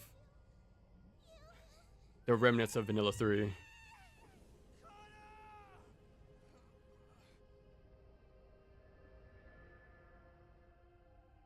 Definitely the weakest story of the 3 for sure. 7 days it shall take. Now begin thy work,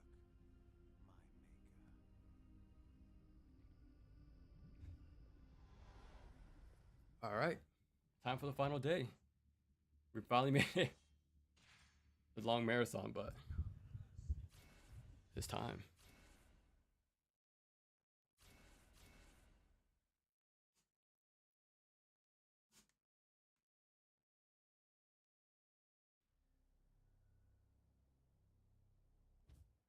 I wish though, actually I don't remember if there's an unlock for beating Ultimate Ninja. Everything's pretty much locked behind a very expensive karma price. I think this one costs like 3 million, 4 million. The original like blue skin. I think there's one more for doing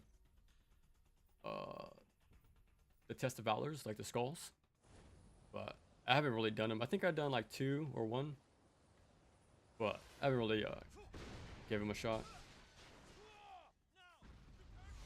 And these you can actually skip a lot of the stage too. Yeah, I have more than enough money to do that.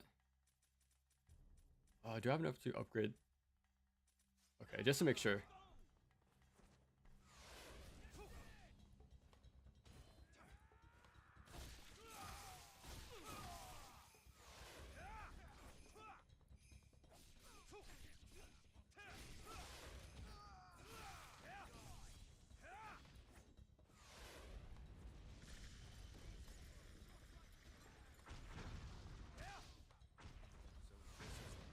I remember being more enemies here, but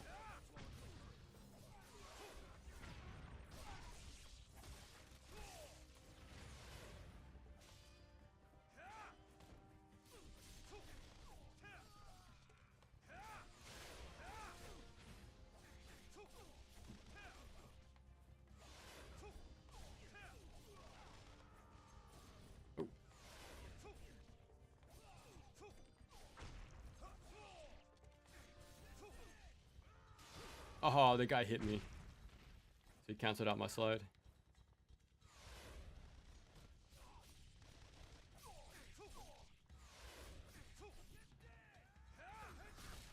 I was surprised that still counted. Let me get my health. I think this fight ends right here, so you don't want to waste that UT.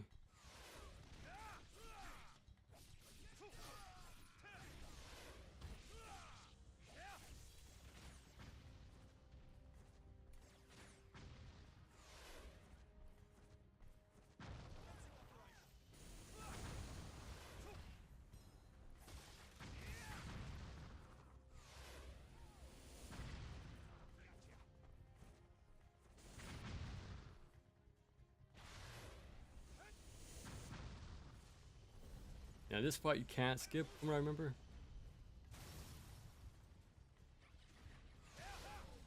But yeah, they're already prepping up the Stell on Bone. Me doing that. This guy got the limb, so I want to be quick. Yeah, those heavy holds. I know Cicada Surge is like pushed as like the thing to go for, like to learn, but I think it's the heavy holds is the main new mechanic you should pick up on, and like as soon as possible. It's insanely good.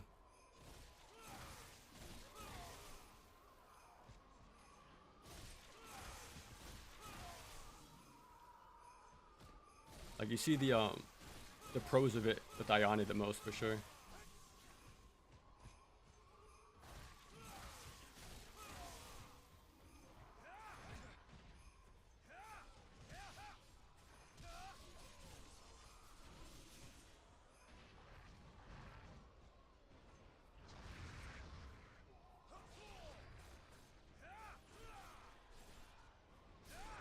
Really? Just light, heavy? You did it? I noticed that was enough to delimb.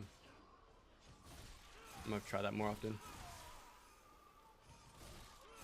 That's a lot quicker than the other one.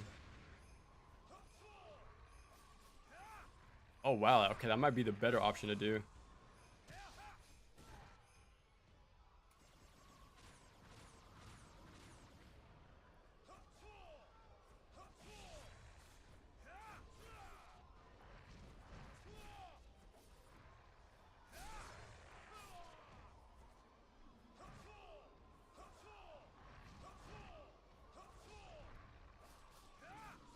Okay, not really. Not too bad though. Short and sweet string.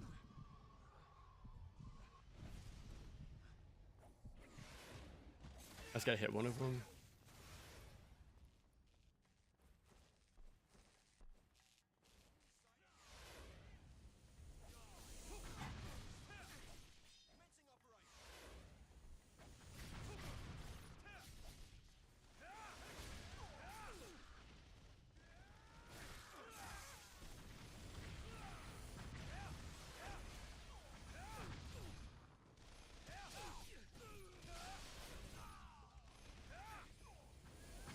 Oh, I knew that was risky to go for, but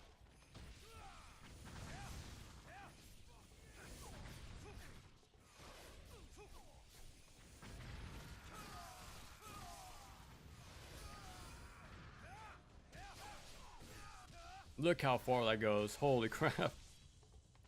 Yeah, UTs do not drop early like they used to. Let me just... Yeah, see, that's the exact same string from the boss. But yeah, sometimes it would just dodge. Like, you can't punish him. Like the boss. But...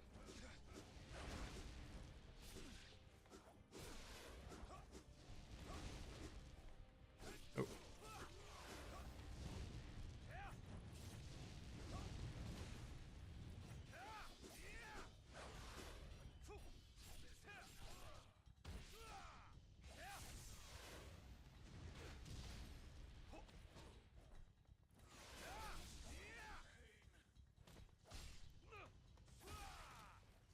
Yeah, it's a little mix of both. It looks like the one string and then wind path to on landing, running heavies.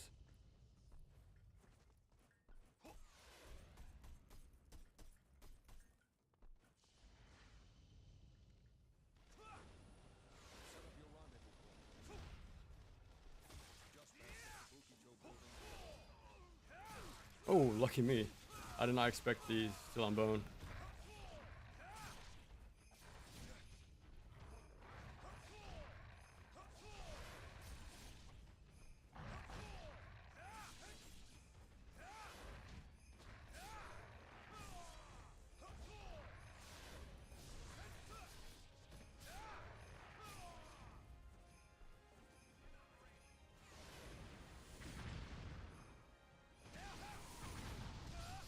Ooh, luckily they got all clumped up. Oh. Actually, I can just leave the fight. Yeah, you can skip this part too. Well, just a little balcony part.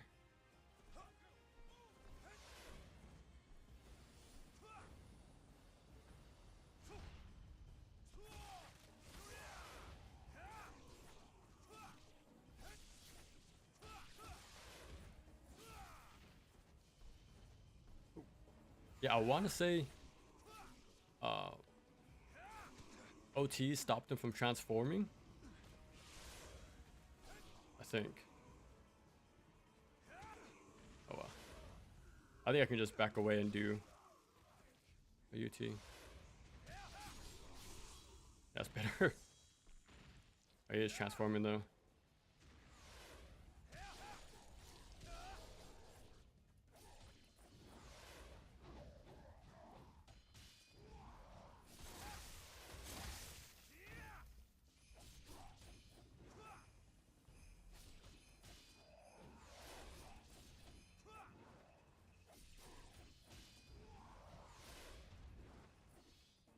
There we go.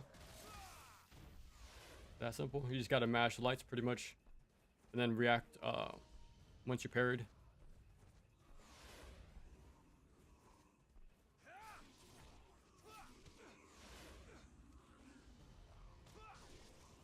I want to say I can skip this fight because I remember there being mages.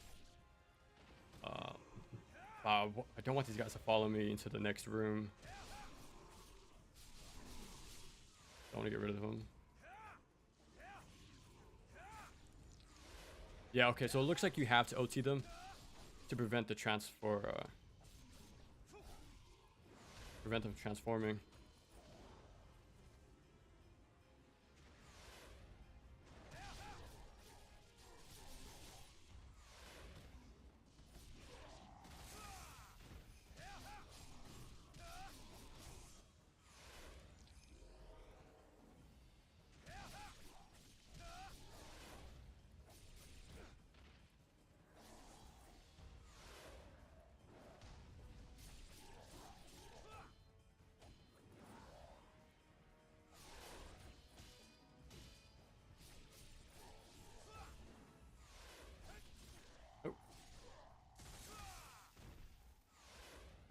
Okay, I have a little PTSD with this fight, but I don't think it's going to be as crazy as Ultimate Ninja.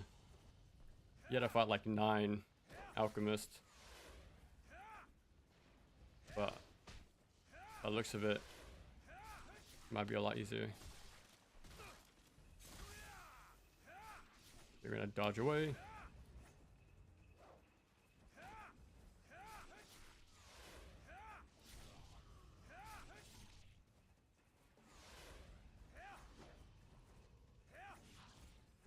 There we go.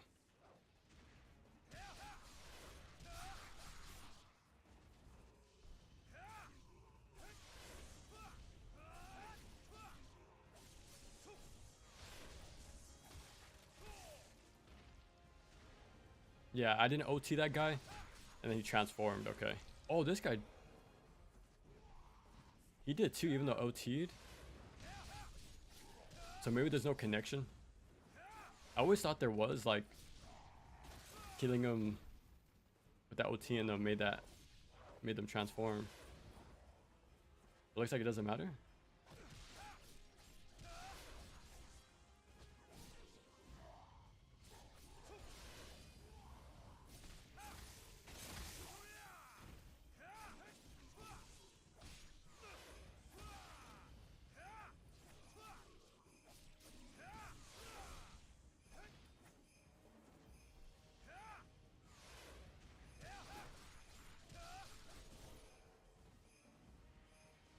Ooh, just in time.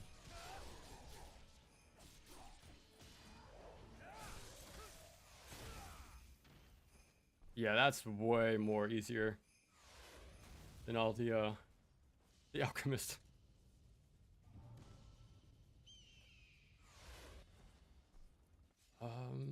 Okay. Time for Cliff.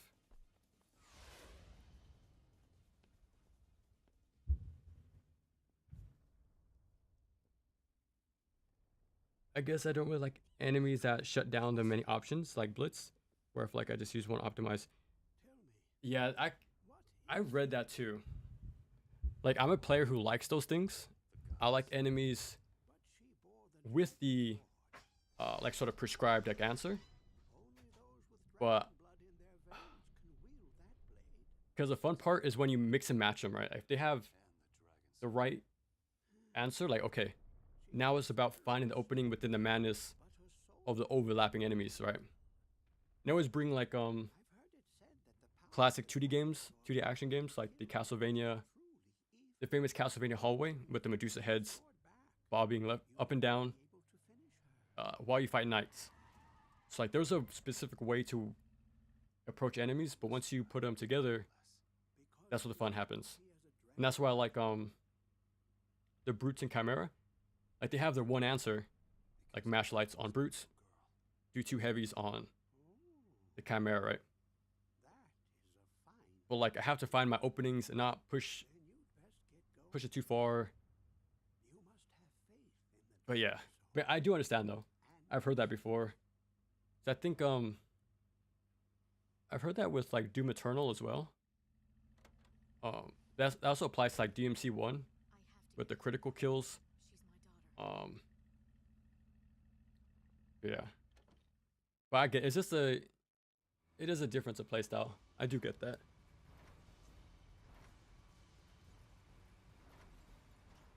Like a preference thing for sure. We have a little rail shooter part. We have auto aim, so it's not really too crazy. And we have the bow UT. It's probably like the only time it'll come in handy. Oh, another thing it proved on NG2, it hits more than one enemy. In NG2, it can pierce, but there's a lot of moments where overlapping enemies, one would only get hit. It's like this, like the extra reticle, like improves the bow UT by a lot. You don't use this much anyways, probably like 3 times in the entire game. Like in the chairman boss fight here, and probably when you first get it. That's pretty much it. But I do like this version of the bow UT compared to 2. Too slow.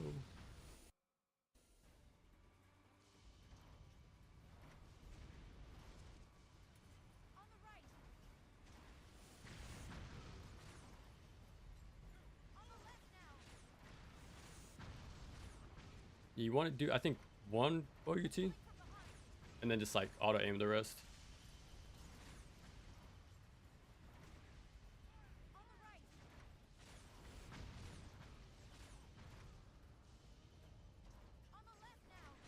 Yeah, I just aim down the middle of the road, and the game will auto aim for me. Because you die quick in this section, so doing this back and forth can be slow. Just let the auto aim do the work for you. It is a fixed pattern, so you can memorize it if you have to. I think guys on the left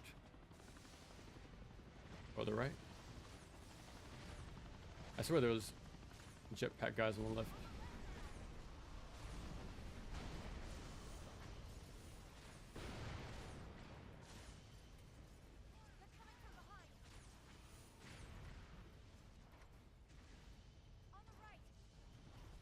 Yeah, her directions are backwards. So if she said right, so I looked left. So yeah, just remember that. She does help. You have to like decipher her backwards instructions.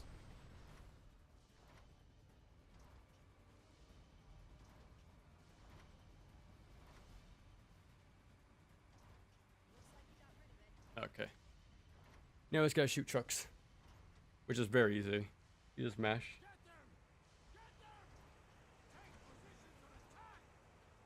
And this is another reason why I compare this game to RE6. Like, there's an exact same section like this. So yeah, I think if when I say it's like in my video, I'm gonna say it's the RE6 of the 3D Ninja Gaidens, and I think that'll instantly make sense. Like, story mode can be wonky, but the side mode is where it's at. It has the most advanced mechanics. And yeah, it's pretty damn fun. Like, the story mode definitely over the top, goes over the top with like QTEs and stuff like that. In weird dual sections, but yeah, play the side mode instead.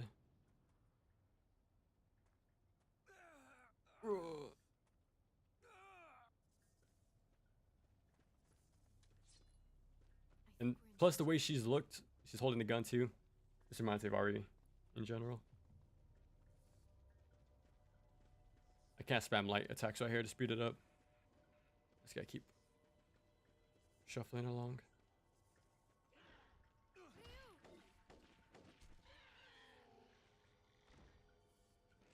We did it. Thanks, Mizuki. No problem. Don't push yourself too hard, Ryu. Here we go. Do you ever give up, murderer? Still you thirst for blood. Even in the state I hope Ninja Gaiden 4 is good. I kind of lost faith in Platinum after Bayonetta 3. good care of Kana. Don't play games. Cliff, surely. I'm curious, Why? what about it was Kana. You really had no clue, did you? whatchamacallit, off-putting. Said that game is also very divisive, But then she ran off with my brother. extremely divisive. She can bear to destroy the world with So that one I'm curious too. Like, everybody took that game differently. went to hell. I always like to hear what people say. Like, I'm like probably the 5 people who like that game, More pure and then I'm like the 5 people who actually played Origins. I suppose you Yeah, that series in general his body. fell off in popularity or with each title. Each title got more and more niche. His in its That's splendor. definitely true for sure. Sister will be the goddess. I'll be surprised if they even make a new game. Like, even a spin-off game, I'll be surprised. Cause I heard Origins didn't sell too well either. Oh dear. I will be Adam. Yeah, that game just likes to switch it up a lot by the Eve. when you look back at it though. New Eden will be all ours.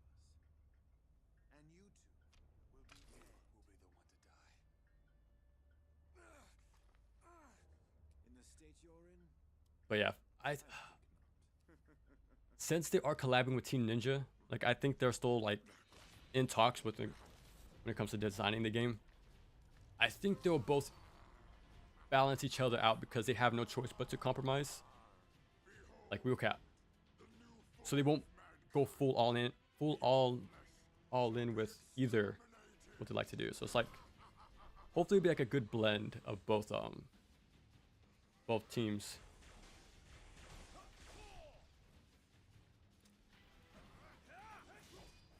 Okay. Let me see something.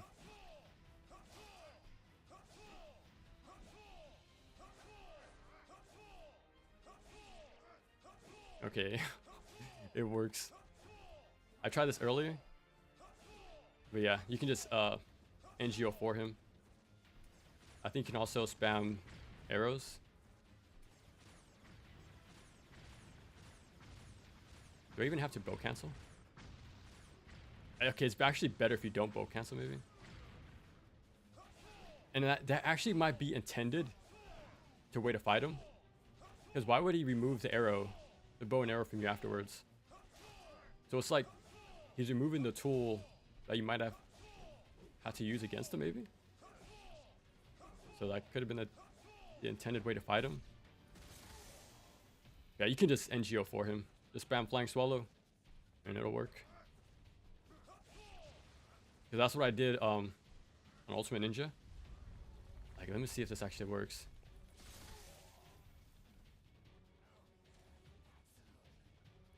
Like, he does have some still on bone stuff too for big damage, but I haven't got like a good read on him. All right, phase 2. He takes your bow away from you right here. That's why I kind of feel like maybe you should have, because like, why would he take that away? Like, so random. Like, why take that away out of everything? So I feel like you should have. What, they wanted you to use a bow, but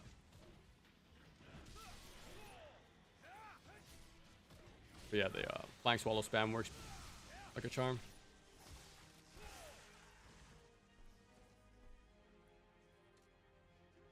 Away from dive, it's super slow. It's not like Marbus fast. It's pretty slow. And yeah, I'm not kidding. You can just spam flying swallow. Ooh. Ooh. If he blocks, he doesn't punish.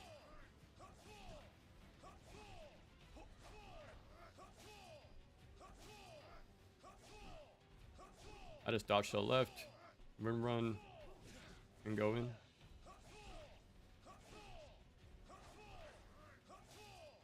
Every Ninja Gaiden game has to have this type of boss.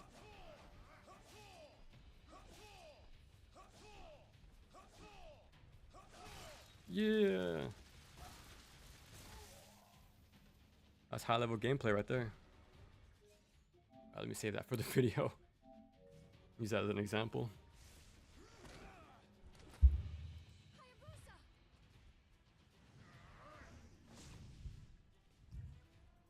And another example of skipping fights. All this is skippable.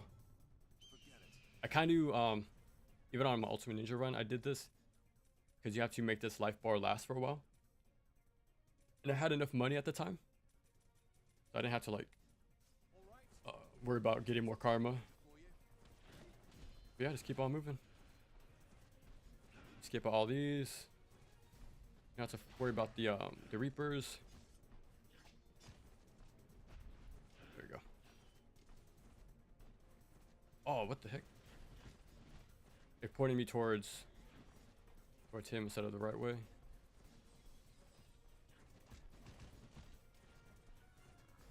There's like 3 Reapers too, so it's just skipping out a lot of like very risky fights.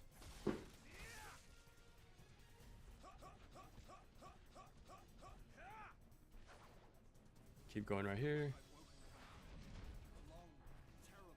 Yeah, after this Falcon dive, we do have to fight though.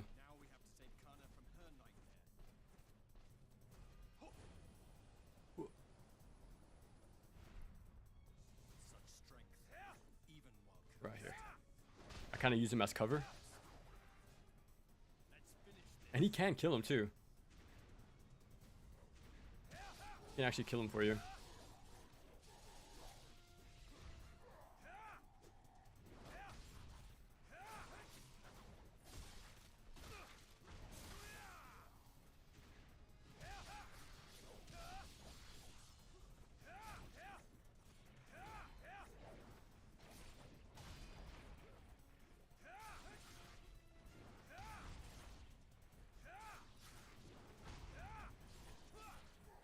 There we go.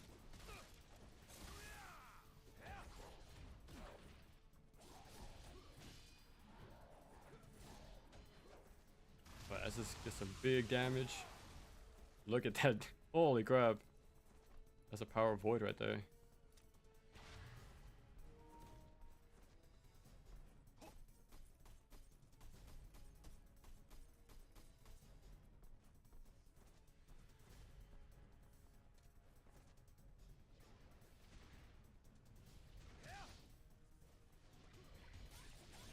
Yeah, you can do the same strat as before.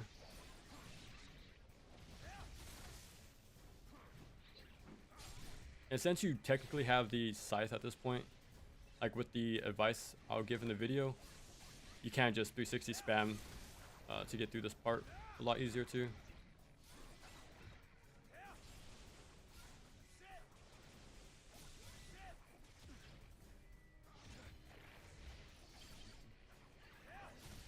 Okay, surprisingly the wall didn't mess that up. Ooh, nice. We went for the other one, but it still worked.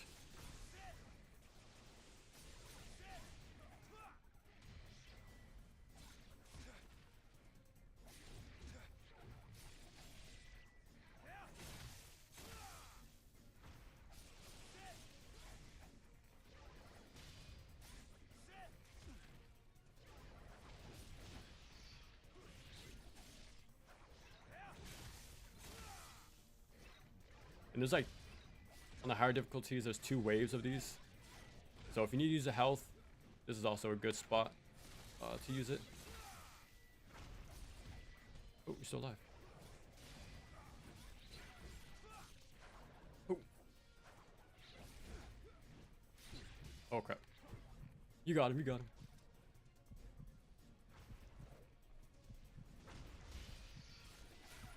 Oh, nice.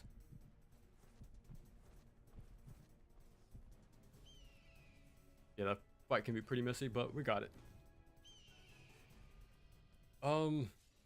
Let's see. Yeah, I have more than enough karma. Let me get this ready to go. I don't want to buy it in the boss checkpoint or the final one, so might as well have it ready. And yeah, I have more than enough money.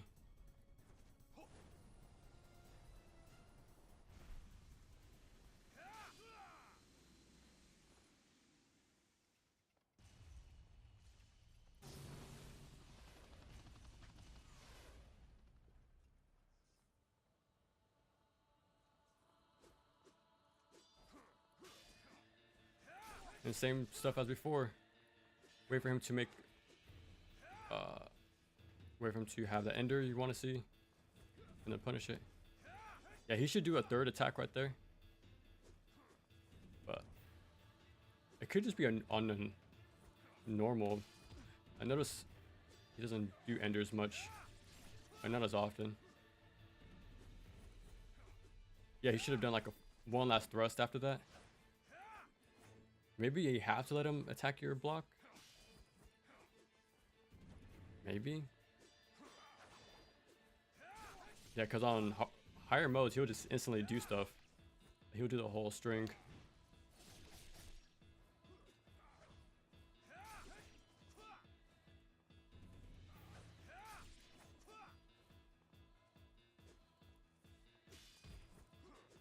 Yeah, he didn't do the thrust, but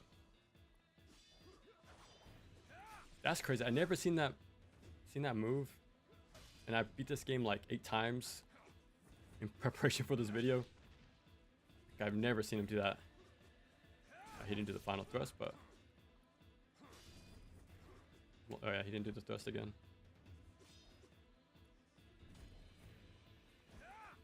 If I have to, I'll just use Ninpo.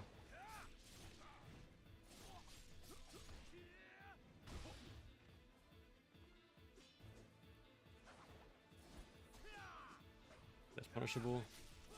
There we go. And right into the final boss. It's pretty similar to God Hand, where we'll fight the rival and get tossed into fighting this big old monster. But unlike God Hand, where it will refill your meter and health, this doesn't. So yeah, you want to really learn this fight throughout the course of the game, because you want to have as much health going into the next fight as possible, so you don't have to like use an upgrade super early either. So yeah, learn this fight, but it'll make the final boss a bit easier, like resource wise.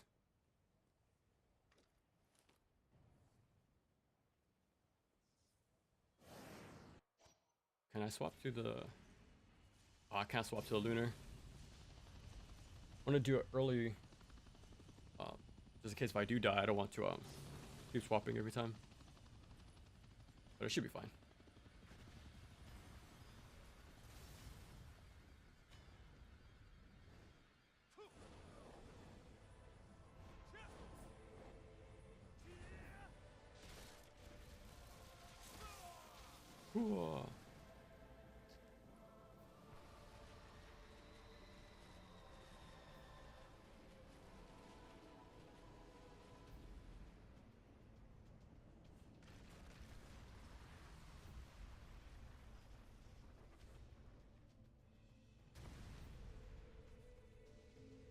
Yeah, you have a QTE to press forward.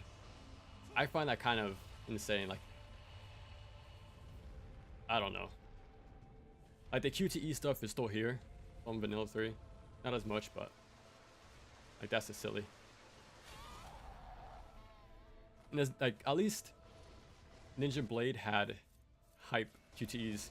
Like crazy things were happening. But you just have to press. Oh, always take the camera off the boss. It'll make things easier.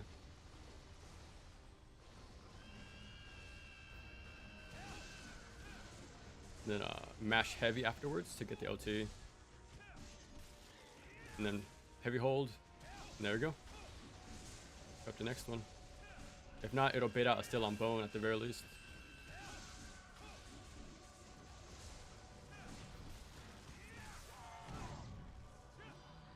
Get on the left side. The left side is a safe spot.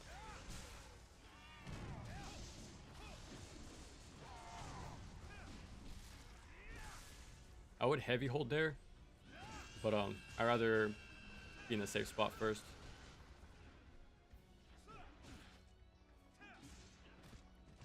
Okay. I got a lot of health to spare.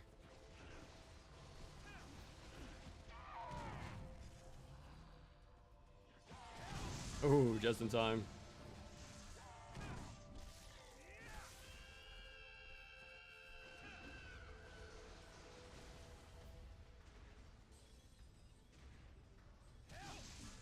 Yeah, you want to use the lunar because Key is built. There's a few ways, but on the number of hits you land, and since this lands a lot and leads into an OT every time, you just have a lot of key buildup in a short period of time.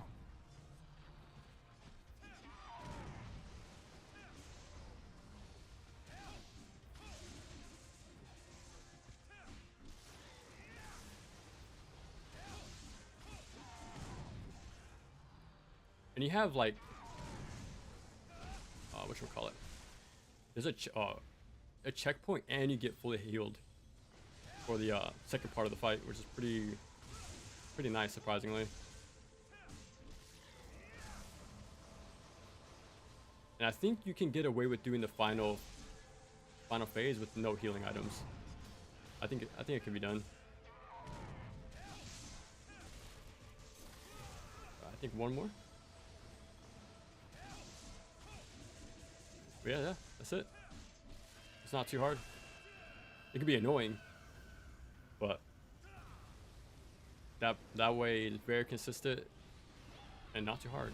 Alright, so since we actually landed a Nimpo, the game healed us.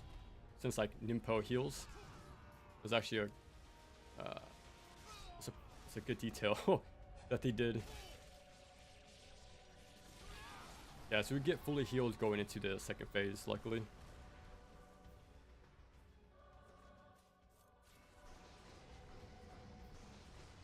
And a flying swallow to cut the gap quicker.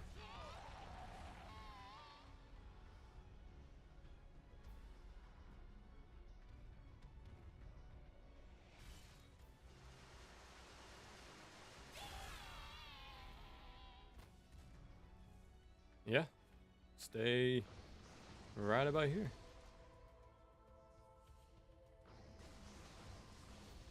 Her hand can't hit you here. Just wait.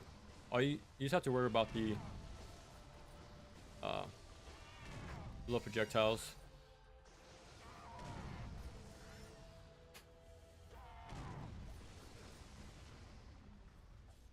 And I know the habit was slide into triple heavy, but if you do that, she gets knocked back way too early. But look at this instead. Look how many light attacks I can land in comparison. So heavy attacks, she goes away hella quick. The lights, you can do way much more damage. I got interrupted there, but yeah, you do way much more damage with just slide in, do full heavies until she backs off. It's way much more damaging. Yeah, being this far avoids her grab too.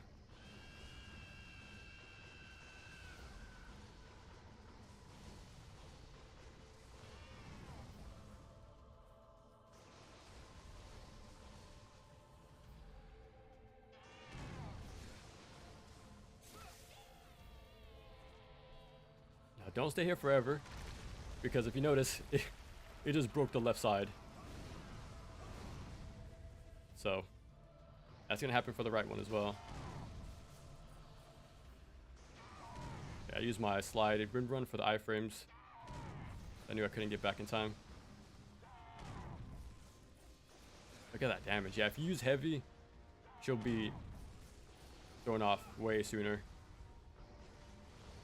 Alright, so this is about to be the last attack. After you do this still on bone, get away from the right side. Go back to the middle. And that's it. That's Razor's Edge. Like, the second phase is really straightforward. Like, the only annoyance is the projectiles, since they're random, but they don't, what's the word? They're not laser heat-seeking missiles, luckily. They're kind of, they shoot at your feet more than directly.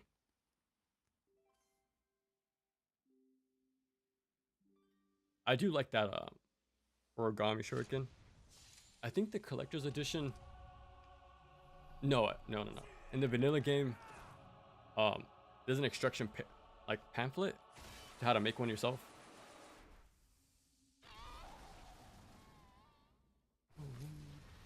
Oh, speaking of little goodies, the physical version of Ragebound is coming with a little paper book. Because thinking of Vanilla 3, I thought of the comic book you get in Yaiba. But yeah, I wonder what the little paper booklet Ragebound is coming with. But not soon enough. But yeah, GG's. There's Razor's Edge.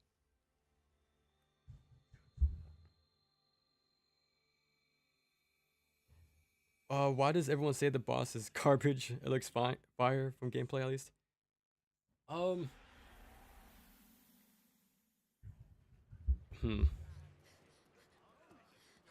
For one, I'll say it's very, what's the word I'm looking for? Overstimulating. A lot of enemies, slam attacks, colors, explosions. She's screaming all the time. Like, it's, before you can even learn what to do, the boss is just annoying. Like, presentation wise, it's just messy. Yeah, I think that alone is enough to annoy people, and I agree, because it's pretty ear screeching. But once you know the strategy, it's very easy, especially the second phase. Yeah, the first one is kind of like you're just fishing for your first level UT. But besides that, yeah, it's super easy. Just run away, UT, mash triangle at the end, get the OT, then a heavy hold afterwards to start from the top.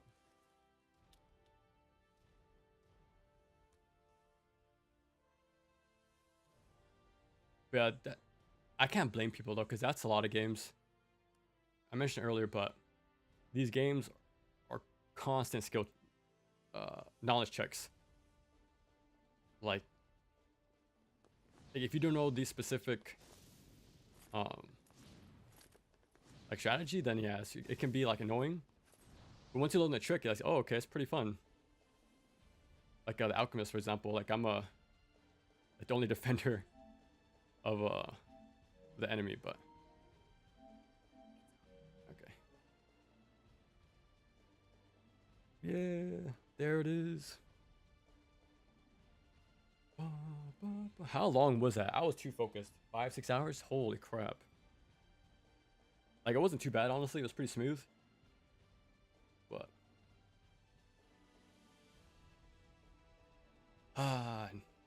there's Razor's Edge. Underrated game, but hopefully what's already happening.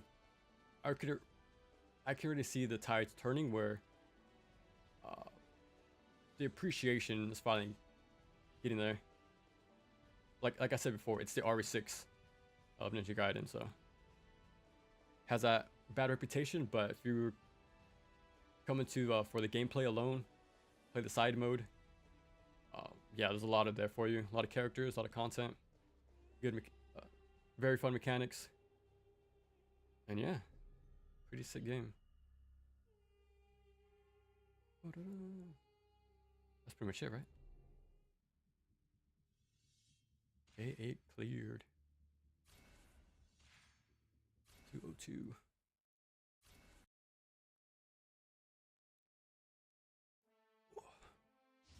And that might be my favorite opening, like menu opening. Just that first 2 seconds of that jingle, I think it's pretty iconic. But that's pretty much it. Ninja Trials, I never touched that. I wish there was online co-op for this game. That'd be fun. I doubt NG4 will have anything like that again, or the series ever again, but yeah, holy crap, I am burning up because it's hot. But yeah, I'm glad we got this done, especially in one single take. But yeah, GG's everyone, thank you for stopping by. Until next time.